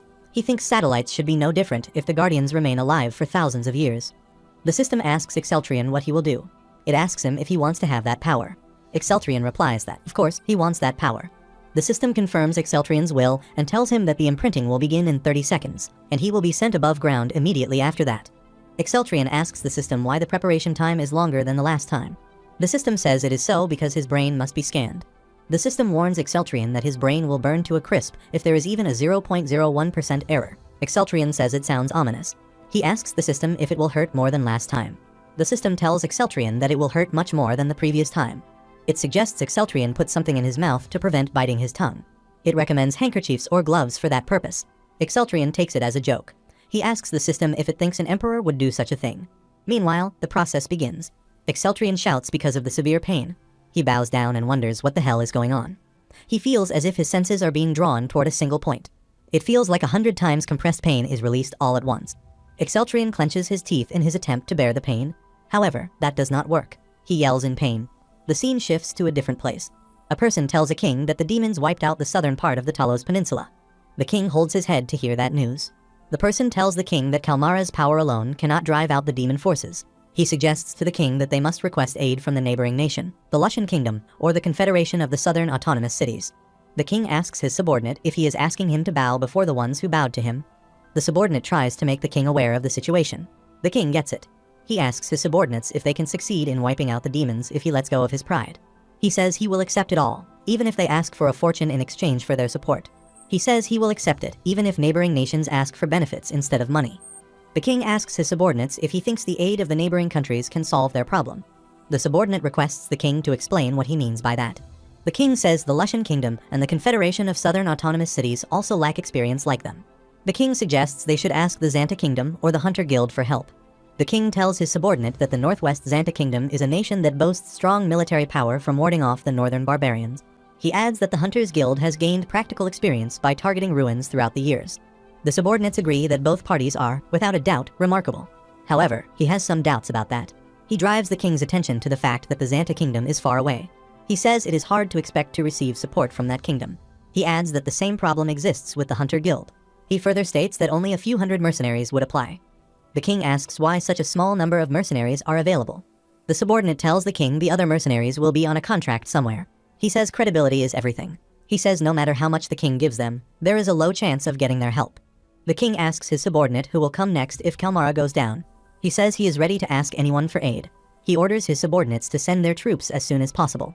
The subordinate knows it will take at least 3 days, even if they immediately request the troops. He wonders what kind of crazy country would send their knights, the core of their power. Something clicks in the king's mind. He asks his subordinate about the Rune Empire. The subordinate wonders what the king is talking about. He tells the king that the Rune Empire is farther than Kalmara. He adds that they barely had any communication with that empire. The king says he is aware of these things. He asks his subordinate if the Rune Empire is not doing the absurd things. The subordinate understands that the king must be talking about the Saphigold invasion, the one who almost fell into the trap of the demons. The king makes a decisive gesture. He knows Emperor Exceltrian used absurd violence to protect humanity from the demons. He hopes the emperor will send his knights to solve a demon-related issue. He thinks about the famous White Dragon Knights of the Rune Empire. The subordinate agrees with the king. He says it is possible. The king immediately commands his subordinate to send an envoy to the Rune Empire. He orders his subordinate to use all the possible teleportation gates. The subordinate says yes to the king's orders. He asks the king what if the emperor becomes upset by their simple request for help. The king agrees with his subordinate. The king concludes that they should offer compensation for aid. He thinks about promising a financial return. He asks his subordinates to send the royal treasures they have been collecting. The king thinks an offer to expand the trade might be a good idea. He asks his subordinate about the main exports of the Rune Empire. The subordinate thinks about their selenium mining. He says it should be the best in the continent. He asks his subordinate to offer the Rune Empire the idea that they will import selenium in bulk. The subordinate bows down before the king. He says he will decide on detailed amounts after a quick discussion with the Minister of Internal Affairs. The king says there is no time as the demons are gradually getting stronger. The king says a clumsy army only gives victory to the enemy. He considers the Rune Empire a mad army for a crazy enemy. He says only a mad emperor can save them now. The scene shifts to Exceltrian. He is lying on his bed. Scripps asks the emperor if he is awake. She tells the emperor that everyone worries about him as he has been sleeping for 3 days. Exceltrian gets up and holds his head. Scripps tells the emperor that they bring him there with the help of the Hunter Guild. She asks the emperor how he is feeling now. Exceltrian says he is okay. Exceltrian looks at the sword beside him. He asks Scripps who placed the sword of light there. He knows no one other than him can hold it. Scripps tells the emperor that the saintess who came earlier laced it there. She tells the emperor that the saintess mentioned he looked uncomfortable holding the sword. Exceltrian asks Scripps if she means Liena when she mentions saintess. He asks Scripps if Liena is there. Scripps tells the emperor that Saintess Liena and the prime minister are there. Exceltrian wonders if Beos is also there. He feels that something is wrong. Scripps asks the emperor's permission to call in the prime minister. She tells the emperor that the prime minister arrived 2 days ago, saying he had something to tell him. Exceltrian accords permission to bring the prime minister. He gets up and holds the sword of light. As soon as he touches the sword system tells him that he has been unconscious for 70 hours, 12 minutes, and 40 seconds. It informs the emperor that a large amount of elixir was consumed to treat the aftereffects of the forced brain imprinting. It tells Exceltrian that some of his neutral networks have been expanded further in the process of adding a new imprint, Wrath of God. The system asks Exceltrian to develop the neural network synchronization of the codename Devil Hunter if he wishes. Exceltrian feels so exhausted that the system gets noisy when he grabs the sword. He asks the system if it means he can use its power up to 60%. The system replies that the expected synchronization of expanding neutral networks is 78.4%. It tells the emperor that imprinting the Wrath of God has increased estimates. It further tells him that the alpha mode becomes available when synchronization exceeds 75%. Exceltrian intends to ask the system for details of that function. Beos arrives before Exceltrian asks that. Beos asks for permission to come in. Exceltrian commands the system to start the synchronization and asks it not to bother him for a second. Then, he allows Beos to enter. Prime Minister Beos comes in. He tells the emperor that he is there to report an urgent matter. Exceltrian asks Beos if he does not have Renard as a contact for these situations. He feels there must be a strong reason the Prime Minister came in person. Beos says he is short on time. He tells the Emperor that he received an urgent request from the Kalmara Kingdom for reinforcement. He tells the Emperor that the demon army of succubi and incubi have occupied most of the Talos of Peninsula. According to the Book of Hell, succubi and incubi are the branches of absorption demons. After absorbing captives or civilians, they recover from injuries and grow at an exponential pace. Exceltrian considers succubi a formidable opponent. Bang Guangsuk notices both the types of demons and the affected places have not been mentioned in the original story. He feels the present is developing in a completely different direction from the original tale. He feels it is hard to predict what is going to happen. He wonders if they are trying to destroy his identity. Meanwhile, the system indicates the completion of synchronization. The system tells Exceltrian that there is a difference within the margin of error. Bang Guangsuk, absorbed in his thoughts, gets scared to hear those messages. He asks the system why it suddenly comes out like this. Beos tells the Emperor that the letter contained tremendous praise for the Saphigold Kingdom. Exceltrian asks Beos if they want them to send a small number of elite soldiers from the White Dragon Knights. Beos asks the Emperor how he would like to proceed with that matter. He asks the Emperor if they shall reconvene the White Dragon Knights. Exceltrian thinks for a while. He says it can be a diversion tactic of that demon Diklu, given the appearance of the new enemy. He concludes that it will be safer for the White Dragon Knights to stay in their current positions as much as possible. Prime Minister Beos agrees with the Emperor. Exceltrian adds that it is acceptable for them to allow the demon army any other victories. He suggests sending a minimum number of individuals as reinforcement would be appropriate. Prime Minister Beos asks the Emperor if he is saying he is going alone. Exceltrian says no, he is not going to do that. He tells Beos that Carls will accompany him. He makes a firm gesture and says they will go together. The scene shifts to the demon's hub. Someone tells the Queen that the preparation is complete. The Queen appreciates their work. She asks about the number of women they have gathered. The other person replies they have gathered around 400 women. The Queen asks her subordinate demon to tell the incubi not to overdo it. She suggests they can use those women for their needs if they give them enough food to keep them alive. The subordinate demon asks her Queen if the hostages will work on the Emperor. She says it does not look like an easy task. The Queen says it does not matter if it does not work. She adds that the rest will follow if the Emperor lets his guards down momentarily. The Queen knows that the Emperor has a silver blood aura. She guesses that the Emperor should be itching to kill them. The Queen sees someone coming. She wonders if the Emperor came alone. She feels the Emperor is the man who perks her curiosity. She tells everyone their target is approaching and commands them to prepare themselves. She looks at the Emperor from a height and thinks of the preparation she has made for him. She thinks of the fight between the Emperor and her children, who have already tasted victory. The scene shifts before Exceltrian and his team arrive. The Guardian Knight looks furious. He asks someone what he means by only 4 people. He asks that person to watch his mouth for underestimating them. The person with whom the Guardian Knight is communicating has doubts. He asks if only 4 people will fight with the demons. The Guardian Knight wonders why he is saying so. He asks the man if they will not fight with them. Carls comprehends he is saying so because they would not be much help. He seems moved by their honesty. The person takes Carl's words as ludicrous. He says their Golden Knights are the finest in all of Kelmara. The Guardian Knight asks the man if he wants them to fight with their Golden Knights. Carl shows his excitement and offers his services as a referee. Exceltrian bears this absurd conversation for a while. Then, he yells and asks them to be silent. Exceltrian says it is okay if this is for the Golden Knights. He asks them to stand by. One of the Golden Knights asks Exceltrian if he is okay with that. Exceltrian says it would be more helpful if he did that. The Golden Knight agrees with Exceltrian and thinks they will protect the rear from there. The Golden Knights wish for the safety of Exceltrian and his team. The Guardian Knight wonders how the Golden Knights will protect the rear while being so scared. He wonders why they are still wearing shiny armor when he tells them about the night raid. Renard reminds the Guardian Knight that it is the Emperor's battlefield and asks him to watch his words and actions. Bank Guangsuk brought 2 because Beos thought the Emperor needed more than 2 people. Exceltrian asks Renard about the surroundings. Renard tells the Emperor that there is nothing between them and Fort Lifron. She tells the Emperor she can feel enormous power emanating from the fort. She adds that she cannot estimate the exact amount of the power as they are still far from the fort. Exceltrian asks Renard if there are any civilians. Renard replies that there do not seem to be any civilians within 2 kilometers. She highlights the possibility of the civilian either running away or being taken hostage by demons. Renard considers demons as terrible enemies. She wonders how they can replenish their power in such a manner, even if they are demons. The Guardian Knight asks Renard if those demons absorb the strength of blood aura. Exceltrian answers that question.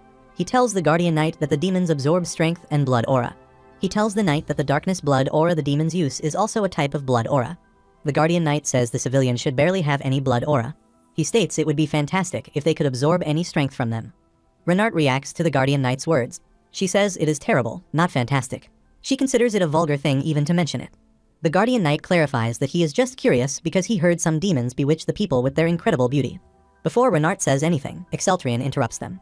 He asks them if they forget they are in the enemy's territory. Renard and the Guardian Knight apologize for doing so. Exceltrian asks them to listen carefully as he explains the plan. Exceltrian says it is the perfect opportunity to use the wrath of God, as most of the demon army is gathered at Fort Lifron. The Guardian Knight wonders to hear about the wrath of God. Exceltrian asks him if he remembers what he explained before they reach there. The Guardian Knight says he remembers that. He adds he cannot fathom a godly skill capable of channeling the God of Light's power. Exceltrian says he will understand that soon. Exceltrian commands the Guardian Knight to go west and Renart to go east once the wrath of God falls. He advises them to target the enemy who attempts to escape. Exceltrian asks Renart to return as quickly as she can if she does not find any enemies. Exceltrian says he needs her detection skills. He asks them to go to their designated areas if they get the idea. The Guardian Knight and Renart rush toward their designated areas. Karls asks the Emperor what about him. He asks where he should go. Exceltrian asks Karls to go south. Karls asks if they need to beat up all the guys that come south. Exceltrian tells Karls that there is something else that he needs to take care of. He tells Karls that the enemy's main force, the succubi and incubi, can fly. He tells Karls he is the only one who can handle them. Karls agrees with the Emperor. Exceltrian concludes and tells Karls that he must wipe out all the enemies that escape into the sky regardless of the direction. Karls asks if that means he needs to do everything. Exceltrian reminds them that Carlos intends to bring only him as per the previous plan. He shows confidence in Karls' ability to handle the assigned task. Karls feels happy to hear Exceltrian's compliment. He says the Emperor is the only one who recognizes his skills and powers. Exceltrian asks Karls to bring one enemy alive. He asks Karls if he can do that. Karls assures the Emperor that he can do that. He asks the Emperor to believe in him. He wishes for a long life for the Emperor as he flies high. Exceltrian wishes the same for Karls. After assigning everyone the task, Bang Guangsuk motivates himself to do the job perfectly. The sword system says it will give him the specs and precautions of the satellite before using God's wrath. Bang Guangsuk wonders if the satellite has its specs. The system tells Exceltrian that the Wrath of God is a generic term for a comprehensive combat system, with 60 combat satellites orbiting the primary satellite. It adds that the combat satellites are divided into 3 types. It tells Exceltrian that the laser launch system he assumes is Type A. It adds Type A high-power optical weapon, which is very different from the data he saw in the hidden area of the ruins. Bang Guangsuk asks if there is a big difference between the types. He asks if it does not sparkle in the sky and explodes everything with a bang. The system tells Exceltrian that optical weapons are hard to see and that the firepower is inferior to the other types. Bang Guangsuk asks the system if its firepower is low. He wonders how the system can say this now. 3 of his companions are in their position as per the plan. He yells that he started this operation because he trusted that one thing. He says the firepower cannot be low. He needs enough power to blow up the fort in one go. The system asks Bang Guangsuk if he needs it right now. Bang Guangsuk replies he needs it now. He asks if it does not hear him talking about the plan. The system suggests he should use Type C. It tells Bang Guangsuk that this type will let him donate a magic stone bomb where he wants. Bang Guangsuk wonders why the system is talking like a salesperson. He points to an item on the screen and says it looks strong. He asks the system if he should go with this. The system tells Bang Guangsuk that he cannot use it because only 28 satellites are in operation of the 60. Bang Guangsuk asks him why the system is showing it if it is unavailable. The system tells Bang Guangsuk that this is the only satellite he can use based on his target. Bang Guangsuk reads the features of that C-type satellite. The system informs him that they have an exposure range of 400 meters in the direction of Fort Lifran. It asks Exceltrian's permission to proceed. Exceltrian feels it should be enough and permits the system to fire it. The system fires the Wrath of God. Exceltrian fixes his gaze on the fort and asks the system to confirm if the Wrath of God is fired. He wonders why it is so quiet. The system informs Exceltrian that it will be fired in 15 minutes because the satellite launched that attack. After hearing about the amount of time, Bang Guangsuk doubts that it is not the satellite bombing he had imagined. Exceltrian thinks about the prisoners kept inside the fort. He feels he cannot blow everything up like this. Meanwhile, he hears footsteps. He sees many women coming. He wonders if they are the women who were captured. He hears those women crying for help. The women yell that the demons will kill them if they do not run. Exceltrian wonders if the demons let those women out on purpose. He thinks about the reason behind that. Meanwhile, someone attacks Exceltrian. Exceltrian wonders if the demons release all the prisoners for this surprise attack. He considers it a ridiculous move. The female demons use their flame to attack Exceltrian. Exceltrian remembers Beos mentioning that the succubi can use charm. Beos told Exceltrian that the succubi have to be close to the subjects to use that magic. As a result, they come down to the ground. He recommended that Exceltrian should wait until that moment. Exceltrian remembers what the Prime Minister mentioned. According to the Prime Minister, it is easy to subdue a close-range battle. However, Exceltrian finds the situation completely different from what he heard. There are attacks one after the other. A hostage hides behind Exceltrian. The system informs Exceltrian that it has expanded the scope of the psi barrier as per his request. It further tells Exceltrian that the current barrier damage rate is 51%. The woman who took refuge behind Exceltrian says thanks to him. Exceltrian yells at the woman and asks him to get out of his way. The woman apologizes and runs away. Exceltrian assumes all the civilians have fled. Gremory looks at the Emperor and calls him a kind person. She says it is a surprise that she has worked hard on. She says she is losing steam because there is no reaction. Exceltrian scans Gremory's detail from a distance. On the other hand, Gremory thinks that she did not need to bring this many of her children. She asks her soldiers to come back to the fort. She says she was to comfort the emperor who burned in a flame storm. Meanwhile, Exceltrian appears before Gremory and asks her how she is. Exceltrian attacks Gremory. Gremory dodges the attacks and considers it an ill-mannered move. She asks the emperor if they are not supposed to be having fun. She says she does not find hasty men attractive. Exceltrian asks Gremory to cut the crap. He clarifies that he does not want to build a relationship with a demon. Gremory asks the emperor to listen to her introduction as they look for each other for a long time. Then, she introduces herself as Gremory, the deputy of the Duke of Lust and the commander of his army. Exceltrian asks Gremory if she is a general. He ironically states that Diklu must have been in a hurry. He says he does not expect Diklu to call for reinforcements. Gremory says there is no way that Diklu would do such a thing. She calls Diklu a man of pride. She tells Exceltrian that she came on her own. She further tells him that the power of the demon world has changed because of him. Gremory feels something and turns back to see it. Exceltrian looks happy to see the wrath of God arriving. Gremory sees the fort's destruction with her eyes. Exceltrian takes advantage of the moment and attacks her. He asked Gremory if she wanted to face him in person. However, Gremory dodges the attack and moves behind Exceltrian. She asks Exceltrian if that is why he blew up the fort that her children were in. Exceltrian turns back to attack her. He notices that she disappeared again. The system informs Exceltrian that his opponent is using spatial distortion, a transcendent skill. Exceltrian thinks about the spatial distortion skill and remembers that it is a skill that twists the space a bit. The system tells Exceltrian that one can use it in various ways if one's skill level increases. It informs Exceltrian that his opponent is using at least an intermediate level of spatial distortion. Gremory appears behind Exceltrian. Exceltrian thinks a lower level is also possible if she can use the intermediate level. Gremory tries to attack Exceltrian. However, Exceltrian grabs her hand. Gremory asks Exceltrian why he is suddenly grabbing her hand. Exceltrian does not answer her question. However, a moment later, Gremory feels discomfort from the silver blood aura. Exceltrian gets hold of the Sword of Light and says he will not miss his aim this time. Gremory tries to free her hand and asks Exceltrian to let her go. Exceltrian hits Gremory with the Sword of Light without wasting a single second. Gremory sighs as Exceltrian attacks her. Her blood spills on the ground. She says the silver blood aura is as persistent as she thought. Gremory shows her disgusting feelings about the silver blood aura. She says she is sick and tired of this. She wonders if all silver blood aura users are like this. She says she does not like how the silver blood aura users hold on and never let go. Exceltrian points his sword at Gremory and asks her if she wants to win. He ironically suggests that Gremory should decide if she wants to win. Gremory answers Exceltrian with the same ironic tone. She says she loses her excitement while dealing with a clingy opponent. She understands that they need a different approach to dealing with Exceltrian. She asks Exceltrian to wait a little longer and tells him she will prepare a new party for him. However, she challenges Exceltrian to follow him if he wants to see his end today. She disappears before Exceltrian notices her plan to escape. Meanwhile, the system indicates a decrease in the combat risk rate. The system also notifies Exceltrian about the complete recovery with the elixir. It informs Exceltrian about the possibility of intense pain during the recovery process. The recovery process begins. Exceltrian holds his head and sighs with pain. He feels as if he is going crazy. He realizes he lost all common sense because of his silver blood aura while fighting with a demon. He wonders how he was planning on fighting an opponent who can fly. Soon, he gets hold of such thoughts and opens his eyes. He realizes that he needs to come up with countermeasures for aerial warfare. The Guardian Knight looks at the effects of the wrath of God and considers them tremendous. He did not think that it would be that powerful. He feels the mighty wrath of God's attack is making him lose his mind. Exceltrian listens to the Knight's comments silently. Then, Exceltrian asks the Guardian Knight if this is why he let the remaining demons escape. The Guardian Knight bows before the Emperor and asks for forgiveness. He tries to assure the Emperor that he has caught many demons. Exceltrian says he is joking and asks the Guardian Knight not to bow too much. The Guardian Knight says it is not enough to apologize a few hundred times, considering the mindset he had with the Emperor before. Exceltrian asks the Guardian Knight to clarify what he means by that. The Guardian Knight confesses his disinterested behavior toward the Rune Empire or the White Dragon Knights. He accepts that he has been prideful and thinks he can catch up with anyone else's skills at any time. He accepts that he cannot reach the Emperor's level even if he dies and returns to life. He says he did not know that anyone could handle such power. He shows a sense of honor to serve a god-like person like the Emperor.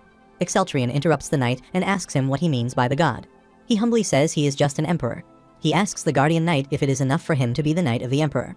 The Guardian Knight says that status is enough for him. Renard tells the Emperor that she noticed a high-speed demon in the Eastern Fortress. She asks the Emperor if he saw that demon. Exceltrian understands that she is talking about Gremory. She tells Renard that he fought with a new demon general. The Guardian Knight and Renard wonder if the Emperor fought with the general. They ask the Emperor if he is all right. Exceltrian waves his hand and says Gremory is the one who needs to worry about injuries. Renard wonders what is happening in the world. Meanwhile, Karls arrives there and addresses the Emperor. Everyone looks at Karl, who is holding a demon. Renard asks Carls about the creature he is carrying. Carls asks Renard what she means by that question. He tells her he caught a prisoner. He comes down and puts the unconscious demon on the ground. He tells his fellows that the Emperor asked him to take one demon alive if possible. He adds that he punched the rest of the demons. Exceltrian appreciates Carls for doing an excellent job. He asks Carls if he noticed any succubi with a missing arm. Carls replies to the Emperor that he is sure about that. However, he tells the Emperor that he saw someone wrapped in a black cloud running away. He pats his neck and tells the Emperor he gave up because he thought it would be hard to follow them even if he turned in some. He asks the Emperor if he should have pushed himself to catch up. Exceltrian focuses on Carl's words. He asks Carls to explain what he means by turning into smoke. Carls wonders if he has not told the Emperor about that. He instantly transforms into smoke and asks the Emperor if it is not a cold thing. He tells the Emperor that vampires can transform into smoke. He adds he can fly faster when he changes into this. Renard focuses on the word vampire. That makes Carls feel sad. He tells Renard that it is a valuable combat trick. However, he does not forget to mention that he is on the human side. Renard apologizes to Carls for talking about the vampire. Exceltrian changes the topic and asks Carls if he notices the wrath of God. He remembers Carl's excitement about that. Carls says he did not understand it when the Emperor explained. He adds he was amazed to see that attack. He feels so excited while talking about the mighty attack and describes the attack like a child. Exceltrian considers it a fitting reaction for a 13-year-old boy. He takes a deep breath and realizes that Carls is still a kid. He feels pity that a kid like Carls turned into a vampire. Carls asks the Emperor if he can shoot it at Diklu's location. He says the Rune Empire will win in one shot if he does so. Exceltrian tells Carls that it is not something that he can use right away. He adds that he is unaware of the traps that demons might have in the demonic continent. Exceltrian says they need to attack using a completely different route from now on.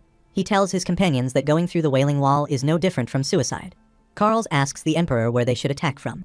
Exceltrian says he will use the sky. He adds they need wyverns to cross the sky. The Guardian Knight asks the Emperor what he will do with those wild creatures, wyverns. Exceltrian clarifies that the Rune Empire does not only need a knight but a dragon knight. He says they will not have any problem if they use wyverns like horses. Renard looks at the Emperor with an awe-stricken face and asks him if they will fight while riding the wyvern. Exceltrian says they can also do that if the demons can do that. Then, he accepts that the demon has not done it yet. Then, he estimates 3 years from now. Renard says she has no idea what the Emperor is talking about. Exceltrian asks Renard if she is doubting him. Renard says she believes the Emperor. Meanwhile, the prisoner demon murmurs and opens her eyes. Carls asks her if she is awake. He joins his hands and says it is time to knock her out again. Exceltrian sits beside the demon and stops Carls. Exceltrian asks the demon about her name. The demon looks terrified. She asks the person sitting before her about his identity and the reason behind capturing her. Exceltrian holds the demon's neck and asks her to answer his question. He makes it clear to the demon that he is the one who can ask questions. He threatens the demon to hit her face with the silver blood aura if she lies or refuses to answer his questions.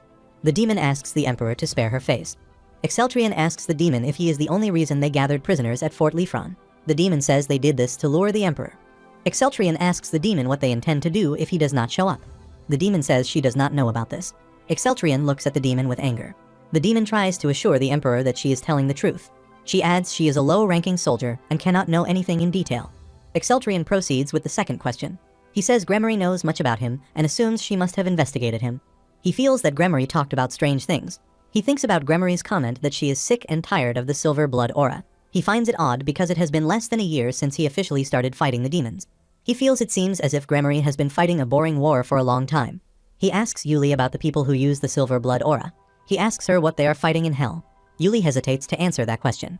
Then, she finally reveals the truth and tells everyone that humans are living in hell, too. Exceltrian assumes that they are having a confrontation with humans in hell, too. He asks Yuli how many of them are in hell. Yuli says she is not sure about their exact number. She adds that demons are much stronger than humans in terms of power. Exceltrian asks Yuli why they could not subdue them if they are powerful. Yuli tells the Emperor that it is because of the barrier in the human zone. She says the barrier reduces the power of the demons to half, no matter how strong a demon is in that barrier. Renard asks the Emperor if he believes that humans live in hell. She finds it ridiculous. Yuli asks Renard why they would not be. She asks Renard if she thinks hell is just a poisonous and lava-infected place. Exceltrian asks Yuli if she ever fought a human in hell. Yuli replies to the Emperor that she is too young to be in a conflict zone. She says she only knows that the fighting, which was intense until 10 years ago, has recently gone quiet. Carls asks Yuli if she is young. He asks her how old she is. Yuli says she is 7 years old. Carls notices she is younger than him, but looks like an adult. Yuli tells Carls that the succubi grow fast. Yuli asks the Emperor if that is all he wants to ask her. Exceltrian says he does not think there is anything else that he wants to ask. Yuli requests the Emperor to kill her with a simple sword. She says the executives will give her the most terrible end a succubi can face if they catch her. She prefers to believe in the benevolence of the emperor and die there. Exceltrion says she must have given up. He gets hold of her sword. Yuli asks the emperor to leave her face untouched. Exceltrion raises his sword and says he cannot do this for her, even if she wishes.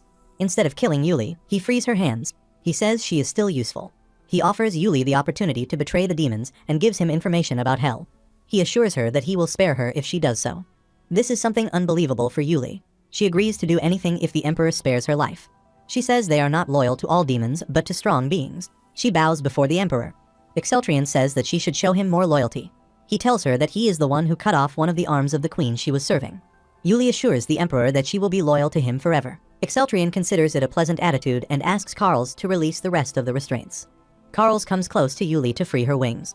Karl shares his doubt that she can escape. Exceltrion allows Karls to kill her without permission if she does so. Yuli asks the emperor if it is okay for her to mix with the humans. Exceltrion advises her to tell people she is a prisoner of the emperor if anyone asks. Yuli says yes to the emperor's advice. Exceltrion asks everyone to return to the imperial palace. Exceltrion thinks the most outstanding achievement of this battle is not the liberation of Kalmara or the extermination of hundreds of succubi. It is the information that humans live in hell. Exceltrion thinks he has a lot of work to do after he returns. The scene shifts to the palace. Prime Minister Beos asks why there are more non-humans in this room. Karls asks the Prime Minister what he is talking about. He says there are more humans, no matter how he looks at it. Beos does not say much about that. He hands over the results of the previous order, the research into Karl's amulet. Exceltrion apologizes for making the Prime Minister do something so trifling. Exceltrion looks at the details. He says there is nothing conclusive. Beos says that is the limit of the Academy's professor's level. He suggests they can get more information if they send the amulet to the Magic Guild. Exceltrion says he cannot stand that. He knows Karl's magic without the necklace is too strong. He says he cannot sleep because it bothers him. Beos says there is nothing that they can do. He considers it impossible to produce the amulet with their technology. Yuli intervenes in the conversation. She says she can make this amulet if they have the required ingredients. She tells everyone that the official name of the amulet is the seal. She says it was an item that a human of hell or a hellman used. She adds that the amulet is created to hide the magic. Beos asks if the demons hid their magic. He inquires Yuli why they need to do that. Yuli says she does not know about that. She says it can be for a surprise attack. Exceltrion agrees with Yuli. He says the demons would be easily kicked out if there was a person of silver blood aura among the humans of hell. He asks Yuli if she can make this. Yuli asks if it is strange for a succubi to be interested in things like this. She tells the emperor that her fellows look down upon her because of her interest in such things. She says she survived the emperor's attack because she was rejected from being part of the actual war. Exceltrion considers them idiots who let Yuli's talent rot. He commands the Prime Minister to make a workshop for Yuli as a sponsorship from the Imperial Palace. Yuli looks excited to hear that. Beos asks if that is possible. Exceltrion knows the rumors going around in the world right now are crazy. The rumors are that the Mad Emperor is decorating his harem with demons, or that he is torturing them and enjoying it. He knows a rumor about him making a demon army and using it for the war. He does not know what public opinion would be if they create a succubus workshop amid such rumors. Then, he shakes these thoughts out of his head. He thinks being crazy means that people will be careful around him. Beos sighs and holds his head. He says he will try to adjust public opinion. Exceltrion praises the Prime Minister for doing good work and asks him to keep up with the good work. Beos says thanks to the Emperor. Now, Exceltrion turns toward Yuli and assures her that the workshop will soon be ready. He asks her if she can make anything else other than that seal. Yuli thinks about that. She says she can make anything if she has the ingredients. She tells the Emperor that she lived in the workshop when other succubi were practicing enchantment and trying to seduce incubi. She says she can create armor for succubi that covers tiny areas of the body, providing a defensive effect on all body parts. She says she met many demon masters and can make anything. Exceltrion asks Yuli to stop talking and submit what she can make in writing later. Yuli says sorry to the Emperor. She says she cannot speak about this wish to anyone in hell. Karl says to the Emperor that she is a little weird. Exceltrion says humans or demons need to do things that suit their attitude. He asks Karls to watch Yuli from now on. Karl says he does not think that suits his aptitude. Exceltrion turns toward the Prime Minister and says he has something new to discuss. The Prime Minister asks the Emperor to go ahead. Exceltrion says he will clean up all the barbarians in the north before the demons make a big move. Beos asks the Emperor if he is referring to the north, which Sir Blumhartz is in charge of. Exceltrion says yes to that. Exceltrion foresees that the battle against the demons will get fiercer. He asks Beos if they should not cut off all the buds of impurity before that. Beos agrees with the Emperor. He tells the Emperor that they cannot even figure out the size of the barbarians' army yet. He fears that they might lose their troops if they approach them prematurely. Exceltrion agrees with the Prime Minister that it is going to be complicated. However, he says it will not be a problem if they have dragon knights. Beos asks the Emperor if they have dragon knights. Exceltrion says he is planning to make them soon. He tells Beos that he intends to capture the wyverns at Lauren Island and turn them into soldiers. He says the northern suppression would become easy if they organize those knights as the main force. He makes it straightforward for the Prime Minister that it is not a discussion but a notice. Beos seems shocked. He holds his head as he sees the Emperor, who is so sure about his plan. He asks the Emperor when he will leave for Lauren. Exceltrion says he will go for Lauren tomorrow. Beos tells the Emperor that he has someone to meet before that. He says he found the person that he intends to meet. Exceltrion asks the Prime Minister if he did. Beos is talking about a boy named Gort. Exceltrion remembers that he asked the Prime Minister to find Gort, the son of Leonheim's blacksmith. Bang Guangsak also gets alert as he hears about Gort. He knows Gors was Karl's best friend and one of the best comrades in the Great Human Demon War. He thinks he almost missed a leading character. Exceltrion says he will meet him immediately. Bang Guangsak thinks about Gort, the son of Leonheim's blacksmith family. He has had a fabulous physique and strength since he was young. He met Karl's, who often visited Leonheim, and they became friends. He is the person who joined Karl's decision to go on a real adventure for the world without hesitation. Bang Guangsak remembers that the boy used to be called Gort of the Great Shield. Bang Guangsak remembers that Gort is older than Karl's, so he must be around 15 years old. Bang Guangsak feels excited that he can see Gort in his youth. He knows Gort as someone famous for his brilliant friendship.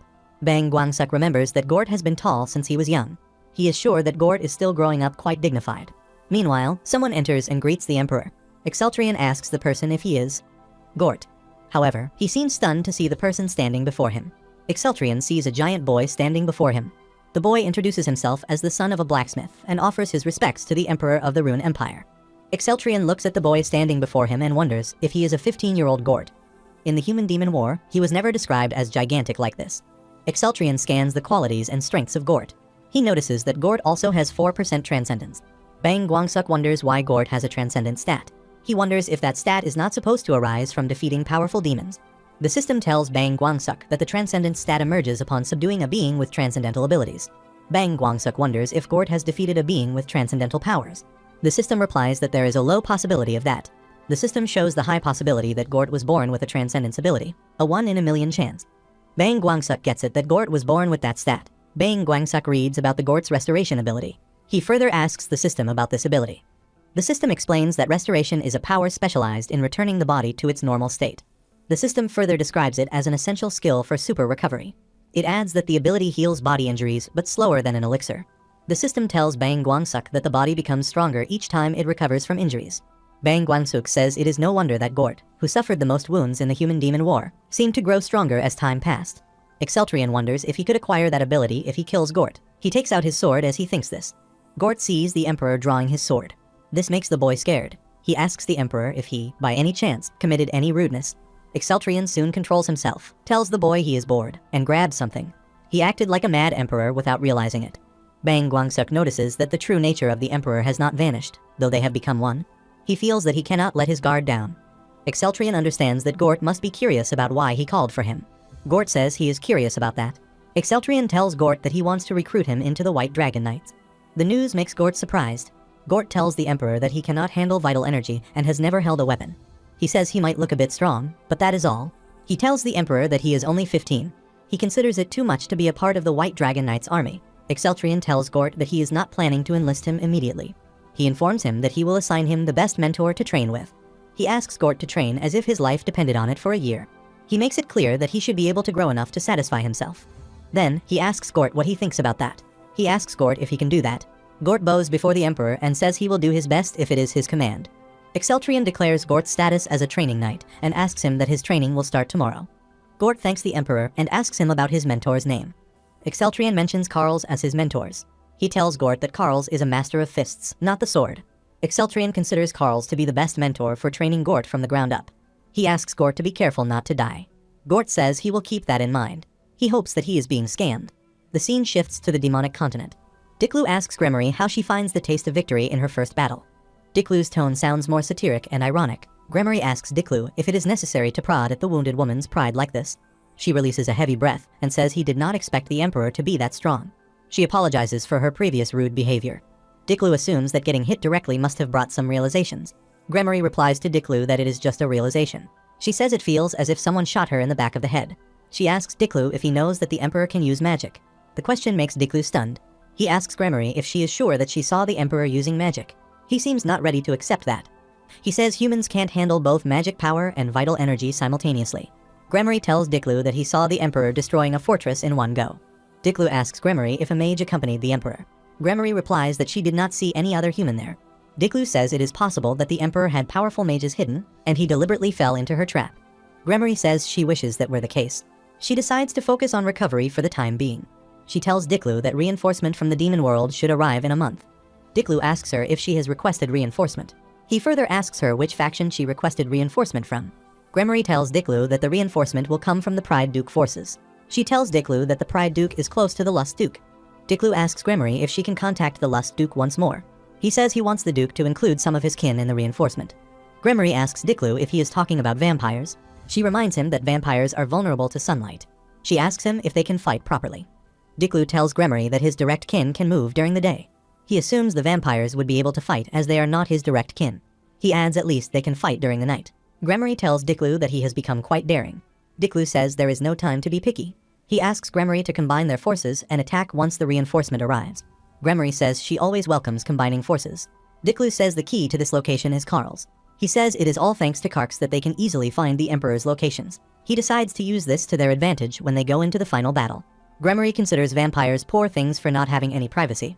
She asks Diklu about the location of Karl's. Diklu tells Gremory that Karl's is in the heart of the Empire's capital Cranmer. He says it seems like he is in the Rune Empire's Imperial Palace. The scene shifts to the Rune Empire's palace. Gort is with Karl's. He asks Karl's if it is not wrong to roam around like this. Karl's replies that it is okay. He tells Gort that he got permission from the Emperor before setting off on the wyvern hunt. He stops Gort from calling him Mr. and asks him to call him brother.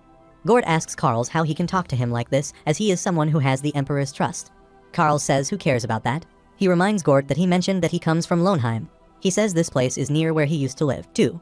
He asks Gort to think of him as his brother and allows him to speak freely. Gort accepts that.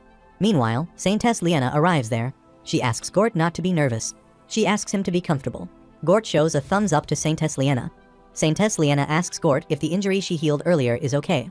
Gort says he is fine. He says thanks to Saintess Liena for her divine magic. Karl's mentions what the Emperor said. He says the Emperor asked them to heal him if he got like this. He says the training seems to be a cycle of beating and healing. Gort says he is fine with the training method that the Emperor specially prepared. Saintess Liena touches her face and expects Karl's to go a bit easier on her. Karl says he is adjusting his strength because he is worried that he might kill him. Yuli sighs to hear their conversation. She wonders how she ended up being dragged around by these kids. She notices some around her and wonders what happened all of a sudden. Karl's comes close to Yuli and says it happened because a kid younger than him was whispering. Yuli clarifies that she is saying it seems childish to act so recklessly. Karl's tells Yuli that the Emperor asked him to watch over her. He clarifies that Yuli has no other choice but to follow him. Yuli asks Karl's to give her a break. She tells him that she started working on a new project in the workshop. She says she has to oversee every step of that process. Karl's tells Yuli that the guys get all stiff and mess up to find her around.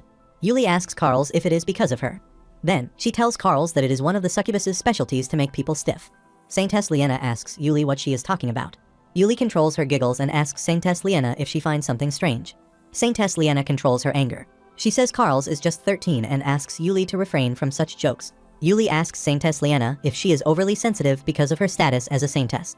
Yuli releases a deep breath and tells them that age does not matter in the demon realm. She says power is the only important thing there. That makes Karl's mad. He asks Yuli what she is talking about. He clarifies that he is not a demon but a human. Yuli sighs and wonders why he always says such frustrating things.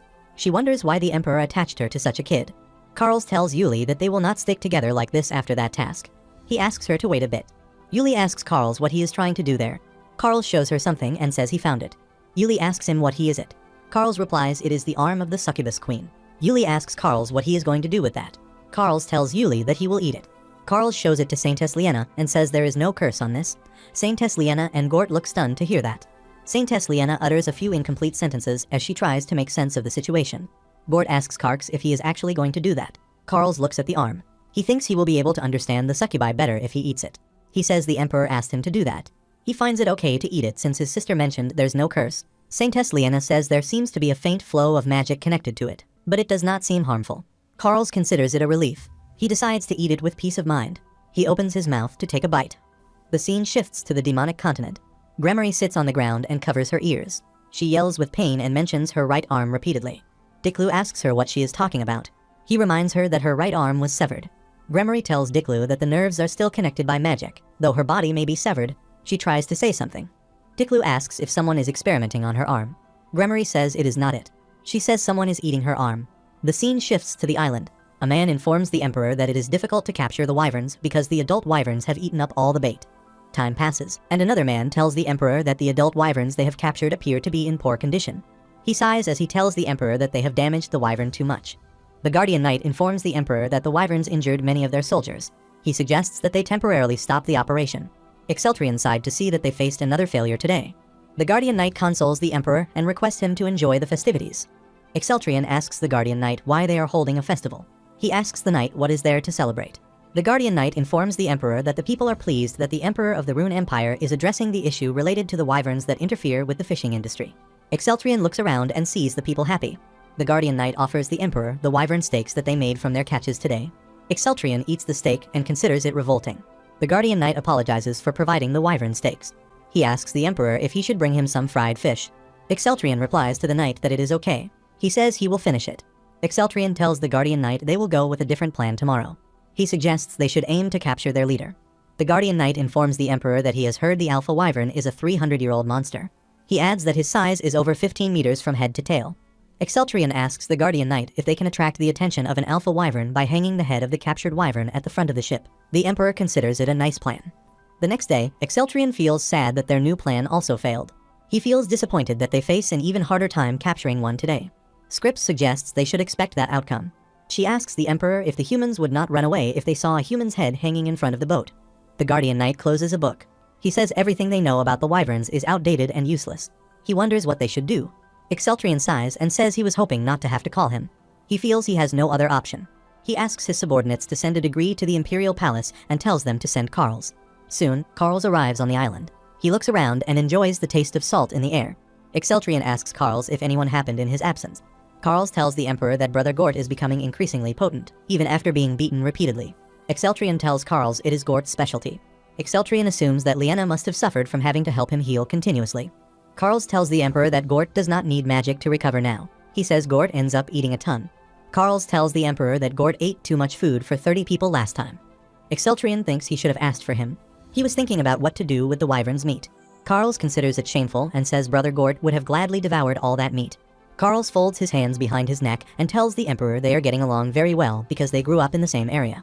Exceltrion finds it a relief that they get along like the original central duo from the book. Exceltrion asks Carls if he ate what he told him to eat from the basement storehouse. Carls tells the emperor that he did as he said. Exceltrion asks Carls what happened after that. Carls says things turned out exactly how they thought they would. He tells the emperor that he no longer needs to keep such a watchful eye on Yuli. Exceltrion asks Carls about his transformation. Carls replies to the emperor that it is going well. Exceltrion asks Carls if he has already transformed into one. Carls says he tried it where no one was looking. He closes his eyes and says he does not want to experience that ever again. He tells the emperor that he feels very uncomfortable whenever he uses his ability to transform into something he has eaten. Bang Guangsuk understands that Carls feels so because he is not a pure demon. Carls is a shapeshifter who became a vampire. Exceltrion apologizes to Carls and tells him that he called him there because of the same ability. Carls knows the emperor wants him to eat some wyvern meat and transform into a wyvern. He asks the emperor to confirm if it is so. Exceltrion tells Carls that he needs to go and defeat the alpha wyvern after his transformation. He asks Carls to replace the alpha wyvern and lead the others to the empire. Carls says the plan seems oddly vague. Exceltrion advises Carls not to worry too much about success. He says they can always go back to the old plan of capturing the wyverns if that plan does not work. Carls asks the emperor if he called him there because of the failure of the previous plan. He asks the emperor to leave this matter to him. He assures the emperor that he will ensure the plan's success. Exceltrion shows his confidence and trust in Carls. The scene shifts to the demonic continent. Diklu wonders why Carls is on the Wyvern's island. He mentions that their ground forces are working on a long-term project in that area. The subordinate demon says he cannot understand what his master is saying. Diklu tells him that his blood kin, Carls, suddenly arrived on Wyvern's island. He says they have a project involving raising wyverns there. He worries that the emperor noticed that. Diklu remembers that very few people are aware of that project. He wonders if someone betrayed them. The subordinate says they should never trust anyone. He bows before Diklu and says that demons from different races are outsiders at the end of the day. He tells his master that he can only trust his race. Diklu claims that their race will reign over all. He says he will not hesitate to make any sacrifice for that. The subordinates say they declare their fealty to their master against their enemy. They consider the emperor of the Rune Empire as their sole enemy. They swear to put their lives to the end. Diklu knows this sense of sacrifice when it comes to blood kin. This is their norm. He believes his subordinates are inherently loyal to him and cannot sever their ties or connections. He wonders how Carls dared to betray him and escape his fate. The scene shifts back to the island. Carls looks in a direction and asks the Emperor if it is the island. Exceltrian replies that he is not seeing anything. The Guardian Knight supposes that Carls is talking about Rock Fog Island. He says it is an island covered in rocks and fog, as its name suggests. He finds it impossible to dock a ship there. Carls tells the Emperor that the Alpha Wyvern is on that island. He tells Exceltrian that he can smell his presence. The Guardian Knight informs the Emperor that it is impossible to proceed further. He shows his concerns that they will be stranded if the ship hits any rock. The Emperor understands the matter and asks the Knight to halt the ship. Carls gets on the front edge of the vessel. Exceltrian asks Carls to go on. He says the other sailors should not be able to see it. The Guardian Knight asks the Emperor if he should accompany Carls if he is uncomfortable. Carls places his locket on the boat and assures the Guardian Knight that he is okay. Carls transforms himself into a wyvern. He flies up and says all are His Majesty's people. The other wyverns notice Carls. Seeing him, they make hissing sounds. Carls flies toward them. One of the wyverns asks Carls how he dares challenge the king. He considers it an act similar to courting death. The wyverns introduce themselves as the king's guard and ask Carls to declare his affiliation. Carls wonders if the wyverns have their hierarchy. He notices them getting bitter about his challenge. Carls gets the sounds of the wyverns quite noisy. He wonders if they all want to die. On the contrary, the wyverns feel Carls's odd power. One of them tells his companions that he is not a normal wyvern but a mutant. Feeling a weird energy, one of the wyverns suggests that they should alert their king. Hearing this, Carls calls them a pesky trash mob and decides to kill them. He thinks that his boss is the only person he has a business with. Alpha Wyvern asks Carls if he is the one who is causing all the ruckus. He recognizes that Carls is not a member of their species. Alpha Wyvern tells Carls that he has chewed tons of mutants like him. He declares that they remain pure and cannot acknowledge the existence of mutants. Carls gets mad to hear that. Carls challenges Alpha Wyvern's status as someone who dares not acknowledge his existence. He tells the Wyvern that his name is not mutant. He is Carls. They grow to see each other. Soon, the heated conversation turns into a fight. Carls bites Alpha Wyverns and injures him. He feels the Wyvern smells delicious as he bites the Wyvern. He says this and bites the Wyvern again. The Wyvern growls with pain. Carls says the Wyvern's flesh did not like this, but he is incredibly tasty. The Wyvern asks Carls what nonsense he is talking about. He asks Carls if he is committing cannibalism. Carls tells the Wyvern that he does not need this much. Saying this, he knocks the Wyvern down. Exceltrian observes Carls from a distance. He thinks the fight is over. He feels he should prepare to meet the Wyverns. Soon, he sees Wyverns flying behind Carls. Carls tells the Emperor that he is back. He tells Exceltrian that now he is the king of these Wyverns. Exceltrian appreciates Carls's fabulous job and asks if he can ride a Wyvern into a battle. Carls tells the Emperor that Wyverns is asking him to promise a few things. Exceltrian wonders if the Wyverns want Carl to make a promise. Carls enlists Wyverns' demands. He tells the Emperor that they wish to have an abundance of food. He adds they want to stop Wyvern hunting. He further tells the Emperor that the Wyvern wants the liberty to decide which human will ride them. Exceltrian says the first two conditions are acceptable. He wonders if the Wyverns wish to determine what human gets to ride them. Exceltrian asks Carls if they have a standard for that choice. Carls pats a Wyvern and says he is unsure if they have any such standard. He tells the Emperor that the Wyverns did not tell him much more than that. Exceltrian considers it a top priority to figure out Wyvern standards. Exceltrian orders a knight to call for the available members of the Black Dragon Knights. Exceltrian orders Carls to accompany him in gathering flowers. Carls looks shocked to hear this order. Soon, they decorate the beach with flowers. Carls asks the Emperor if he is sure about what they are doing. Exceltrian tells Carls that the atmosphere here has to be comfortable for the Wyverns to find their partners properly. He asks one of the Wyverns if he can give them some idea about their standard of choosing humans. The first Wyvern, second in command, is famous for his looks among the Wyverns. He shows his preference for having Carls as his partner. The second Wyvern, henchman, likes to eat and is renowned for hunting among Wyvern. He also wishes to have Carls as his partner. Third Wyvern, scout, wants to jump into a battle and considers scouting boring. He also wants Carls as his partner. Exceltrian cannot understand their language. He asks Carls what they are talking about. Carls translates Wyvern's words and tells the Emperor they like strong people. He tells Exceltrian that all the other Wyverns have the same opinion. It seems essential to know what kind of humans the Wyverns are expecting. The leader of the Black Dragon Knight appears and greets the Wyvern. However, the Wyverns did not respond positively. The second knight appears, who is famous for handling the animals well. That is insufficient to move the heart of the Wyverns. The Wyverns show no interest in choosing that knight as their partner. Carls sees the Emperor busy observing Wyverns' responses. He asks the Emperor if it is necessary to do that. Exceltrian says they need captions to increase viewership. Meanwhile, the Guardian Knight asks the Emperor if he is done with the Wyvern selection. He comes out of a camp and suggests to the Emperor they should start the meal before that. All the Wyverns turn toward the Guardian Knight as he exits the camp. All of them start to run after the Guardian Knight. The Guardian Knight runs away from them and wonders why the Wyverns are doing this. He calls the Emperor for help. Exceltrian tries to understand the wyvern's response. He asks Scripps to come out for a while. All the wyverns run toward Scripps as she comes out of the camp. They throw all the flowers at the princess. Scripps looks scared. She wonders what is happening. Exceltrian looks at Carls and says he figured out the wyvern's standard. Carls asks the emperor about the wyvern's standards. Exceltrian tells Carls that it is dragon lineage. He says the higher an individual's dragon lineage, the more the wyvern likes him. Scripps smiles to find a positive aspect of having a high dragon lineage. She says it is her first time receiving so many flowers. She asks the emperor if his dragon lineage is not higher than her. Exceltrian tells Scripps that the wyverns are afraid of his overwhelming dragon lineage. He gives Scripps his hand to get up. Then, he asks Carls if he can lead the wyvern flock to the Rune Empire. Carls replies to the emperor that he can do that. Exceltrian says they will select people with dragon lineage and create a new Dragon Knight order once they reach the Rune Empire. He adds that the new Dragon Knights will have to achieve the suppression of the North. Exceltrian decides to assign the new knights to annihilate the northern barbarians. He knows it no longer matters if the enemy numbers in hundreds or thousands. Exceltrian says the Rune Empire will not know defeat in the presence of the knights. Exceltrian reaches a location with his knights, riding the wyverns. A knight looks at the emperor. He feels there is no trace of the emperor who only drank to oblivion a few years ago. Someone asks the soldiers to risk their lives to protect the spire. The soldiers feel a strong commitment to preserving this place. One of the knights tells the emperor that it appears to be the home of barbarians. Exceltrian holds the reins of the wyverns and says they will give them a taste of fire. The wyverns attack the enemies with heavy lashes of fire. The scene shifts to Gremory and her army. She looks at a place burning with fire and wonders if this is the place Diklu was talking about. She says they cannot miss such a grand battle and asks her soldiers if they are ready. Countless demons are present behind Gremory. She wonders if they should heat the emperor's festival a bit more. On the other hand, Exceltrian's army is fighting the barbarians. The barbarians attempt to counterattack, pointing their sharp spears at the soldiers. However, the wyverns quickly dodge such attacks and inflict counterattacks. Exceltrian also inflicts a heavy fire attack at his opponents. He feels happy to see his soldiers diminishing the Barbados. Everything goes as per the emperor's expectations.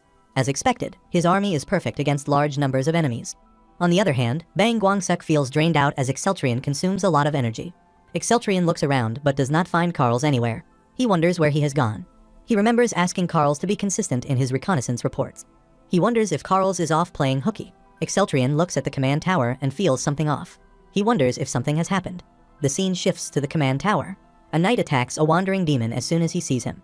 The demon attacks back and dominates the knight. Meanwhile, Scripps arrives and ties the demon in chains. She pulls the chains to move the demon away from the knight and asks him if he is okay. The knight thanks the princess for saving his life. The princess wonders how a demon could be there. The knight tells the princess about the surprise attacks. He tells her that the demons appeared out of nowhere. The knight notices the appearance of the demons and tells the princes that they are vampires. The princess wonders how the demons spotted their location. The situation makes her wonder if Diklu is scheming something. Meanwhile, Elim arrives there. She tells the princess that she has cleaned up the halls of this side and asks if there is any other task. Scripps asks Elim if she has seen Carls. She thinks of Carls because he knows almost everything about vampires. Elim says she has not seen him. Princess Scripps of the things she can do in such a situation. She asks Elim if she knows the location of the command tower's remaining wyverns and knights. Elim thinks about that and tells the princess that there is one wyvern. Princess looks at the wyvern. The wyvern struggles to free himself from the demons. Scripps tells Elim that it is her partner and says they need to save him. Elim asks the princess if it is her wyvern. The princess notices Wyvern's severe injuries and thinks of rushing toward the stairs. Elim jumps out of the window instantly. She beats the demons and frees the wyvern in no time. Then, she tells the princess that she is done. She assures the princess that she will catch her and asks her to jump down. Scripps looks at Elim and thinks everyone around the emperor is so weird. However, she trusts Elim and jumps down. Elim catches her. Scripps touches her wyvern. Elim asks the princess how the wyvern is. The princess tells Elim that the wyvern is not too injured. She says the wyvern must have tried to investigate the demon's weird energy. Elim looks around and notices that their surroundings are getting darker. Scripps senses an incredible demonic energy. She runs in that direction.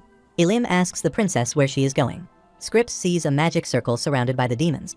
She recognizes that all those vampires are dead. Scripps says she is not sure what the vampires are planning. However, she feels the situation is too much for them to handle. She tells Elim that they need to gather anyone who knows about magic before the magic circle activates. Elim wishes she could manage magic as well. Soon, Diklu appears there. Scripps feels it is too late to call for a mage. Diklu asks them for the emperor. He introduces himself as the leader of the vampires and representative of the Duke of Gluttony. He says he will face the emperor. Seeing this, Elim does not wait for a second. She jumps and reaches before Diklu. Diklu asks who she is. He further asks her about the emperor. Elim tells Diklu that the emperor is missing. Diklu grabs Elim's face and says he will fight her until the emperor comes. The scene shifts to Gremory. Gremory senses something weird and looks back. She looks at Carls and asks him if he is the traitor Diklu was talking about. She tells Carls that Diklu has come into his world and suggests that Diklu should have met him first. Carls considers this nonsense. He says Diklu must be on the demon continent. However, he senses Diklu's presence near him. The thought causes him to lose focus on Gremory for a while. Gremory gets mad to see that. She attacks Carls and asks him how he dared to turn his attention away from her, the great Gremory. Carls was not ready for that attack. He falls to the ground and sighs. Gremory notices that Carls is not pale even after he bleeds heavily. She tells Carls he is not a typical vampire. Carls grabs his locket and tells Gremory that he is not a vampire. He throws the locket away and introduces himself as a human. He says that, as a human, his goal is to eradicate the demons. Gremory suggests to Carls that he should only deny things worth denying. She asks Carls if he considers himself a human just because the human around him tells him so. She says the Emperor probably thinks of him as a demon. Carls asks Gremory to shut her mouth. Countless demons surround Carls. Gremory feels sorry for Exceltrion, believing that his loyal demon will die soon. Diklu has advanced into this world as the first general of the demonic army. He is the dictator over the vampires, whom he refers to as his blood kin. In addition, he is the entourage of the Duke of Gluttony, who is one of the demon world's 7 dukes. Exceltrion knows Diklu hatches his schemes from the shadows instead of fighting directly. He wonders if someone like him came to this world to catch him. Exceltrion jumps out of the wyverns when he sees Elim standing close to Diklu. Elim looks at the Emperor. Elim informs the Emperor about the demon general and requests him to stay away. Diklu activates his aura when he sees the Emperor has arrived. The sword system tells Exceltrion that his enemy is using a compressed blood aura. Exceltrion notices the purple-colored spheres. He wonders if they can turn into more than just swords. A purple spiral moves towards Exceltrion. The sword system alerts Exceltrion and asks him to focus on defense. Exceltrion covers his face with his hand as the purple spiral approaches close to him. The system indicates that the neural network load has exceeded safety parameters.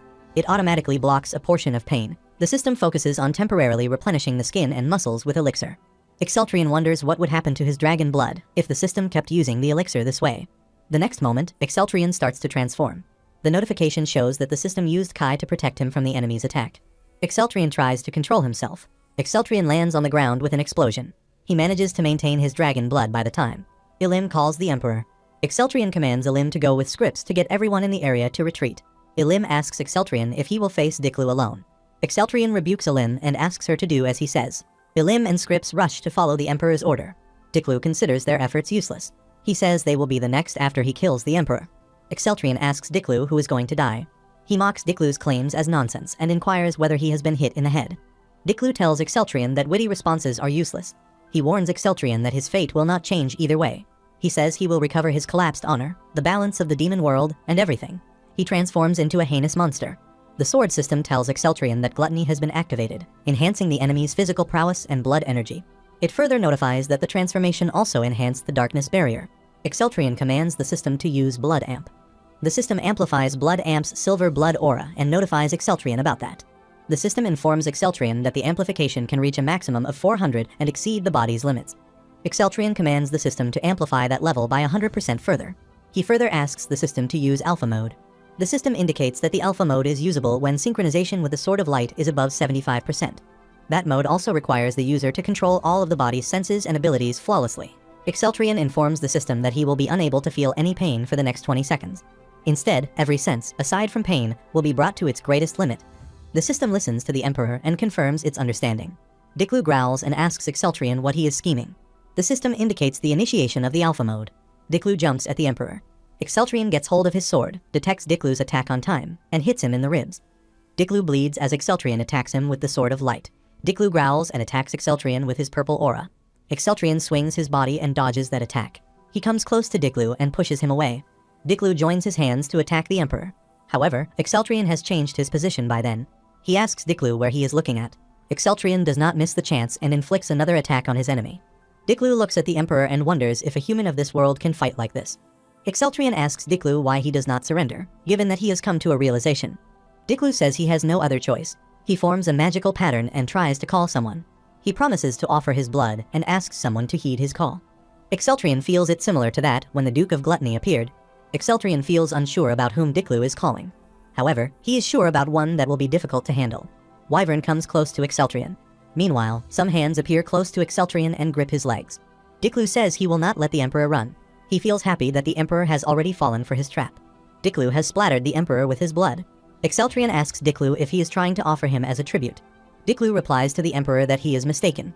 He tells Exceltrian that it is an inverse summoning circle. By then, the monstrous hands have reached Exceltrian's face. Diklu tells Exceltrian that the inverse circle does not summon someone from the demonic world. Instead, it takes someone to the demon world. Diklu says he is curious about how long a human of this world can last in that place. He says it all thanks to the Emperor that his curiosity will sate it. The scene shifts to Gremory and her army. 2 female demons hold Gremory. Gremory asks if this is all they have as the remaining forces. She wonders about that damage. Gremory calls Carl's a puny who has many tricks. She thinks about the reason why he rushed away quickly. She guesses he must have sensed Diklu's reverse summoning circle.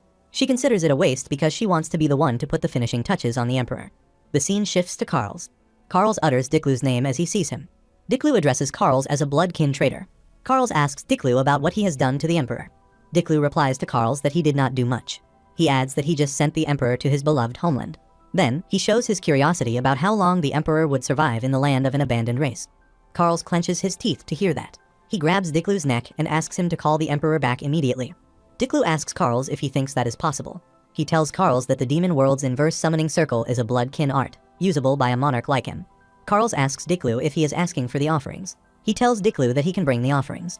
Diklu asks Carl's why he is so obsessed with the Emperor. He says the Emperor has the silver blood that all the demons fear. Carl's thinks about how the Emperor treated him. He says only the Emperor sees him as a human. He tells Diklu that the Emperor saw him as Carl's when everyone feared and shunned him. He feels sad to think that the Emperor is no longer there. Diklu mocks Carl's, saying he must have become a real demon if the Emperor was the only one to see him as a human. He mentions the Emperor as dead. Diklu's provoking words make Carl's lose his temper. Carl's thrusts his sharp teeth into Diklu's neck. Diklu asks Carl's if he thinks doing this can make him the monarch. He threatens Carl's that he will end his life by drinking his blood. Carl's does not fall for Diklu's threat. He says he can do this. Carl's transforms into a wyvern. Diklu's neck is still in his claw. Diklu laughs to see a wyvern. Carl's opens his mouth to eat Diklu.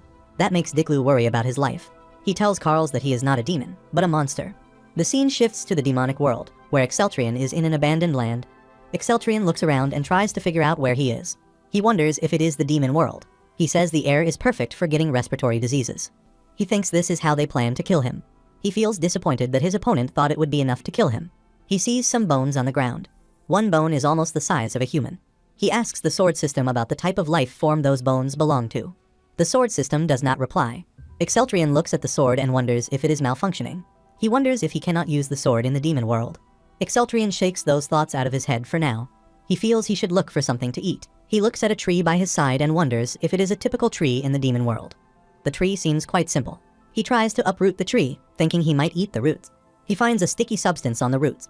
He covers his nose as he feels the stink. He calls the stinky and sticky root blobs of fat. The next moment, the ground starts to shake. Exceltrian finds it challenging to maintain balance. It seems the ground is changing its position upside down. He takes the support of a tree for some. Soon, he feels that he cannot hold on. He falls to the ground. Exceltrian does not get wounded because of the sandy ground. The next moment, he sees a giant monster in front of him. The scene shifts to the Rune Empire. Carl says he will make the summoning circle. He has Yuli, Beos, and Scripps with him. Yuli tells Carl's that only the top commanders can make summoning circles. She asks him how he would do that. Carl's reminds Yuli that he is now a vampire and can use Diklu's abilities. He accepts that he is not yet entirely accustomed to that power and cannot do it immediately. He says he will complete it within a month. Beos says he will conceal the fact that the Emperor is missing to prevent the Empire from falling into chaos. Carl's tells Yuli that Diklu has sent the Emperor to the land of abandoned race. He asks Yuli if she knows where it is. Yuli looks at Carl's with an awestruck face upon hearing that. Carl's reminds Yuli that she mentioned humans could live in the demon world. Yuli scratches her face and says she is sure about that. She tells Carl's that he only heard about it. She tells everyone that the land of abandoned race is a wasteland that even the demon cannot live in. She says there is nothing to eat, nothing to drink, and nowhere to rest. She adds it is difficult to breathe there because of the contaminated air. She further describes that the dust in the air limits an individual's sight in that place. She tells them that all that remains are the ruins of the old Duke's mansion. She says the place is infested with uncontrollable, giant, crazed demon beasts. The scene shifts to the land of the abandoned race. Exceltrian runs away from the giant monster. He wonders if the beast is so angry over just a single hair. He notices someone behind the dust. As his vision clears, he sees a man with a bow and arrow. The man shoots an arrow in his direction. The arrow passes by Exceltrian and hits the monster in the eye. The man tells Exceltrian that the monster ran away. Exceltrian thanks the man for saving his life. The man now points his arrow at Exceltrian. Exceltrian tells him that he is human. He assures the man that he is on his side. The man begins to shoot arrows one after another. The continuous attacks make Exceltrian offended. He asks the man if he wants to fight. He takes out his sword, runs toward the man, and thrusts his sword into his chest. Exceltrian asks the man to speak up about why he tried to kill him and to reveal with whom he is affiliated. The man does not say anything. Exceltrian grabs the man's face and asks him to answer. The man does not respond to the Emperor. Exceltrian hits on the man's mask with his sword. Then, something makes Exceltrian cover his eyes. When he opens his eyes, he sees no face behind the mask. Exceltrian wonders if all humans in the demon world are like this. He feels that the energy emanating from that man is similar to his silver blood aura. When Exceltrian is lost in thought, a man appears behind him. That man quickly takes the first man with him. Exceltrian takes a while to comprehend what is happening. However, the man reaches a distance by then. Exceltrian looks at the man with an awe-stricken face. Bang Guangsuk holds his head, realizing the situation is beyond his comprehension. He wonders if there is a limit to how much information the novel can lack. He seems unable to understand what these things are. He wonders if they are messing up with the android robots or something. Exceltrian's situation is no different. He looks frustrated as he cannot understand what is happening around him. He feels himself at the limits with hunger, thrust, and that confusion scenario. He says he cannot go on. Meanwhile, someone asks him to follow the light. A light appears there. The voice urges Exceltrian to follow the light to his mansion. The person behind the voice invites Exceltrian to come. Exceltrian finds that voice suspicious, but he has no other choice. He gets up and starts to follow the light. He replies to the voice that he does not know who he is, but he will accept his invitation. Exceltrian reaches a mysterious place. A maid outside the mansion tells him she is waiting for him. Exceltrian asks her if she is the owner of this mansion. The maid tells Exceltrian she is a Silky who works in that mansion. Exceltrian focuses on the word Silky. He asks Silky if she is also a demon. Silky replies to the Emperor that all beings living in the demon world are demons. Exceltrian finds that interesting. He tells Silky that they call beings like her ghosts in his world. Silky asks Exceltrian if he is a human. Exceltrian says yes to her question and asks her why she is asking that. Silky takes it as an absurd joke. She says humans cannot think of themselves and are incapable of conversation. Silky says he cannot be a human as he can communicate with her. Exceltrian asks her what she is talking about. He tells her that humans can speak and think. Silky tells Exceltrian that the master is waiting for him inside. She asks him to enter. Inside the mansion, someone is already sitting at the dining table. Exceltrian takes that man as a demon. He asks the man if he is the one who invited him there. The demon asks Exceltrian if he is not exhausted. He invites Exceltrian to sit next to him. Exceltrian drags a chair to sit on. The demon says he is sure that Exceltrian is curious about many things. However, he suggests Exceltrian to satisfy his hunger first. He apologizes for having only grilled bugs to eat. He says these lands are pretty barren. Exceltrian asks the demon if he is inviting him to eat something like that. However, Exceltrian's hunger does not allow him to ignore the food even for a second. He starts to eat that. The demon asks Exceltrian if the food matches his taste. Exceltrian covers his mouth with his hand and closes his eyes as he tastes the food. The demon says he knew this would happen. He asks the main Nilly to pass the goblet to the guests. Exceltrian holds the cup and sees it is empty. He asks the maid why she is handing him an empty cup. The demon tells Exceltrian that it is a treasure goblet of sloth. He further tells the Emperor that if he tells the goblet what he wants to drink, it will provide that drink. Exceltrian asks the demon if he takes him for an idiot. The demon asks the Emperor to do that if he does not believe him. Exceltrian looks at the cup and utters the word water. The cup starts to fill with water. The demon asks Exceltrian if he now believes him. Exceltrian eats and drinks to his fill. He feels alive as he satisfies his hunger and thrusts. The demon welcomes Exceltrian to his mansion again. He tells Exceltrian that his name is Gint, and he is the owner of this mansion. Exceltrian introduces himself as the Emperor of the Rune Empire and thanks the demon for his hospitality. He asks Gint why he helped a human like him. Seeing his appearance, he confirms that Gint is a demon. Gint looks amused to meet a human, not just a human but an emperor. He thanks Exceltrian for allowing him to experience many colorful emotions. Exceltrian asks the demon if he mentioned the word taste. Gint tells Exceltrian that he eats emotions. He says he felt as if he was dreaming at first. This makes Exceltrian confused. He asks Gint what exactly he is. He asks him if he is a general like Diklu. He warns Gint that he will suffer Diklu's fate if he does not answer him quickly. Gint understands the matter. He says he felt the Duke of Gluttony's energy is getting fainter. He gets that it is because of that human. Gint says he does not wish to die early and agrees to answer quickly. He tells the Emperor that he is one of the 7 dukes of the demon world, the Duke of Sloth, Gintbless. He says he may be a duke, but he is from a ruined, abolished family. He assures the Emperor there is no need to worry about him. Exceltrian says the mansion is too shabby for someone of a duke's level. He asks Duke Gintbless if he has only one servant. Duke Gintbless says Silky Nilly is the last remaining servant. He tells the Emperor that the Silky race enjoys cleaning and cooking, and they instinctively try to help others. He says that attribute sits those from the Sloth tribe very well. Exceltrian asks Duke Gintbless if he is not taking advantage of Nilly. Gintbless agrees that the Emperor is not wrong to say that. He tells the Emperor that the reason his army fell into ruin. He says this mansion is all that he has left. He tells the emperor that the demons who used to follow him all died, and his territory is barren.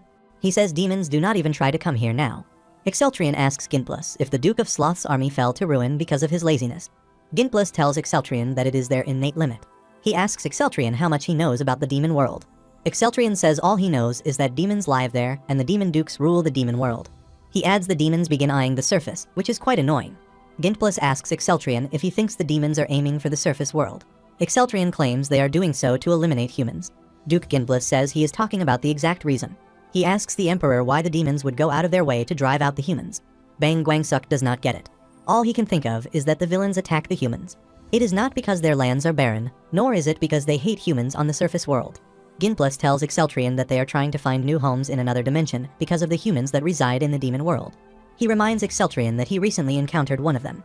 Exceltrion asks Duke Ginplus what those things are exactly.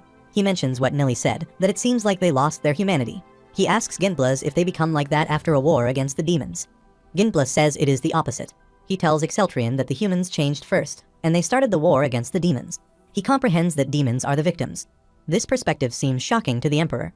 He asks Ginplus if the demons are the victims. Ginplus mentions all of them as victims.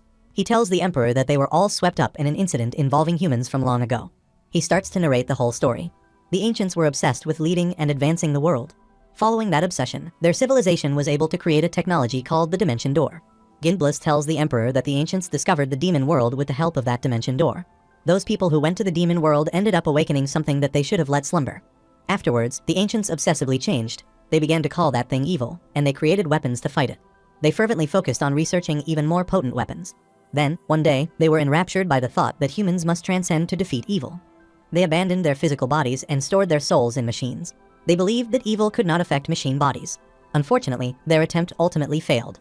A simple body swap could not stop evil because that evil corruption started in their consciousness after all. Human instincts themselves were dyed in evil. They need to eliminate inherent human instincts such as envy, wrath, greed, and lust. They decided to eliminate all negative instincts purposefully. Those who rejected that opinion, the machine faction, remained on the surface world. While the ones who agreed, the anti-machine faction, crossed over to the demon world to continue their research. Later, the anti-machine faction attempted to implement their theories. Whenever emotions occurred, they were immediately extracted. Those extracted emotions were stored in a unique core. Ginplus tells Exceltrion that any other system or machine cannot replace the core. He keeps on describing. The perfect vessel for sorting all those extracted emotions were the indigenous life forms of the demon world or humans who were mutated. They had to use subjects who were alive and breathing. In the end, those who received those extracted emotions, such as wrath, gluttony, sloth, lust, pride, envy, and greed, became the 7 dukes of the demon world. Ginplus starts to describe something that happened after hundreds of years. Then, he corrects himself and says after thousands of years, the dukes who should have continued to receive those emotions while unconscious all woke up together. He says it was almost like someone woke them on purpose. He keeps on narrating the history. At the same time, the ancients, whose emotional extraction was put on hold, fell into chaos. They started attacking each other. It was during this chaos that the dukes were able to escape. Among them was a bioweapon created by the demon world's humans.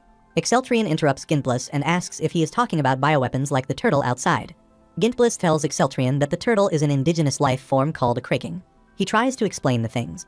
He reminds Exceltrion that he mentioned he met the Duke of Gluttony's alter ego. He explains vampires are bioweapons the ancients created. He feels thankful to Gluttony for making them a military force with excessive survivability. Bang Guangsuk feels there is no end to the things that he does not know about, no matter how deep he digs into the matter. He accepts that he can never imagine vampires to have been created. After answering Exceltrion's question, Ginplus again starts from where he left off. Chaos raged, and the Duke of Greed exposed too much of his instincts and ended up being attacked by the Duke of Envy and the Duke of Wrath. Ginplus says those times were quite fun. He says it was a huge mess, and they fought a lot. Exceltrion wonders what sort of fun factor he is talking about. Ginplus moves on to narrate the further events. The narration goes on. The ancients who recovered from the Create Chaos found a new way to erase their memories. They used mercury slime. The slime controlled the mind, making it so the subjects could not think for themselves. It was also able to replace humanity's base instincts. Ginplus says, in the end, each ancient became the same type of demon world human that he saw. Exceltrion asks Ginplus if that means someone can command those guys. Ginplus tells Exceltrion that he investigated that, but his efforts bore no fruits. He says he has no military power, after all. Ginplus says they should have captured them before they started to arm themselves with a silver blood aura. Exceltrion asks Ginplus if silver blood aura was not the main source of power for the ancients from the beginning. Ginplus tells Exceltrion that they were more diverse before that. He says things changed after they learned the demon's weaknesses. Exceltrian understands why silver blood aura is advantageous while facing the demons. He emits a silver blood aura as he thinks about that. Gintbless notices that Exceltrian also has a silver blood aura. He waves his hand to clear the dust. He says his senses are so bad that he cannot feel the silver blood aura right in front of him. Exceltrian asks about the dust. Gintbless tells him that it is not just dust. He says the humans of the demon world created this material to cause confusion. It severely limits the sense. Exceltrian understands why the Sword of Light is not responding. He notices that his silver blood aura is not responding to the demon right in front of him. Exceltrian considers joining forces with the humans of the demon world to eradicate the demons. Gintbless asks Exceltrian to give up if he is planning to join the humans of the demon world. Exceltrian asks him why he is saying so. Gintbless says the demons did not attack the surface because they believed the humans were weak. He tells Exceltrian that demons did so to cut off their enemies' reinforcement. He explains that to decrease the number of humans in the demon world, they must decrease the number of humans on the surface. Before Exceltrian concludes, Gintbless tells him that the humans in the demon world were created from kidnapped humans of the surface. The ancients who got rid of all desires also got rid of their desire to procreate. Gintbless tells the Emperor that almost 99% of them are created from kidnapped humans. Thus, demons were divided into the extinction part and the management party. The Duke of Wrath and Duke of Envy wanted to send an army to the surface to drive human extinction. The Duke of Lust and the Duke of Gluttony wanted to conquer and manage the surface humans. Gintbless tells Exceltrian that he shares their desires. Exceltrian says that if Gintbless is speaking the truth, the humans of the demon world are also their enemies. He tells Gintbless that he does not entirely believe him. He suspects Gintbless could have hidden some things from him or been lying completely. Gintbless is sad that the Emperor still does not believe him, even though he gifted him the Goblet of Sloth. He has no choice, so he takes out a yellow ball. He brings it towards Exceltrian and says he will entrust everything to the Emperor. He says he has already abandoned and fallen, so if this can help the Emperor, that is fine. He thinks he should have handed over a token of his loyalty to win the Emperor's trust. Exceltrian holds that ball and asks Gintbless if it is his core. Gintbless asks the Emperor to break his core if he pulls any shenanigans. He put his life in the Emperor's hands. Exceltrian agrees to accept his sincerity. He assures Gintbless that he will exclude him if he ever has to massacre the demons. Gintbless finds it a relief. Exceltrian makes it straightforward for Gintbless that his trust in him is still lacking. Gintbless wonders if he is saying this even though he handed over his life to him. Exceltrian says he will believe only 65% of it. Gintbless finds it an arbitrary percentage. He asks the Emperor to take some rest. At the same time, he feels the need to ruminate over how to gain the Emperor's trust ultimately. The following day, Exceltrian wakes up. For the first time in a while, he feels relaxed enough to sleep. Nilly says good morning to the Emperor. She tells Exceltrian that she is asked to guide the Master's master to the basement after he wakes him. Exceltrian reacts to the title of Master. Nilly tells him that she heard it from her master yesterday. She explains he is her master's master because her master pledged loyalty to him last night. She also takes Exceltrian as her master as he is her master's master. Exceltrian asks Nilly to stop talking and guide him to the required place. Nilly asks the Emperor to wash his face before that. She moves a towel towards Exceltrian that she has already moistened for him. Exceltrian finds it a curious ability. He asks Nilly if she can create water. Nilly says yes to that question and tells him that the Silkies were initially fairies of water. Exceltrian notices that Nilly used the past tense. Nilly explains why she used the past tense. She says they became associated with the Master and transformed into demons, and this territory has low humidity, so creating water is significantly more challenging. She adds that there is a limit to how much they can do. Exceltrian tells Nilly that he is missing his palace. He asks Nilly if the bugs are the only things they can eat. Nilly tells the Emperor that they are almost out of that as well. She says she needs to head out soon to replenish them. Exceltrian asks Nilly if fairies also hunt. Nilly replies to the Emperor that it is a servant's duty. She takes the Emperor to the required place and tells him that her master awaits him there. Exceltrian addresses Nilly and confirms her name. He tells Nilly that he wishes to hire several servants like her for the Imperial Palace, if there are servants like her. Nilly bows before the Emperor and says thanks to him. She tells the Emperor it is impossible now because she is the last of her kind. Exceltrian enters the basement, where Gintbless is already waiting for him. He apologizes to the Emperor for bothering him since the morning. Exceltrian asks Gintbless if it is morning. He inquires how he determines the time. Gintbless replies to the Emperor that he can still feel the minute differences in the sun beyond the sand and dust, even if he has fallen. He further explains that he can do so because it is his territory. He tells the Emperor that there is something that he must show him. He says this may appear to be a mansion, but the basement is a testing site. He tells the Emperor that the humans of the demon world create everything. He shows some glass containers to Exceltrian and tells him that all of them were once filled with different types of life. He says it is difficult even to say some of the horrifying things loud that the demon world's humans did to all of the indigenous life. Then, he shows something to the Emperor and tells him that he is the final being within the testing site. Exceltrian tells Gintbless it is too dark for him to see much. Soon, the place illuminates, and Exceltrian sees a giant horse. He asks Gintbless if that horse is still alive. Ginplus tells the Emperor that it is alive and used to be a member of a species endemic to the demon world, known as nightmares. He further explains that the horse can put nearby beings to sleep and have them fall into nightmares. Exceltrion tries to say something. Ginplus gets it before Exceltrion completes his sentence. He puts his hand on the glass container and tells the Emperor it is a different existence. Then, he tells the Emperor that the only remaining nightmare in the demon world is he. Exceltrion asks Ginplus what he means by that. Ginplus reveals his secret to the Emperor and asks him if he trusts him 100% now. Ginplus notices that the Emperor's first objective is to escape the demon world. This makes him figure out how to win the Emperor's trust fully. Exceltrion wonders why Ginplus is obsessed with 100% trust. He asks Ginplus to tell him what is going on in his mind. Ginplus says he would have made a new core and used dimensional jump if they were long ago. However, he finds it difficult because the core he has given to the Emperor is the last one. Exceltrion asks Ginplus about the dimensional jump. Ginplus tells the Emperor that all the demons in the surface world would have gone through the process of a dimensional jump. He tells Exceltrion that it was the same with the avatar of the Duke of Gluttony, whom he defeated. He explains they use such avatars to ascend to the surface world since their bodies cannot escape the demon world. He assures the Emperor that he can make another core if he regains power. Exceltrion comprehends that they must ensure that Ginplus regains his power in this case. Ginplus makes it clear that it is more complicated than it sounds. He asks the Emperor who would want to serve and share their power with a person like him. He suggests it would be easier to steal another Duke's core. Exceltrion at first agrees to do that. Then, he rebukes Ginplus for acting like he had a solution and ending up like that. He clarifies to Ginplus that he does not want to take in a useless demon as a subordinate. Ginplus requests that the Emperor calm down and tells him he has another way. He tells the Emperor he can use a dimensional gate. He assures the Emperor that by using that method, he can create a gate across dimensions for a short time. He further tells the Emperor that he can even use a summoning circle to forcefully send someone to another dimension. He adds that the Emperor needs a dagger called a gate blade to create a dimensional gate. He describes the required dagger as portable and helpful for covering long distances instantly. Exceltrion knows Ginplus would have handed it to him if he had such a good item. He guesses it is a technology from the humans of the demon world. Ginplus confirms Exceltrion's assumption. He tells the Emperor that the dimensional jump he mentioned before is the demon world's attempt to recreate that technology. Exceltrion says their next step is decided.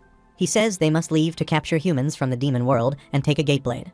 Ginplus sees the Emperor's determination and asks him to wait. He asks the Emperor to give him the core he handed him yesterday. Exceltrion brings the core close to Ginplus and asks him if he is trying to take the gift back. Ginplus assures the Emperor that he wants it to be more helpful. He puts the core on the table.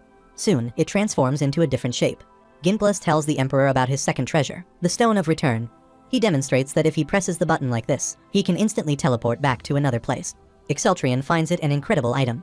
Ginplus asks the Emperor to use it during the battle. He asks the Emperor to take the goblet with him, as it will take quite some time to reach their base. Exceltrion holds the stone and asks Ginplus if it is okay to take this much. He says he would have given Ginplus many rewards if they were at the Imperial Palace. Ginplus says there is no need for that. He tells the Emperor that he has given the Duke of Sloth new hope and an opportunity to dream again. That is an excellent help for a person who is waiting for his death. Ginplus assures the Emperor that it is enough for him. While they travel through the Duke's land, Exceltrion covers his nose and asks Nili if they are going the right way. She assures him that they are, then adds that he has asked the same question 41 times over the past 6 days. She wonders aloud if there is another meaning behind his repeated inquiry. Exceltrion remarks that they have been walking for 6 days and want to know how much longer it will take to reach Devillion City. Nili estimates that, at their current speed, it might take another 7 days. Surprised, Exceltrion expresses his frustration, saying he is tired of the journey and that the landscape is filled with nothing but smog and dust, no matter how far they go. He wonders if the entirety of the Duke's land is like this. Nili explains that most of it is, though the air is slightly clearer over the eastern mountain range. However, she says this is irrelevant to their path as they are heading west. Curious, she then asks what smog is. Exceltrion brushes off the question, saying she shouldn't worry about it, and expresses a desire to move swiftly, though he admits it's not easy in these conditions. Nili mentions that the trip is supposed to take 30 days, but they are on track to complete it in 13, meaning they are moving very fast. She offers to prepare a place for him to rest between some rocks if he is weary. She also says she would like to know more about smog. Exceltrion tells her to forget it and points out that she is walking at the same pace as him, so he wonders if she is not tired as well.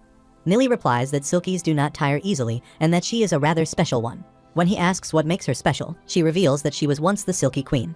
However, she explains, the title no longer holds meaning since all the other Silkies are gone. Exceltrion then asks why she is the last one and what happened to the others. Nili explains that the Silkies are water fairies and cannot survive long on land with little water. She says the extensive wars dried up and polluted much of the water in the demon realm. Other Silkies, lacking the tenacity to endure such harsh conditions, succumbed to the environment, leaving her as the only survivor. Having shared that, she asked again if he could now tell her more about smog. Frustrated, Exceltrian says he's had enough of the topic of smog. He explains that it's a type of fog formed by excessive pollution, typically caused by a large number of factories. However, he notes that there are no factories in the demon realm, so he tells Nilly to forget about the smog. Nilly, however, mentions that there actually are a great number of factories. Surprised, he asks her what she means. She replies that she doesn't know what their purpose is, but she has seen the pollution they release in the city. She adds that the dust particles also originate from those factories. Exceltrian started to wonder aloud why this all sounded so familiar to him. He questions whether this might be related to global warming. Then, picking up a cup of liquor, he remarks that, given the Devilian's level of technology, the presence of factories makes sense. He sighed, saying he wished the cup would provide liquor instead of water. Nilly tells him that it can. She explains that the artifact is called the Cup of Sloth for a reason. It's designed so that a person could spend all their days lying down with it in hand. She warns that relying solely on water could be dangerous, but this cup allows the summoning of liquids that include other nutrients as well. Exceltrian thinks to himself that now this is what he would call a true treasure. He then raises the cup, declares bottoms up, and takes a sip. However, he immediately spits it out and vomits, horrified by the taste of it. He asks what kind of swill it is. Nilly calmly informs him that it's Gorgon juice. She explains that Gorgons are part of the Duke of Envy's army and that the liquor is made from Gorgon toxins. It used to be the preferred drink of dukes and high-ranking demons. She assures him that the toxins are neutralized during fermentation, so the drink is safe. While drinking water, Exceltrian mutters irritably, questioning who even asked for such a thing and commenting that it tastes awful. Nilly suddenly flinches and grabs the cup from Exceltrian's hand, saying that she should hold onto it for now as a battle is about to begin. When Exceltrian asks her about the battle, she explains that she has detected Devilian forces both ahead and behind them. A small unit, she notes, is approaching from 150 meters away. Impressed, Exceltrian remarks that it's amazing he can't sense anything at all. Nilly tells him that she learned the skill from her master. Exceltrian then says that he will ask her master to teach him as well when they return. Just then, Nilly warns him to take caution. She says the enemy is aware of their presence and is closing in quickly. Exceltrian, already preparing himself, says that he's never been one to wait. He immediately starts slashing at the approaching soldiers, cutting them down as they are near. After taking down a few, he begins to notice something unusual. Their blood aura is silver. He finds it unfortunate. As he drives his sword through another soldier, he notes that his own aura is stronger. As the fight progresses, he begins to observe a shift in their tactics. The enemy is spreading out, giving itself even less chance of defeating him head-on. He starts to wonder if they are conserving energy or simply trying to buy time. They must be aware that they are going to die regardless, so their strategy puzzles him. When they begin to surround him, he questions whether they see their lives as expendable. It strikes him as an odd tactic for beings that are supposedly not self-aware. This leads him to a deeper suspicion someone must be controlling them. Exceltrian continues battling the approaching armored enemies. As they fight, the armors trigger a blast of blood aura, and he finds himself wondering about its strange force. Without pause, he drives his weapon into one soldier while slashing through another. What surprises him is their complete disregard for friendly fire. They don't seem to care if they harm their own. Suddenly, a voice echoes in his mind, asking if he can hear it. The voice calls him.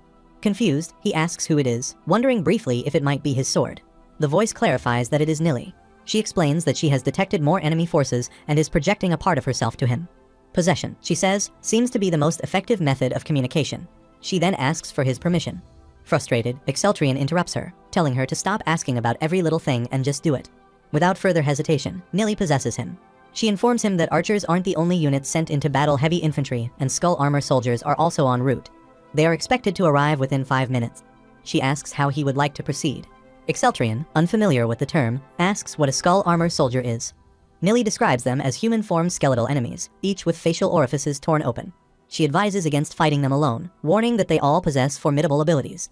Holding the return stone in his hand, Exceltrian admits that he may be in over his head. He hadn't expected the difficulty of facing an unknown enemy. Still, he accepts the challenge, saying, so be it. Exceltrian retreats tactically from the battlefield, then teleports back to Gintblas.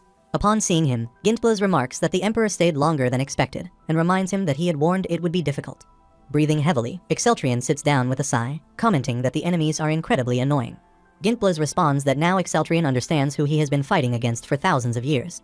He mentions that he was watching the battle and acknowledges Exceltrian's immense power, but adds that he seems to strain himself too much in combat.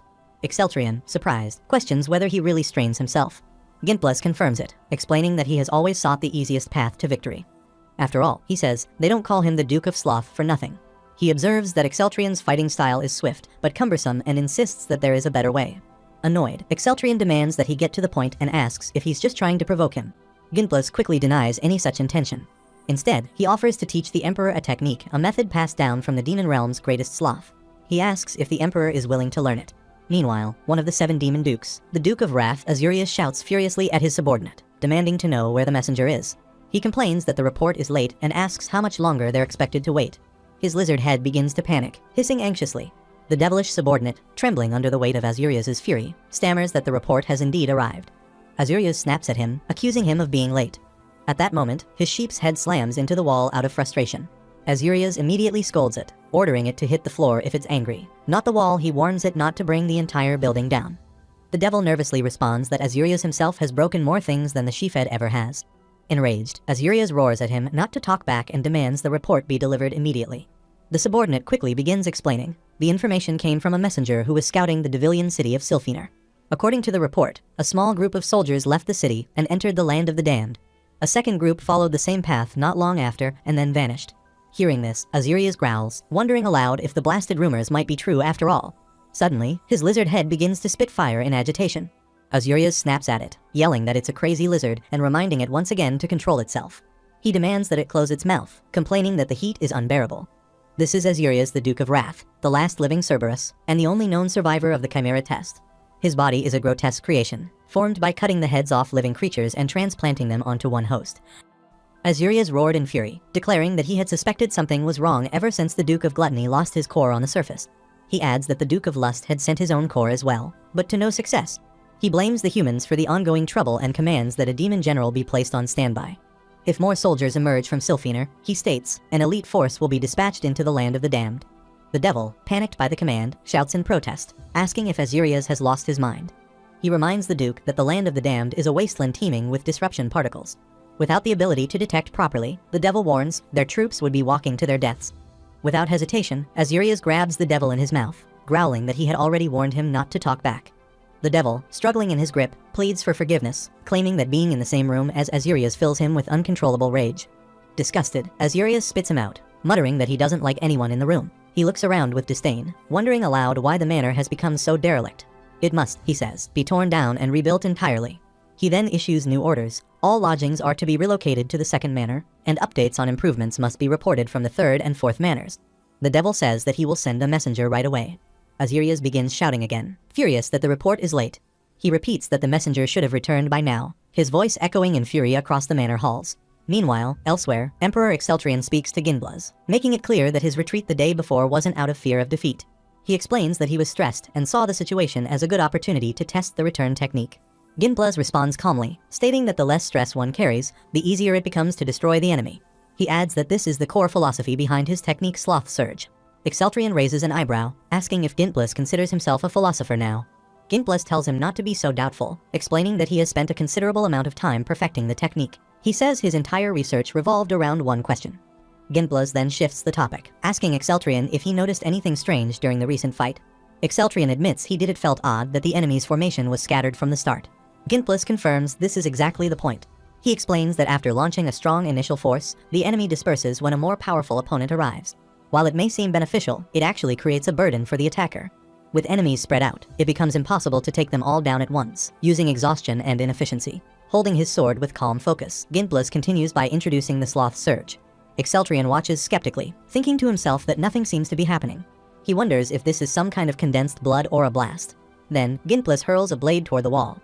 It doesn't explode, but instead crumbles into the surface, embedding in it. He explains that this is the first stage of the Sloth Surge, called the Wing Blade. Once mastered, he says, there's no need for a sword to use it. Exceltrion reacts with disbelief, questioning what just happened. He notes that there was no explosion, it simply stuck to the wall. Ginblaz elaborates, saying that this is the true form of blood aura. Normally, when it leaves the body, it implodes immediately. But with training, it's possible to hold its shape. He reminds Exceltrion of the blood aura blast from yesterday's battle. He explains that the Devilian's blood aura remains stable because they lack emotions without doubt. The aura retains its pure form. Doubt, he says, disrupts the aura's wavelength, making it unstable and volatile. Removing that doubt is the first step to mastering the Sloth Surge. Though it may seem difficult at first, Ginblaz assures him it's possible with enough training. Exceltrion, now holding his sword, tries to replicate the technique. A minor explosion follows. He frowns, saying he doesn't feel any different. Ginblaz mocks him lightly, asking if he really thought he'd succeed on the first try. He points out that Exceltrion's blood aura is still full of doubt. Frustrated but determined, Exceltrion demands to be trained. He asks how long it will take. Ginblaz raises 3 fingers, prompting Exceltrion to guess 3 years. Ginblaz chuckles and raises additional fingers from his other hand.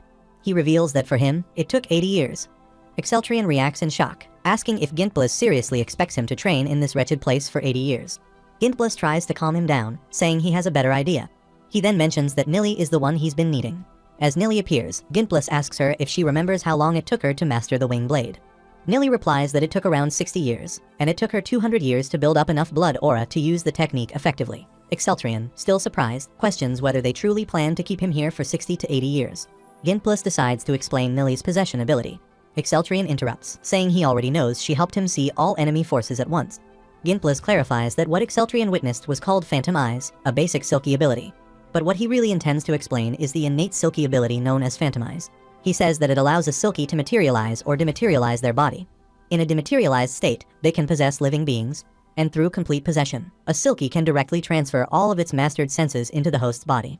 He reveals that he trained Nilly specifically to develop a blood aura for this purpose. If Exceltrian allows her to fully possess him, he can learn in an instant what took her 60 years to master. Nilly turns to Gintblas, admitting that she thought he had only made her train because he was bored and wanted to kill time. Gintblas chuckles and confirms that it was also true. He then casually states that this is the secret behind his sloth surge technique and claims it couldn't be any easier. Exceltrian remains skeptical, saying he doesn't trust him. He questions how something that took decades to master could be passed on so easily. In response, Gintblas links his hand with Nilly's and tells Exceltrian that if he doubts him so much, he should just try it for himself. With that, Exceltrian attempts the wing blade technique, and to his surprise, it strikes the wall perfectly. Gintblas praises him, saying the result is better than he had expected. Exceltrian remarks that he thinks he has grasped the feeling, adding that Nilly had only possessed him for 10 minutes. Gintblas expresses amazement, noting how Exceltrian never ceases to surprise him, and points out the impressive size of the wing blades he produced. Exceltrian, looking at the wall, wonders aloud if the impact might cause it to crumble. Gintblas reassures him, saying there's no need to worry, he is no Asurias. Curious, Exceltrian asks who Asurias is. Gintblas explains that Asurias is the Duke of Wrath, known for his inability to manage his temper. He often ends up destroying his manor, which is why he has several to rotate between. Gintblas describes it as somewhat pitiful that the Duke of Wrath can't even control his own anger. He adds that Asurias does try, and in terms of raw wrath strength, he is the strongest among the demon dukes. However, Gintblas also warns that such uncontrollable power has, at times, led to the deaths of his entire army. Clapping his hands, Gintblas declares that now that Exceltrian has passed the first step, they can move on to the second. He instructs him to try firing his blood aura while deliberately mixing in doubt, just as he used to before. Exceltrian raises his sword, stating that he's already learned to do the opposite, so it shouldn't be too confusing. When he releases the aura, it causes a fire explosion. Surprised, he says that the feeling is different this time. Gintblas immediately asks him how exactly it felt different. Exceltrian explains that although he believed he had used the same amount of blood aura as before, the power turned out to be several times stronger. Gintblas nods, saying that this is precisely the core principle of Sloth Surge, using the least amount of power to eliminate the greatest number of enemies. Exceltrian remains uncertain, saying he's not entirely convinced. He argues that while the power of a blood aura blast increases the more it's compressed, the wing blade can't be compressed in the same way, which limits its potential. In his view, relying on a consistently powerful attack seems more reliable in battle. Still, he admits the firepower seems to taper off into something unfamiliar. Gintblas simply smiles, telling him that it's because he has only mastered the first step. Gintblas begins gathering his blades and starts releasing them towards Exceltrian. Struggling to keep up with the sudden onslaught, Exceltrian questions internally why Gintblas is doing this. He also wonders how Gintblas is still controlling the blades even after letting them go. In response, Exceltrian releases a wing blade and hurls it toward Gintblas, who quickly shifts away from his position just before it slams into the wall. Breathing heavily, Exceltrian remarks that he hadn't realized Gintblas had been teaching him head-on like this, calling it pretty bold for someone nicknamed the Duke of Sloth. Gintblas laughs and explains that he merely wanted to demonstrate how the Sloth Surge can overwhelm an opponent. He adds that it took him no less than 200 years to reach the second step, so a little gratitude wouldn't hurt. Turning to Nilly, he urges her to hurry and possess Exceltrian before he collapses. But Nilly informs him that complete possession isn't something she can do repeatedly. She needs at least 4 more hours before she can perform it again. Exceltrian, surprised, asks if that's true, and then suggests taking a well-earned break in the meantime. Before they can relax, though, Nilly mentions that she has something important to share. Her astral body, positioned above the northern border of the land, has detected a battle not long ago. She reports that it looks like the Duke of Wrath's army is currently engaged in a clash with the Devilians. Gintblas confirms her observation, saying he can see it now, too, and notes that the battle is particularly fierce. Exceltrian, growing impatient, asks whether they're going to let him see it or not. Nilly reaches out and grabs his hand, saying she can show him everything using her phantom eyes. She explains that under normal circumstances, the Devilians would have reached Gintblas's manor already, but if the Duke of Wrath emerges victorious, the entire situation could shift. Through the phantom eyes, Exceltrian observes the chaos unfolding on the battlefield. He notes the presence of werewolves, gargoyles, and even rage demons. He admits aloud that he doesn't care who wins, but it's clear the demons appear to hold the upper hand. It makes him question how such a war has dragged on for thousands of years. It's hard to see why the enemy hasn't won already. Then, his eyes catch a familiar sight: skull armor soldiers slicing through their opponents with terrifying efficiency. He remembers Nilly's warning and silently admits that she was right, they truly are formidable. If he had faced one back then, he might not have made it out. Curious, he turns to Nilly and asks if the Devilians are using wing blades. She replies that it seems they have a commander present, someone on par with a demon general. However, she can't get a clear look because of the disrupted particles clouding her vision. After analyzing the battle, he then asks how far the location is from where they are. Nilly informs him it's still 2 kilometers away, and then questions whether he plans to go himself. Exceltrian confirms with certainty he wants to see this commander with his own eyes. She warns him to be cautious, mentioning a second Devilian force approaching from the rear. But he simply smiles, claiming that the more enemies there are, the better. It's time, he says, to test the principles of this slothful school of fighting. As he sets off, Gintblas remains seated in the manor, watching Exceltrian go with growing concern. He mutters to himself that Exceltrian might end up ruining everything. As Urias, he notes, can't afford to keep sacrificing elite soldiers, many are already exhausted. Though Exceltrian may plan to just observe, Gintblas knows the temptation to act is strong. It's only natural to want to use something newly learned. Still, he worries whether his own indolent influence has already begun affecting Exceltrian's mindset. He reflects bitterly, saying he would have preferred to continue training him here, but that might have pushed him into losing himself, something he cannot allow to happen again. He must not repeat the mistakes of the past. But suddenly, a strange turbulence rattles the manor. Gintblas stiffens, sensing something unusual. As the door swings open with force, Carl bursts in, pointing toward him, declaring that there's a strange old man inside. Exceltrian arrives at the site of the ongoing battle. Watching from a concealed position, he notices the enemy forces reacting almost immediately. He mutters to himself, suspecting they've noticed his presence. They're scattering in every direction again, just like they did last time. Realizing it's the perfect moment, he decides to put the Duke's third gift to the test. His mind flashes back to the moment Gintblas congratulated him for reaching the second stage. At the time, Exceltrian had questioned the need for such a step, especially with time running short. But Gintblas had insisted it was essential, assuring him that the final stage awaited and reminding him not to rush. After all, the war seemed to have no end in sight. Exceltrian had also asked whether Nilly would need to possess him again, frustrated at the idea of more waiting. That's when Gintblas handed him a ring, explaining that the third stage was different, it required only his own strength, channeled through the ring. The technique was called Slothstorm, a spell Gintblas himself had created. By visualizing a circle in his mind, Exceltrian would be able to generate a storm in that very shape, one that would pull in all nearby enemies. Once that happens, all he'd need to do is unleash what he's already mastered. Now, back in the present, Exceltrian focuses on and activates the ring. As he imagines the storm's shape in his mind, it begins to manifest physically. Winds swirl into formation, forming the sloth storm. Without hesitation, he begins firing wing blades into the storm, then gathers them within its eye. The storm holds, spinning and humming with deadly energy. Watching the technique in action, he can't help but comment on its appearance. It looks like the laziest, most fatal attack imaginable. Like a blender, but with far more blades. Now, he simply waits for the winds to settle, confident the chaos inside will take care of the rest. As the storm's winds settle, Exceltrian steps closer to the aftermath. In front of him lies a massive, tangled ball of matter, formed from the skull-armored foes he had just faced. He mutters to himself that it's an absurd sight, comparing it to a bizarre piece of modern art, like something placed in front of a newly built tower. His attention shifts to a strange liquid slime dripping onto the ground. He immediately recognizes the sign it's still alive. Just then, one of the skull armors detaches itself from the mass and begins approaching him. Sensing its intent, Exceltrian remarks in disbelief, wondering if it's serious. He grabs the armor by the neck, asserting it can't possibly harm him. The armor begins speaking in its eerie mechanical voice, stating that contact with the target has been established. It initiates analysis, identifying decadence and estimating that the surface human before it possesses an S-rank blood aura. It registers Exceltrian as a high-value specimen, ideal for data gathering and capture. It continues, reporting that his blood aura and silver blood aura qualify him for extensive sampling, and that his body could be remodeled into a commander. Capture priority is set too high. Exceltrian, hearing enough, slams the armor's head into the ground and demands to know who authorized such protocols. Furious, he orders it to be cancelled immediately. The armor persists, explaining that rare specimens must be secured in order to read the word of evil, and insists that Exceltrian's body is too valuable to ignore. Without hesitation, he draws his sword and drives it into the armor, shouting at it to stay silent. Panting, he begins to piece things together. It dawns on him that the armors have been abducting humans from the surface, and the grotesque ball of matter might actually be made of those unfortunate people. A horrifying realization sets in. Humans are nothing more than raw material to these beings. He mutters in disbelief, questioning how any of this aligns with the mission of eradicating evil. At that moment, a devil subordinate of Azuria's appears and, impressed by the display, praises Exceltrian's abilities. The devil thanks him for eliminating the humans, claiming the Duke of Wrath will be most pleased. But Exceltrian, not done yet, begins drawing his sword again. The devil panics and tries to reason with him, asking if they aren't on the same side. Exceltrian's voice hardens. He makes it clear the devil is mistaken. He declares that he is a human and does not stand with demons. Shocked, the devil questions if Exceltrian is truly the same as the beings he just destroyed. The comment only fuels Exceltrian's frustration. The devil, realizing his mistake, throws up his hands in surrender and pleads for mercy, confessing he doesn't even understand what Exceltrian is angry about. Exceltrian raises his sword and, pointing it directly at the trembling devil, delivers a warning. He tells him to remember this moment clearly, that demons and humans are not the same.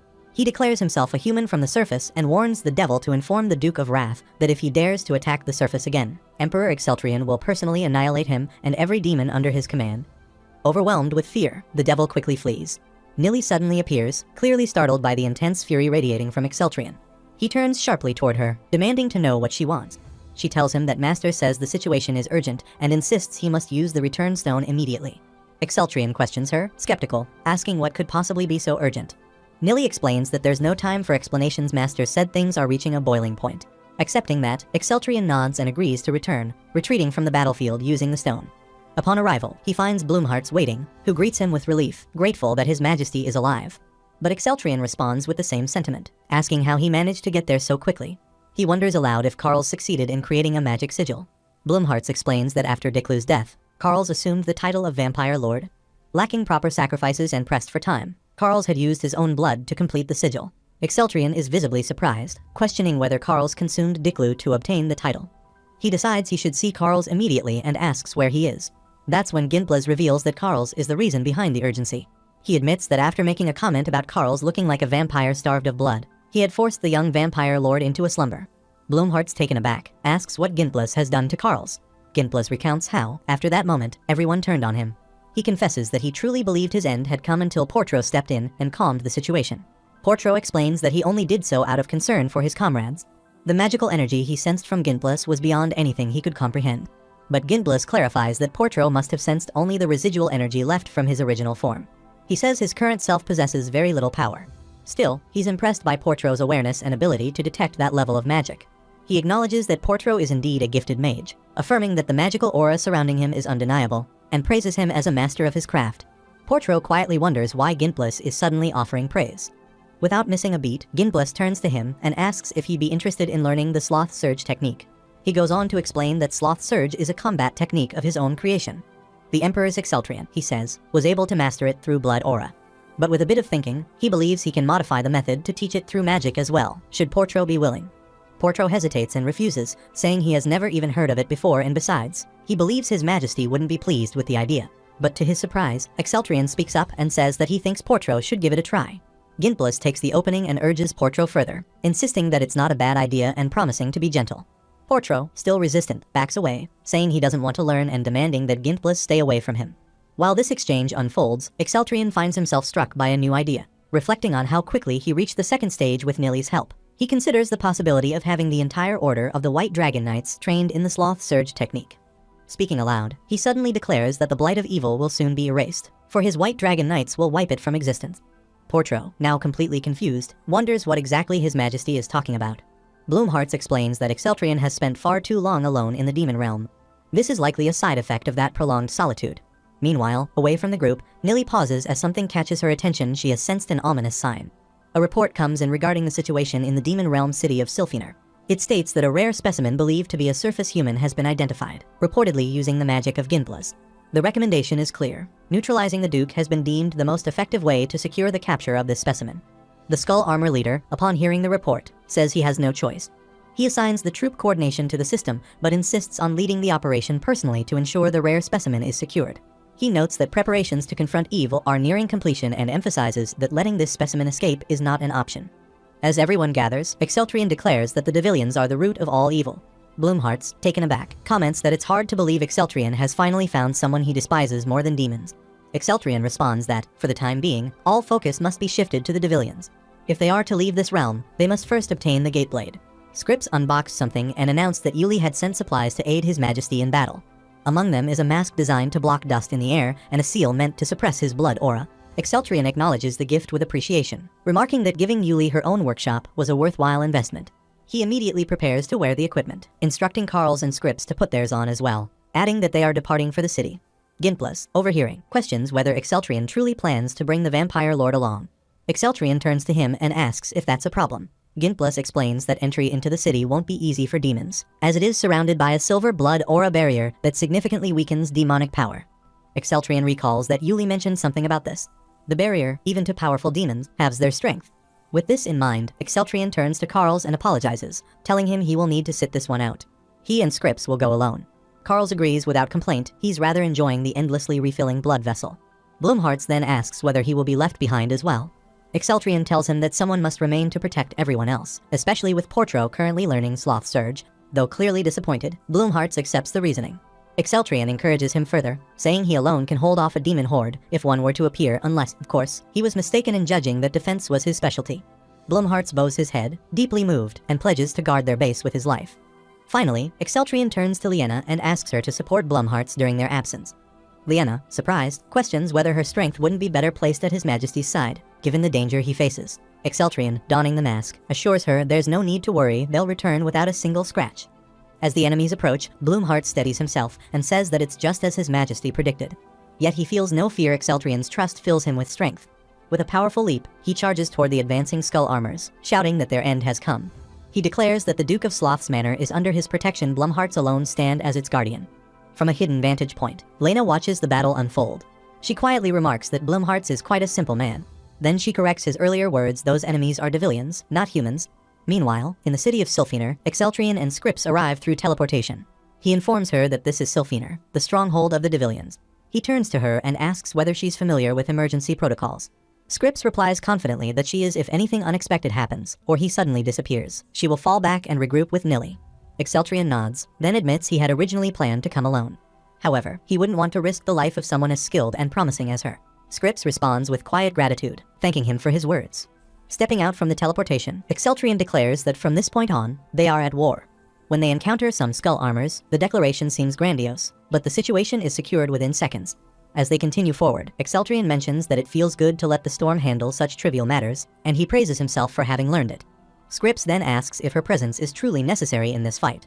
Exceltrian tells her that she is already a great help to him. Internally, he thinks that she is his muse. Her very presence gives him strength. As they proceed, they notice a huge lizard captured in a glass shop. Exceltrian, surprised, remarks that it appears the Devilians have captured a wyvern. He suspects that if it's being kept in this building, it is most likely their headquarters. The silence makes it hard to tell whether the creature is asleep or dead. Suddenly, hearing some kind of voice, he begins to wonder if someone is speaking. A bearded man suddenly appears, points at them, and asks if they are humans. Exceltrian introduces himself as the Emperor of Lune and confirms that he is indeed human. The man, surprised, asks if they have come to rescue them, saying he can't believe it, they have waited for this moment for decades. Scripps asks him what he means by them and whether there are more of them. The man replies that about 50 of them work there, and thousands more are imprisoned underground. Exceltrian begins to question how many humans the Devilians have kidnapped. He wonders if they are storing humans like supplies. He then asks the man about the lizard, wanting to know why it is shackled there. The man replies that he doesn't know, they are the only dragons he has ever seen. Exceltrian asks if, by dragons, he means the lizard species that are going extinct. The man confirms, saying he believes the Devilians keep them asleep to drain their power. His former job was to monitor the machine to ensure it was functioning properly. He then asks Exceltrian whether he plans to kill the general. Exceltrian replies that, of course, he does, and asks if there is any useful information. The man informs him that there is an automatic pulley that can take him to the 6th basement floor, where the overseer and commander are located. The other floors are filled with imprisoned humans, and he pleads for them to be saved. Exceltrian tells him that he will go and gather the rest of the workers and instruct Scripps to keep the man safe while he is gone. Scripps assures him that he can count on her and tells him to return safely. Standing in the pulley, he presses the button, remarking that it looks just like an elevator. As the mechanism moves, he bumps into the wall, wondering what kind of plot twist this is. He reflects on how everything began with the ancients and then shifted to new demons. Later, demon realm humans emerged, and now, even dragons are being kept as prisoners. He recalls that his original goal was to take advantage of the world's structure to save it and escape, but it has already been a long time since the plot veered off course. He admits that he no longer has any idea how things are unfolding or how he will survive. He questions why he has to continue fighting when there seems to be no end in sight and wonders what effect his efforts have truly had. From his view, things only appear to have worsened. On top of everything, he longs to return to his own world. The voice of his own inside his head then asks if that isn't what he truly wants. It states that it can still sense his presence. It questions what he is fighting for. He repeats the question, pondering aloud. He thought he lived for the carnage when his dragon blood caused him to lose control. Even the scent of blood would intoxicate him. Blood and battles had once been his only purpose in life. He recalls that he thought he would follow the voice in his head until death. But now that the voice has suppressed his dragon blood, he realizes it's not the fighting that he enjoys, it's the dragon blood itself. He states that he is fighting for the subjects of his empire, to save the world, and to return it to an era of peace. He acknowledges that their goals do not contradict one another. He has stopped rejecting the voice's choices because he believes they are the right ones. He asks if it has not felt the same that they have become indistinguishable. He concludes that they are now one and the same. If the mission is completed and ancient technology separates them, then so be it. But for now, they are the same being. He affirms that the fact that they are both fighting for this world has not changed. That alone is a simple enough reason to keep fighting. He suggests that perhaps once their goals merged, so did their souls. He adds that even though he wants to go home, just as the pulley doors open and two skull armors approach, he slices them cleanly in half and declares that he wants to kill all of them even more now. He begins slicing through the skull armors as their numbers continue to increase. He realizes that he is on the 5th floor and recalls that the overseer was said to be on the 6th. Scanning his surroundings, he notices the structure resembles a prison with no doors, only endless hallways, and wonders if there is any way to go further down. Just then, the system control reestablishes contact and asks if he can hear its voice. He recognizes it as the Sword of Light and responds that it is finally replying. The system explains that the reconnection was possible due to a large dimensional gate connected to the surface world and notes that they appear to be beneath a massive structure. Exceltrian says he needs to locate the overseer of Sylphiner immediately, who is supposed to be on the 6th floor, but no path is visible. The system reports that the building system has been infiltrated and that a slime he previously eliminated had been blocking access. He is now free to proceed. As he starts moving forward, the system assures him it will continue providing information along the way. He asks what kind of information is needed, and the system explains that this place forcibly injects blood aura into humans to convert them. He will need to distinguish between Devilian blood aura and human blood aura during his mission. Upon discovering the bodies of humans, he wonders how so many are being held there. Initially, he had only wanted to slaughter the Devilians and obtain the Great Blade, but now he realizes his objective has changed. He must rescue all the humans imprisoned here. The system states that it supports his efforts, even if he looks like a villain while doing it. Reaching a hallway, he asks whether this is the 6th floor of the basement. In the center of the room, he spots a glowing object and recognizes it as the charging stone from the Black Aura ruins. A skull armor suddenly appears behind him and addresses him as the object of capture, acknowledging that he has caused a series of unpredictable phenomena and provided them with a great deal of data in the process. He slices it in half and replies that if that's the case, here's some more data, implying that the rest has already been destroyed through his actions. Another skull armor appears and claims that his brain is driven by primitive motion impulses. They reveal that every one of his attacks has provided valuable data, which is helping them develop thousands of methods to resist him. He eliminates this one as well, but two more appear inside a sealed cylinder and announce that this is how they are advancing their goal of eradicating evil. He smashes the cylinder and slashes them down, proclaiming that they are the true evils, using innocent humans like disposable tools. Suddenly, a slime emerges and begins to bind his legs and arms. He yells at it to get off him. The skull armor then appears and commends him for his admirable devotion to annihilating evil. He explains that Exceltrian has provided immense data and is now donating his own body. According to him, Exceltrian is the perfect specimen to serve as the foundation for a new army. Exceltrian then realizes that all of this was premeditated. He tells himself he must stay conscious. He has just come to understand what he must accomplish in this place, and he cannot afford to lose, not now. He frees himself, unleashing his dragon form as a massive surge of energy erupts from his body, obliterating the surroundings entirely. A skull armor, observing this, comments that he is truly a remarkable specimen, the data variety being exceptional, only to be immediately cut down by Exceltrian's blade. His strength begins to drain rapidly, his body faltering under the immense exertion. He mutters that it isn't enough and demands more blood. The system responds that his consciousness is momentarily blocked. His dragon blood levels are abnormally high, and both his body and mind are approaching irreversible overload. The remaining elixir is too low, and his consciousness becomes undetectable. At that moment, Scripps arrives, rushing to his side and binding him with her chains. She pleads with him to regain his senses, informing him that the humans are now free and awake again. She urges him not to lose himself now, wondering if he can no longer hear her, and if perhaps the only way to reach him is through more blood. Determined, she embraces him tightly, whispering her plea. She is begging him to take her blood offering as much as he needs, just to bring him back to his senses. In that instant, his dragon claws suddenly pierce through her body, slashing her. Elsewhere, a notification is sent from Analyst Livendia to the Devilians. All functions in Sylphiner have ceased. The target has infiltrated and destroyed the city's energy source. The leader inquires about the chaos coefficient, and although the loss of the city is regrettable, it is deemed an acceptable outcome. To reach their objective, close observation of the target is advised. He responds in agreement, stating that they will proceed accordingly. Then, with a twisted anticipation, he addresses the Emperor of Loon, wishing for him to bring even more chaos and unexpected turns. He begins to question whether the dragon within him has finally succumbed to madness, not because of an enemy but by his own hand. He hears noises and wonders about their origin. Then, Scrip's voice reaches him, urging him to snap out of it. She tells him that the fury clouding his mind is not truly his own and reminds him to remember who he is. She insists there is more than what he can currently perceive.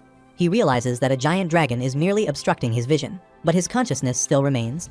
As he opens his eyes, a man nearby asks if he is awake. Exceltrion, recognizing him, asks if he is the dragon. The man confirms it and explains that thanks to Exceltrion, the security is weakened enough for him to escape. He warns that had he arrived any later, Exceltrion would have killed his comrade and notes that it was a close call. Exceltrion questions how the dragon knows he is the Emperor. The dragon replies that he can explain later, but for now, they must focus on finishing Exceltrion's plan. He then instructs Scripps to bring the rest of his kind and the other humans from the upper floor to this place. He tells her to use the open path, where a large gate leading to the surface can be found. She nods in understanding. Exceltrion hesitates, asking where the gate leads on the surface. The dragon responds that he cannot say exactly, but assures him that anywhere is better than this place. The system then informs Exceltrion that with the system manager gone, the gate's destination can be altered and asks if it should be changed to the Loon Empire. Exceltrion agrees immediately and orders the change. He relays the coordinates to Scripps and instructs her to follow the dragon's instructions.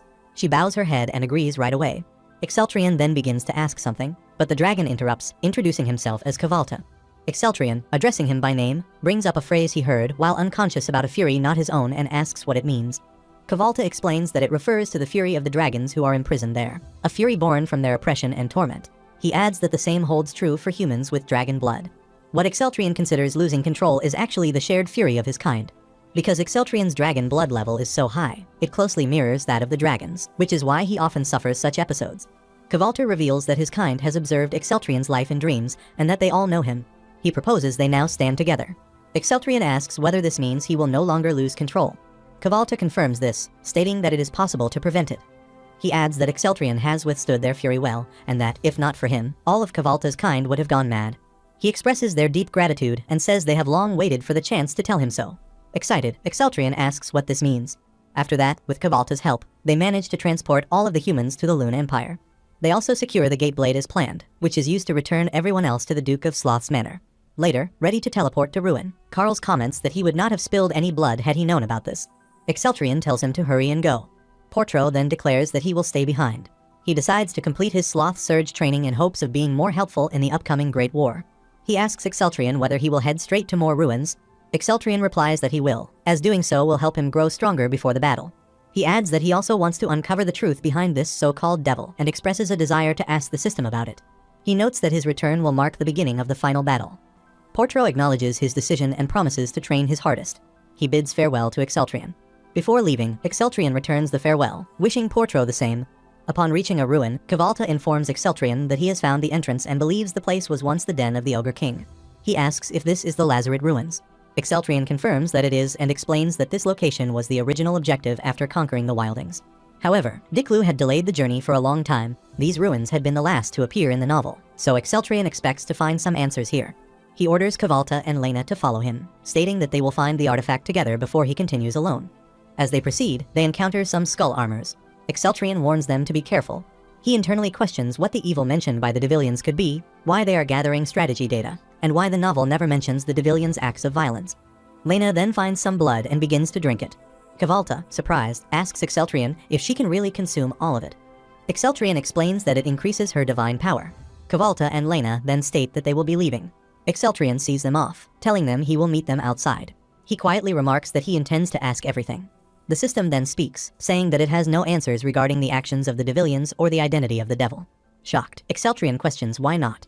The system explains that the Ancients and the Devillians became separate beings, and that there is no way to communicate with the Devillians or understand what they have been doing. Exceltrion asks if the Ancients created the ruins and then went extinct, and if the only thing they left behind is the so-called unfeeling system. The system denies that they went extinct, stating that the Ancients exist as the system's artificial intelligence. All systems Exceltrion has encountered are manifestations of the Ancients' collective consciousness, working to help humanity prevent the end of the world. Exceltrion tells the system it does not need to make excuses, and that he is not suspicious. He then mentions the Great Demon War, asking if there's any point in inquiring about it. The system, curious, repeats the name, and Exceltrian warns it not to pretend to know, as it will only raise his hopes. However, the system recognizes the phrase and states that he might find answers at the sandstone ruins.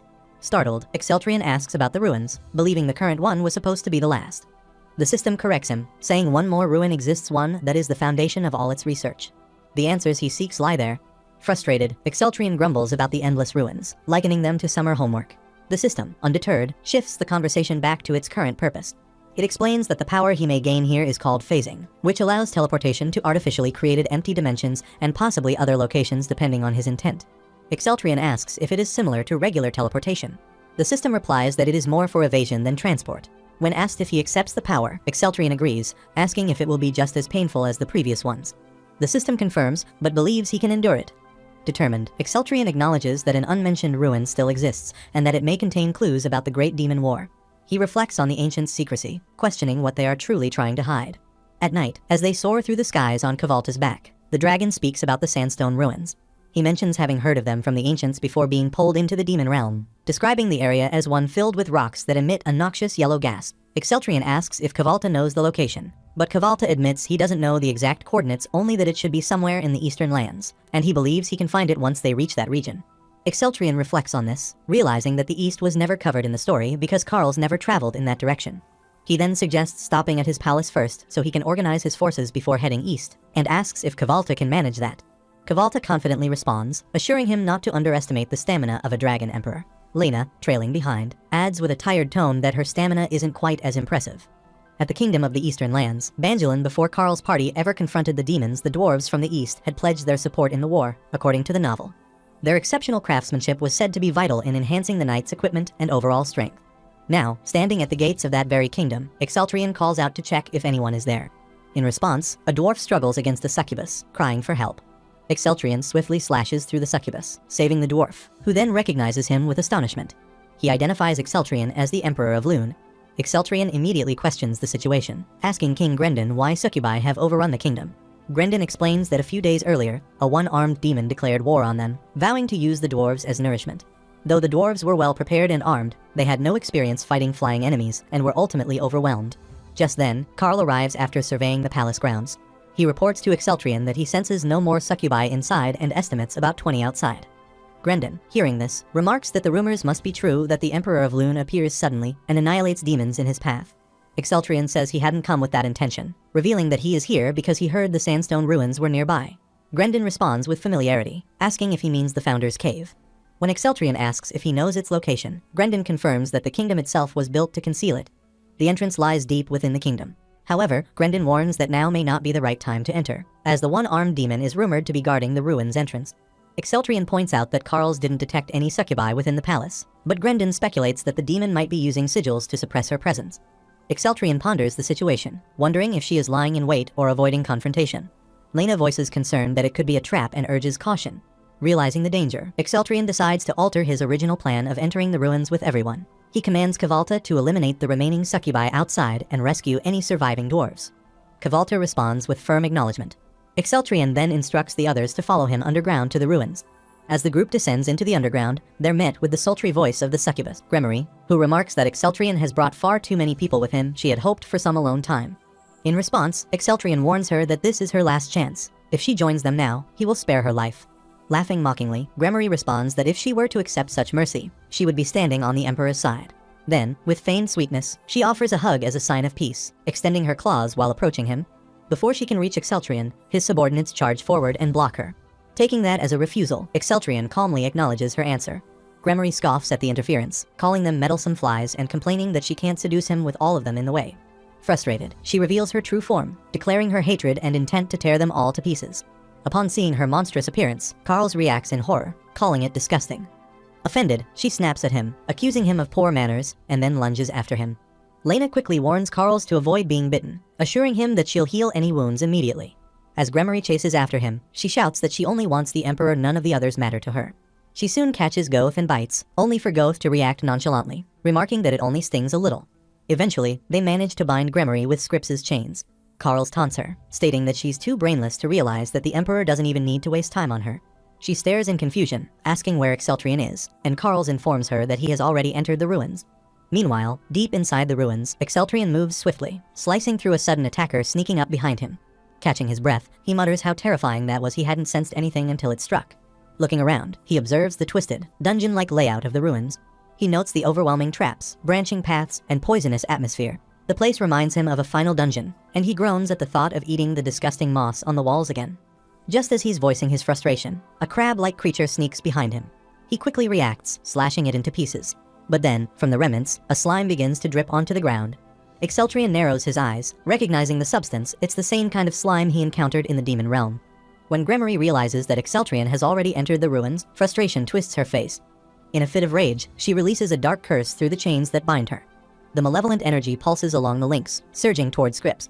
Lena immediately notices and warns, saying Gremory is channeling a curse through the chains. Scripps must let them go.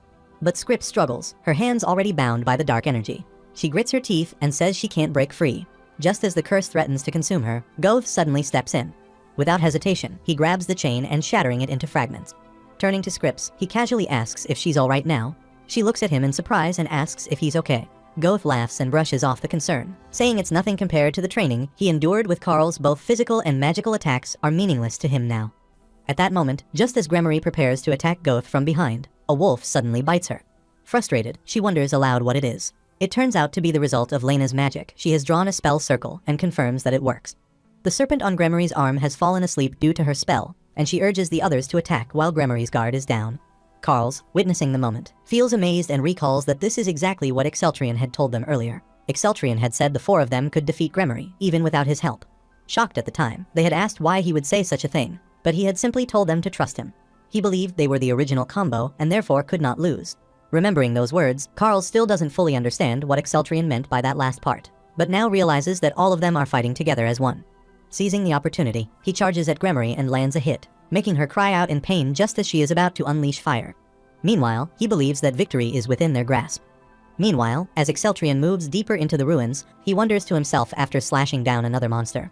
He notes that this one is the same as the others infected with slime, just like the previous ones. The deeper he goes, the more monsters he finds infected in the same way. He questions how the slime from the demon realm could have reached this place and begins to doubt whether he even wants to see what awaits on the bottom floor. As Exceltrian goes further down, he finds a human sitting on a throne that is eroded by slime.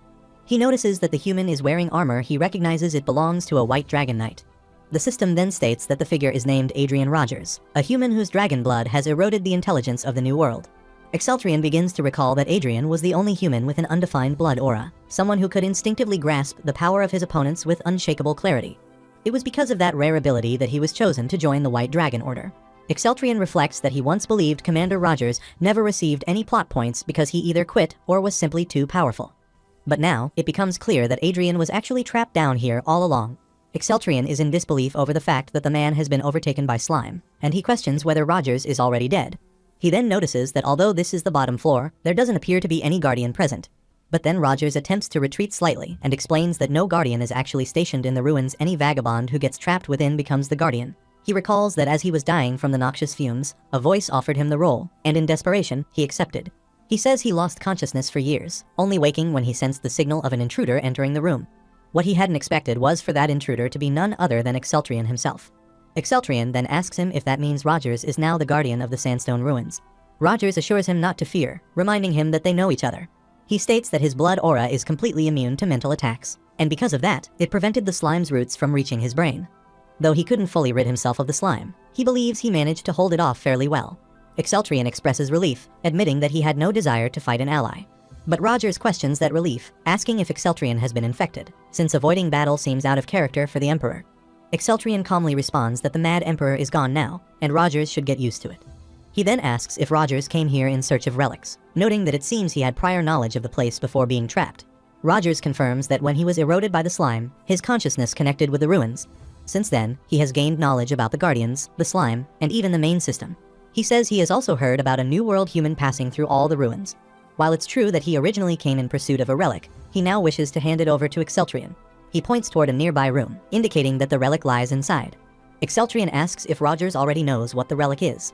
Rogers nods and confirms that he does. It is something extraordinary. He calls it Level Walker and begins to explain what it allows. The system informs Exceltrian that the relic he has found can be used by anyone to open the Demon Realm expansion gate. It then asks if he is aware of the nature of the Demon Realm. He responds that he does know about it, he has been there before, and adds that the humans within the realm will soon wage war against them. The system remarks that the mercury slime placed in the dungeon appears to have failed its purpose. It was meant to explain the slime to New World humans. Exceltrian mutters in realization that this is the reason the slime was placed there. The system concludes that there is nothing more to teach him and urges him to save the world from annihilation using what has been left behind.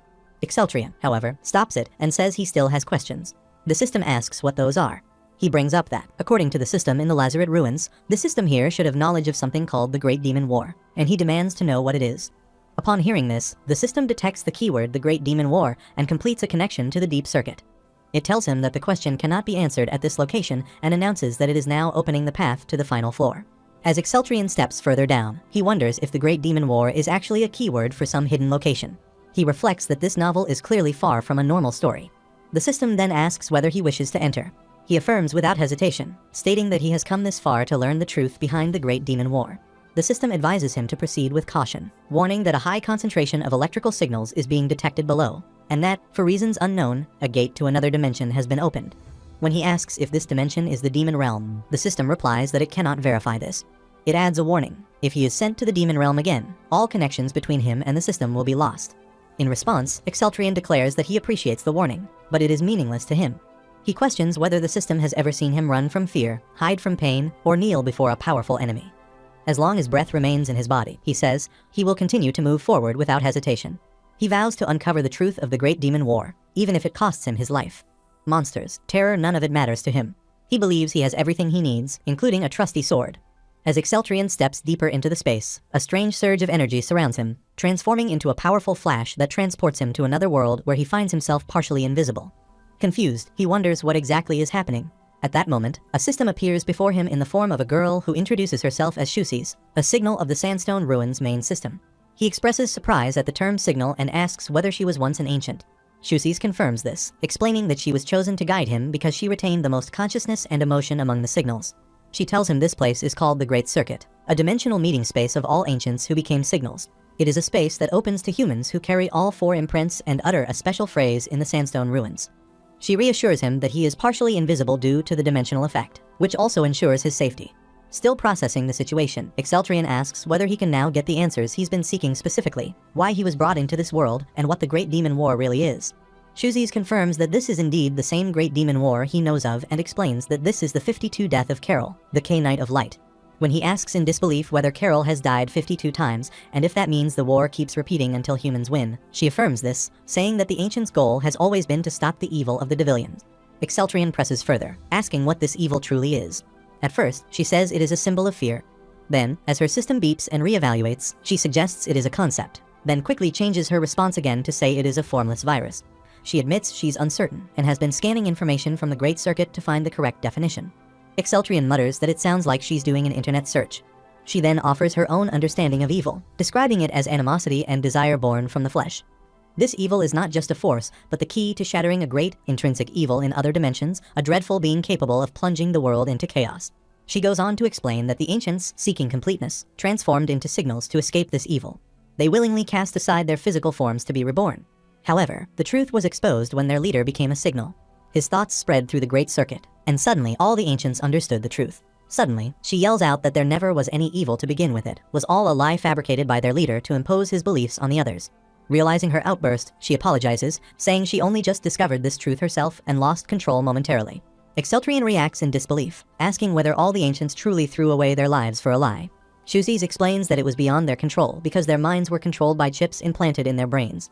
Exceltrian then asks if the Devilians are aware of this truth, or if they are still desperately hunting for an evil that doesn't exist. Shusis tells him that the Devilians already know the truth.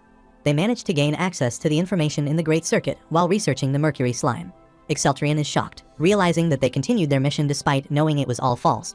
Shusis adds that once the Devilians had discarded their emotions and bodies, they clung to their goal of eradicating evil. But once that purpose was gone, their lives lost all meaning. With no clear direction, they experienced cognitive dissonance and confusion. To survive, they created a new purpose for themselves. She then introduces the Chaos Meter, a gauge that measures the level of chaos within the dimension. Though initially of little significance, the meter now shows a value beyond 10. Exceltrian asks what that means. Shusis replies that she doesn't even know. No one does. Whether it brings positive or negative consequences remains unclear. All that is known is that this unpredictability may be the only true endpoint. Once the chaos meter hits 100, evil will be reborn, and it will be up to them to dispel it. She concludes by explaining that the justification for erasing their minds and replacing their bodies was created merely to help them carry on. Since then, endless battles have continued to multiply. The more intelligent beings suffered pain, rage, and death, the more fiercely they fought. She explains that the ancients who became signals created the New World humans and repeatedly sent them into battle in an attempt to halt the relentless bloodshed. At some point, they realized a new approach was needed: reincarnation. Using the last of her magic, she reveals that she cast a reincarnation spell, a final measure intended to locate a savior by dispatching someone to a random dimension. The spell had originally been designed with Carl's in mind, due to his exceptional potential and strong influence. However, the spell ultimately selected Exceltrian, which is how he ended up in this world. Exceltrian is visibly shaken by the revelation. He touches himself as the realization sinks in, not just transported by bad luck, but chosen by a spell that saw a high probability of success in him. A profound sense of responsibility washes over him as he wonders if he truly is the only hope to bring an end to the endless war. He then points out that the chaos meter currently reads 55 and assumes there's still plenty of time before it reaches 100. Shuzies corrects him, saying that's not necessarily true, it was at 44 just moments ago. Exceltrian asks why the meter rose so quickly, and Shuzies speculates that a new variable may have emerged. She questions whether he himself might be that variable. He thinks to himself that he's been relentlessly defeating enemies, and just as he finishes the thought, the chaos meter increases again. Shuzies explains that it's likely an intelligent being of considerable influence has died. When she asks whether he's killed anyone important recently, Exceltrian reflects and responds that he might know who it was: Gremory. He believes Carls and the others must have defeated her, and adds that since they are a team personally assembled by the ancients, there's no way they would have lost. He then says that he has heard what he came for, so it's time for him to leave. He understands now he must eliminate every Devilian before the chaos meter reaches 100. Shuzies confirms this, adding that the remaining two areas are Livendia and Exizo, twin cities located close to each other. Before he departs, she hands him a black blade. He takes hold of it, and she explains that this is the final item prepared for the New World humans. The dagger is designed to absorb and neutralize Devilian blood aura. He asks if by Devilian blood aura, she means the silver blood aura, and how that could be of any help. She clarifies that the dagger had originally been crafted with Carl's in mind, and she will modify it so that it doesn't drain His Majesty's blood aura. He then asks how she intends to do that. In response, she demonstrates a few tactics, prompting him to ask why she's suddenly glowing. She replies that she has embedded many of her personality programs into the dagger. It's meant to help stabilize the Devil Hunter's mental state before the final battle. He insists that his mental state is perfectly fine and that he'd rather not hear her constant chatter in his head. She responds that appearing in person was the right choice and suggests that she might end up saving his life once or twice. With a sigh, he tells her to just send him back now her endless talking is starting to give him a headache. Upon seeing the defeated Gremory, Rogers asks in surprise if they really killed a demon general with just the 4 of them. Carls cheerfully confirms it, saying it was all thanks to His Majesty. Goeth admits that they are just as surprised and that he's still trembling from the experience. Rogers reflects inwardly on the group: Princess Scripps, known for her dragon blood; Priestess Liena, whose holy power is exceptionally strong for her age; Goeth, a skilled warrior scouted from Ronheim; and young Carls from the mining town of Frezio. He realizes that everyone he had once kept an eye on is now gathered in a single team. Just then, they notice Exceltrian emerging. The group, especially an excited Carls, runs toward him, proudly declaring that they killed Gremory and asking if they did well. Carl says it's all thanks to him. Exceltrian calmly responds that he had already known they would win. Rogers then asks whether His Majesty found the relic. Exceltrian replies that he has, and he now knows where they need to go next. He adds that they are gathering all forces in Lune to bring this war to an end. Rogers expresses concern, questioning whether the Imperial Palace forces alone would be enough and suggesting that they may need more allies to face such a formidable enemy. Exceltrian responds by asking if Rogers has seen Carls and states that their allies go beyond just the Lune Empire. According to him, they have the support of every kingdom in Eros, and not just humans, but other beings as well. Rogers, impressed, remarks that His Majesty has changed a great deal and admits that he is deeply moved. Exceltrian declares that he will make the rest follow him by crushing the demon generals one by one. He wants to prove who the stronger side really is. Rogers then wonders silently if Exceltrian has truly changed. Though it seems he has gathered many troops, the real question is what will happen next, whether those troops will remain loyal. He asks himself if there is anyone mad enough to lay down their life for the Mad Emperor. At that moment, Scripps steps forward and proclaims that she will follow His Majesty wherever he goes. She says her life had no meaning without him, and she vows to fight at his side to the very end. The others join in, shouting that they too will fight. One declares he will crush the enemy from the front lines, another promises to handle the defenses, and the last admits to being afraid but still pledges loyalty. Watching them, Exceltrian turns to Rogers and asks how they all came to be this way. Rogers simply replies that the Emperor he once knew is no more. In the Imperial city of Lune, anticipation runs high as preparations for battle reach their peak. The people stand united behind Emperor Exceltrian. Yali flits through the air, calling out to the crowd, asking if anyone still hasn't received their seal. She directs them toward gas masks and reminds them not to forget the runes for their weapons. Meanwhile, aboard a Devilian spaceship, their surveillance captures footage of Emperor Exceltrion forming a vast army. Their scanners fail to estimate their combat strength due to the overwhelming number of unregistered beings. The Devilian leader reports that the chaos meter has reached 58. He declares that the number of forces gathered is sufficient to ignite war. Though chaos levels remain low, he demands that all remaining entities be used to accelerate death and amplify the screams of battle. The cities of Livendia and Exizo prepare to throw everything into the upcoming confrontation. Their leaders declare their intent to fight in the name of chaos. Weeks later, a massive army, led by the Blumharts, arrives. As they step into the barren lands of the Demon Realm, one of them remarks that it's just as desolate as they had been told. Seeing them, Exceltrion greets them with excitement and asks if they brought every soldier available. Blumharts confirmed that they did and mentioned that many of the men rescued from Sylphener had volunteered to fight. To their surprise, the number of troops prepared is far greater than anticipated. Blumharts then asks whether Exceltrion has completed the task he originally came. Exceltrion confidently responds that everything has gone according to plan. He has successfully recruited the Duke of Wrath, the Duchess of Lust, and the Dukes of Gluttony, Pride, Greed, and Envy. All of them agreed with his vision, persuaded not through violence, but with words, knowing that aggression would only escalate the chaos level.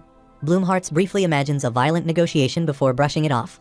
Portro realizes aloud that the final war is truly upon them. Gintblaz reports that the dragons are stationed behind the manor, ready to take flight at Exceltrion's command.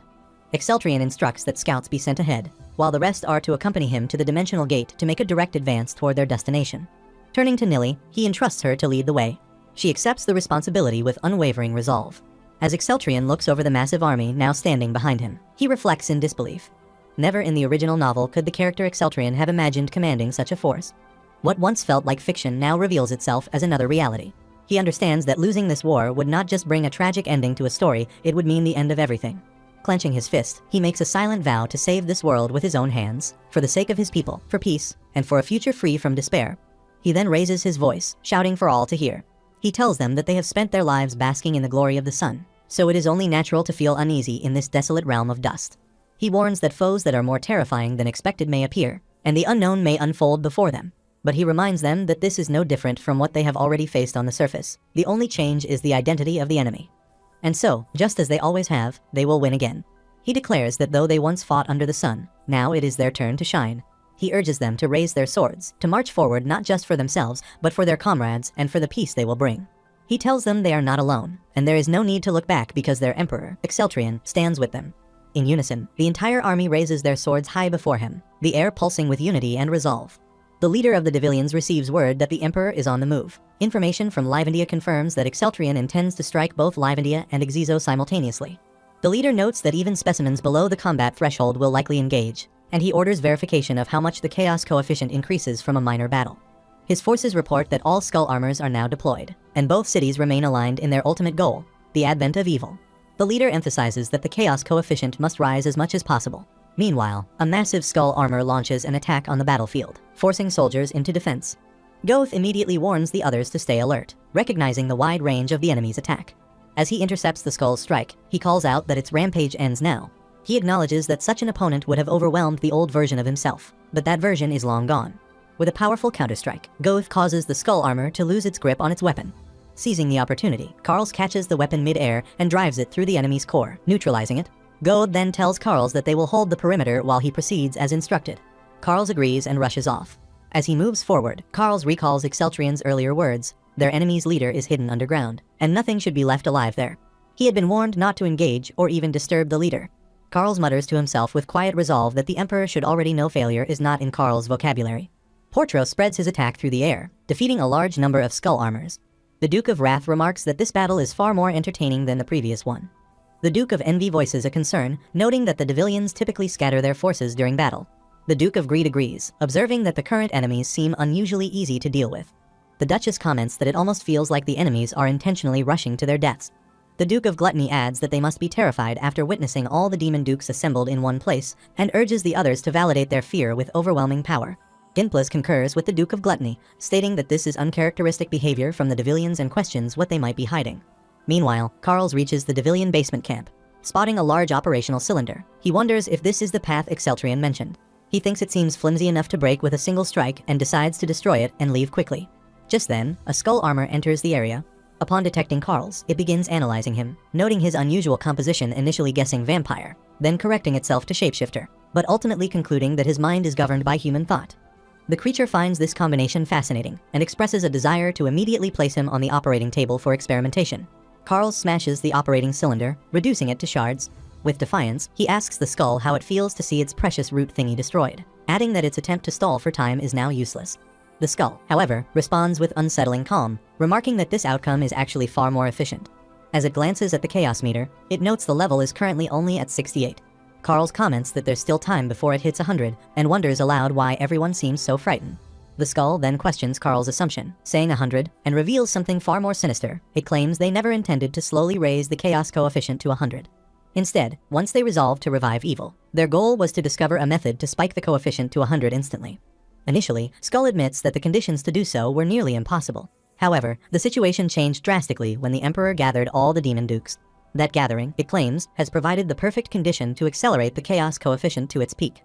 A confused Carls asks what it means by saying His Majesty helped them and demands to know what their true plan is. The Skull, ominously, states that since Carls is about to die anyway, it might as well reveal the greatness of Isis. Exceltrian arrives at the Devilian building and steps onto the first floor. Noticing the elevator, he remarks that, of course, there's one, but oddly, it only has an up button. He figures the base must be built at the top, given how tall the structure appears. After pressing the button, the elevator begins to ascend. While waiting, he contacts Shusis. She materializes before him and asks how she can assist. He inquires about the current chaos coefficient. Shusis informs him that it's at 68 and has just risen to 69. She notes that the number appears to climb more rapidly now, with all the demon and realm creatures engaged in battle. As the elevator stops and the doors open to the top floor, Exceltrian steps out and observes that the layout is identical to the lower levels. He wonders aloud whether anyone is managing the room, then concludes that since it's empty, nothing will interfere with him. He unleashes his energy throughout the space, tearing the place apart and shattering the operating cylinder. Shusis announces that the Exeso system has been successfully destroyed, and the chaos coefficient has jumped to 75. Exceltrian remarks that, as expected, destroying the city spikes the coefficient significantly. Shusis adds that the system appears to have been designed to do exactly that. The Devilians were willing to sacrifice their own cities if it meant accelerating the return of evil. Exceltrian confirms with her that this is the last city. Shusis responds that after disabling the Exeso system, she uncovered more data. Unlike Sylphiner, this city is built on an extensive foundation of stored information, and one name continues to appear: Isis. She notes that this may not be a city at all, but rather a singular, unified structure. The references to it are overwhelming in volume. Exceltrian, sensing something deeply off, asks if she can dig up more details. Shusis begins to trace the circuit linking Exeso to Isis, but her system flags an alert: unauthorized access. He may not access information about Isis. She informs him that the security system for Isis is still active. Isis, a colossal tower-like structure, is revealed to be the Devilian's final weapon, created to force the chaos coefficient to reach 100. The conditions for its activation are shockingly simple. The operator needs only to issue the command, and the structure sheds its outer layers to reveal its true form. Now that Isis is activated, the process required to fulfill its purpose begins. This includes absorbing the cores of all nearby demon dukes to power itself. The 7 dukes are struck with disbelief. The Duke of Gluttony wonders when the Devilians designed such a mechanism. The Duchess realizes that their very cores were created for this purpose. The Duke of Wrath reflects bitterly that they were nothing more than tools. Gintblas acknowledges with regret that the Emperor's decision to gather them has led to their downfall. Since the Demon Duke cores are dense reservoirs of power, the unification of all 7 is expected to unleash something catastrophic. They silently apologize to the Emperor, recognizing that they have placed too heavy a burden on him, and hope he remains unharmed. As the light from their cores begins to coalesce and surge toward the Isis tower, Scripps witnesses the event with growing concern. Elam rushes toward her, urging her to take shelter due to the increasing number of injured. Scripps looks up and notices the top of the tower housing a concentrated mass of energy. Despite its small size, she admits it fills her with dread, suspecting it may be the Devilian's final trump card. Suddenly, a massive black explosion erupts, sending shockwaves of fear. After the chaos settles, Scripps cautiously looks around and questions whether the event is truly over. She calls for Elam, asking if he, too, felt a dark force pushing into his mind, but then realizes, shocked, that Elam has fainted. Before she can react, a sharp jolt of pain erupts in her head, as if her skull is about to split open. It feels like something alien is invading her thoughts. Around her, other soldiers also begin to collapse, succumbing to the same invisible force. Exceltrian and Carls fly on Cavalta's back when Exceltrian asks if the others have felt the shockwave just now. Cavalta confirms he did, describing it as a sensation like someone attempting to invade his mind. He turns to Carls for confirmation, but Carls, clearly struggling, cries out in pain, insisting that he is human and refuses to feed or turn into something else. Seeing Carl's condition, Exceltrian wonders if the shockwave has affected him. He then urgently tells Kavalta they need to land, as Karls is unwell. However, Kavalta begins trembling too, losing control mid-flight. As they begin to fall, Exceltrian desperately calls out to both of them, urging them to wake up. He reminds them of their mission to wipe out the Devilians and pleads for them not to give up. But then he, too, begins feeling dizzy, questioning what is happening to his head as an invasive force seems to dig into his mind. In his distorted mental state, he sees himself sitting as Park Guangxiok. Exceltrian appears before him, acknowledging that Guangxiok has also been hit by the mental shockwave from Isis after it absorbed the power of the Demon Dukes, strong enough to kill all it touches. He shows him the system screens of knights fighting and humans on the surface. Guangxiok, shocked, asks why everyone has collapsed. Exceltrian responds, implying that the shockwave crossed dimensions and killed them all. Guangxiok refuses to believe him and asks about the White Dragon Knights, insisting they couldn't be brought down by a single shockwave. He begins pleading, convinced Exceltrian has appeared with a plan to save the world and the Empire. He expresses willingness to follow Exceltrian now, admitting his own plan failed. But Exceltrian scoffs at his desperation, calling him pathetic and delusional. He declares he's only there to erase Guangxiok's soul now that the body's controller is cornered. Guangxiok protests, reminding Exceltrian of their supposed alliance to save everyone. Exceltrian mocks his belief, stating he lives only for blood and battle, not peace, and begins to attack. Guangxiok, trembling, blocks the attack. Exceltrian questions why he even wants to keep living after failing. Guangxiok admits he doesn't want to live, seeing no hope in a dead world. He believes dying by Exceltrian's hand is his path to peace, and that what happens next is up to Exceltrian. All his knowledge of the novel has proven useless, his comrades are powerless, and he has done everything he could yet he still fights. Exceltrian, intrigued, asks where this sudden strength is coming from, questioning if Guangxiok has found hope. Guangxiok replies that he has none left, no secret weapon, and no options. Exceltrian suggests he may still be gambling on the unknown. He reminds Guangxiok of the Devilian's final gamble, the revival of evil, whose outcome is uncertain. He accuses Guangxiok of lying to himself, claiming he hasn't truly given up on the world and will fight to the very end, as a true emperor of Loon Wood. When Guangxiok asks if Exceltrian is attacking him just to motivate him, Exceltrian confirms that's exactly his plan. He urges Guangxiok to stop hiding and find hope again. Guangxiok groans, hitting his head in disbelief, muttering that no one in the world is as insane as Exceltrian. Exceltrian says it is time for them to regroup. He explains that his provocations were not genuine, though it is true that all intelligent beings have died in an event that has likely pushed the chaos coefficient close to 100. Guangxiok then asks if they shouldn't hurry and return. Exceltrian agrees but clarifies that only Guangxiok will be going back. He grabs Guangxiok's hand and tells him that in order to accomplish their goal outside, Guangxiok must kill him within this space. Guangxiok pulls his hand away, reacting in shock, saying Exceltrian cannot just say something like that so suddenly, and also reminds him that he had claimed Guangxiok was already dead. Exceltrian elaborates that the Isis attack pushed Guangxiok's consciousness out of his body. Thus, everyone only appears dead because they have been separated from their consciousness. Guangxiok reminds him that he has two consciousnesses. Exceltrian acknowledges that while Guangxiok may have had outside help, he is still indeed alive. He explains that this space is a sort of waiting room, where a decision must be made about which consciousness to expel. The one who remains will awaken in the real world. Guangxiok then asks if Exceltrian is planning to just disappear. He mentions that all the memories of being emperor, the crimes, and the goodbyes come from Exceltrian. He wonders what he will do alone in that body, affirming again that he is Guangxiok, not Exceltrian. Exceltrian admits he didn't expect Guangxiok to resist this much, especially over such personal attachments. He notes that it's ironic, considering he invaded Guangxiok's body in the first place. However, he proposes a different idea. Now that peace is within reach, perhaps they should remain together, not separate. But when Guangxiok continues to resist, Exceltrian sighs and, deciding to act, draws his sword and stabs himself in the stomach. Guangxiok, stunned, asks what he has done and whether he has gone insane.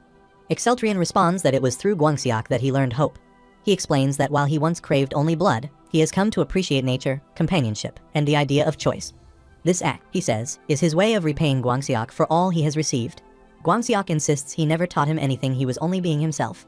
As Exceltrian collapses, he admits he was never normal and considers that his greatest failure. He says he never understood sacrifice until now, and it doesn't feel as bad as he thought. Guangxiok tells him to stop talking like that and urges him to get up.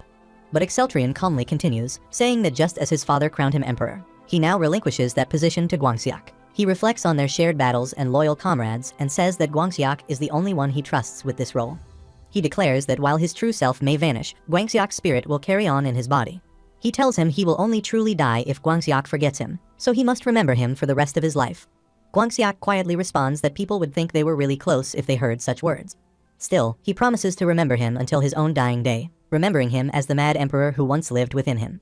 Shuzi states that the phasing dimension is collapsing due to an unknown error and that they are returning to the original dimension. She tells Exceltrian that he is finally awake and that he was unconscious for a full 5 minutes. During that time, she had done her best to revive him with the elixir. Exceltrian, surprised, asks if it was really only 5 minutes. Shusis explains that this wasn't just fainting, his consciousness had entirely left his body. Normally, a human would die after just 1 minute in that state. When she detected lost signals from all nearby beings, she had acted quickly, force-activating phasing to save him. Though she's still unsure what the error was, it seems his consciousness had traveled to another dimension. She admits that she thought she had lost him and had been deeply shocked. Exceltrian begins to understand, realizing that Shusis must have been the outside help Guangxiok referred to. He tells her that a strange dimension had formed between reality and the mental wave from Isis. That dimensional anomaly had allowed him to speak with Guangxiok one last time. Turning to her, he recalls how she had once said she didn't know if she could help, but reassures her now that she does. Still confused, Shusi says she thought she only made things worse. Exceltrian insists she helped a lot. He then asks for the current chaos coefficient. Shusis checks and reports that it has reached 99.8, right on the verge of 100. Without hesitation, Exceltrian tells her not to be alarmed, but he's going to push it up to 100. Alarmed, she asks if he plans to summon evil himself. Exceltrian questions her in return, reminding her that she admitted not knowing what it actually is. They are all merely staring at an unopened box. Shusis concedes that he might be right. With the coefficient nearly maxed out and all his comrades gone, Exceltrian says there's only one thing left to do. They must discover whether the unopened box contains a gift or a curse. And to do that, the tower must fall. He begins hurling his wing blades at the tower, again and again, stabbing his sword deep into its structure. Cracks form across the building. He concentrates his blood aura into a single, focused point to pierce the tower's core, declaring that it will travel all the way to the top. Shusis warns him that further compression is no longer possible. His blood aura is completely depleted. If he continues, he won't be able to use it again for a long time, which could be disastrous if an emergency occurs. But Exceltrian, determined, responds that he doesn't care. He is the Emperor of Lune. As he pushes harder, compressing with everything he has left, the chaos coefficient finally reaches 100. Exceltrian says that the chaos meter has now reached 100. He wonders aloud what will happen next. To an outsider, this may seem like mere bravado, but to him, it's a true gamble risk that could bring good, evil, something, or even nothing at all. He admits that he can't be sure right now. However, there is one thing he knows for certain. He recalls the words once spoken to him, how he was told he hadn't truly given up on the world, that he was still fighting to the very last second, because that is the way of the Emperor of Lune. With that in mind, he becomes certain that this gamble is the right choice. Then he notices something unusual in the sky, a strange hole forming. From it, a massive semi-transparent figure begins to emerge. The moment he lays eyes on it, Exceltrian knows instinctively that he is looking at a god. He remembers hearing that when one meets a supreme being, the pressure is so intense that it becomes impossible to even move a finger. Now, for the first time, he understands exactly what that feels like. Despite this, he clenches his fists and tells himself that he cannot allow fear to overtake him, not after coming this far.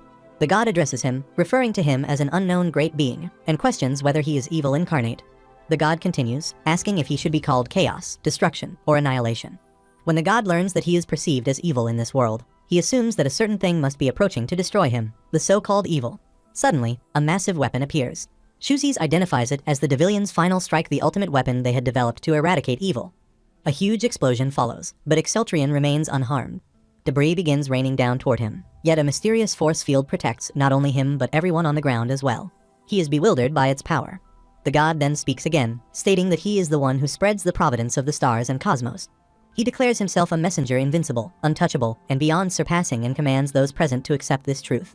He begins to share his message. Another strike comes from the weapon, but the god clarifies that it wasn't his doing. Instead, he explains that those who once believed in what they called evil had realized it was a false truth. With no other beliefs left to turn to, they destroyed themselves. They had been avoiding the truth by averting their eyes, but when they saw the god with their own eyes, their denial crumbled. Their fierce and stubborn beliefs were shattered. Exceltrian then asks if the god is truly not evil. The god replies that he is nothing, not evil, not good, simply a messenger. Exceltrian seeks clarification and asks if he is a messenger of the cosmos and providence. The god confirms it and elaborates that he is assigned to deliver providence to those who succeed in raising the chaos coefficient to its maximum. He explains that the chaos coefficient is a form of energy necessary for the universe. This energy gives birth to new dimensions across the cosmos. He then reveals a surprising truth. The very dimension Exceltrian now stands in was born from the chaos coefficient of another dimension. Exceltrian is stunned and asks if the chaos coefficient doesn't destroy dimensions, but rather gives birth to them. The god affirms it, stating that the death and suffering which accompany it make it easy to misinterpret as something negative. Such a misunderstanding is natural in worlds facing annihilation. He says they offer thanks for each new dimension's birth and, in return, listen to the wishes of the one who has completed the coefficient. Exceltrian then asks about the kinds of wishes the god has granted in the past. The god lists his deeds, ending wars, eradicating diseases, granting longer lifespans, providing a universal language, and fulfilling other such common desires. He explains that he grants what intelligent beings unknowingly desire as a whole. But since Exceltrion is the lone survivor of this dimension, there is no unified desire to fulfill, only his individual wish remains. This time, the god says he will grant Exceltrion's personal wish. Exceltrion is shocked and asks if the god is serious. The god assures him that he may wish for anything. He then asks Exceltrion if he wishes to return to the world he originally came from. Exceltrion twitches slightly, surprised that the god can even send him back. He realizes that returning home was his original goal. He's uncertain whether the ancient return spell will work, and now sees this as the safest and most reliable path. He acknowledges to himself that he doesn't belong in this world anyway. Then, a memory surfaces. He recalls Exceltrion's final words, "Do not forget him. Remember him for the rest of his life." With a clear mind, Exceltrion tells the god that he has decided on his wish. The god prompts him to speak it, and Exceltrion does. Once he does, the god confirms his wish has been granted. Meanwhile, Guangxiak wakes up with a sudden jolt. As he sits in his office, he stretches his arm and wonders how long he has been asleep. He notices that all the lights are off and assumes he must have dozed off while reading. When he checks his phone, he sees a message saying that the novel he searched for cannot be found. He wonders if it's just an error page, but brushes it off, thinking it doesn't matter. He tells himself he should tidy up and head out, deciding that the rest of the work can wait until tomorrow. After packing his bag, he leaves the office, thinking that maybe he'll grab a beer on his way home. Meanwhile, Exceltrion, sitting in his palace, wonders whether his original self is still living an ordinary life. Swords of Light confirms it, stating that this is the truth he has gleaned from the past life spell. He explains that after that day, he delved deep into the remaining Devilian research on the Great Circuit to understand how the spell actually functions. It turns out that the spell does not transfer consciousness, it only copies it and attaches it to a new body. In that sense, he says, Exceltrion's original body continues on, completely unaware of what has occurred. Exceltrion finds comfort in that thought, remarking that it's good to know since his sudden disappearance might have caused chaos. Reflecting on the wish he made to the god, he recalls wishing that no one had died from the mental wave attack and deciding to remain in this world permanently. As he had wished, all those who had collapsed began to stir and wake up, including demons affected by the attack. Only the demon dukes, being essentially a part of Isis, do not return. But this makes managing the surviving demons easier, as they are left without leaders or adversaries and naturally submit to the strongest before them. Exceltrion grants the demons a new home, the demon realm, and orders the closure of all gates leading there. In this way, humans and demons are now able to live separately. Although some protest, claiming the demons will one day rise against the humans, those objections quickly fade. From then on, Exceltrion continues to wield his sword freely, silver streaks flashing through the air. People begin calling him the ineffable Emperor of the Age and Agent of Divine Will. He thinks the title is quite grand, but it's certainly better than being known as the Mad Emperor, as he once was. Just then, Yali interrupts his thoughts, calling him over with excitement. As he turns, she greets him and presents armor she has crafted for Scripps, who now stands wearing it. Yali asks if Scripps doesn't look stunning, explaining that she made the armor during her free time. Scripps turns to Yali and asks whether the armor has any special properties. Yali replies that it doesn't, it's simply meant to make her look beautiful. After all, she reminds her, Scripps will become the Empress of Lune next year, and she will need to look the part. Scripps expresses doubt, pointing out that the top part of the armor seems rather revealing. Exceltrion reassures her, telling her that she looks beautiful no matter what she wears, and there's no need to impress anyone. Yuli teases him for the compliment, playfully remarking that she didn't know he could be so romantic. Just then, Carls arrives and questions why everyone is being so loud. Scripps notices him and comments that he's finally grown into his new clothes. He explains that his old ones had become too tight and turns to Exceltrion, asking what he thinks and whether he's grown taller. Exceltrion replies that a mature body means nothing without a mature mind. Carls grumbles that it wouldn't hurt to hear something nice for once, then boldly declares that he'll soon be taller than Exceltrion. Exceltrion quietly admits to himself that he thought Carls's condition would keep him from growing, but he reminds himself that nothing is truly certain in this world. Patting Carl's head, he tells him that he hopes he does grow taller than him since he is human after all. Carls beams and announces that he's going to show off to Goth. Yuli expresses interest in seeing Goth too, but before she can go, Scripps stops her, reminding her that Yuli promised to help her remove the armor. She then says she's coming along as well. Meanwhile, Lena, Goth, Nili, and everyone else are living peacefully in the palace. Watching them, Exceltrion remarks that everything feels so peaceful, far more than he ever imagined. He believes that this is likely what the original Exceltrion wished for as well. Swords of Light then brings up a thought, addressing the Emperor with curiosity. He says he has been wondering about something, acknowledging that it might not matter much anymore. But if Exceltrion truly is the consciousness of a warrior from another world, he questions what happened to the consciousness that originally inhabited the body. He speculates that the original one must have resisted strongly. Exceltrion confirms this, stating that the original consciousness was indeed stubborn and difficult. It had taken a considerable effort to gain control. Swords of Light then asks whether that original consciousness is now gone, and if Exceltrion is the new and only owner of the body.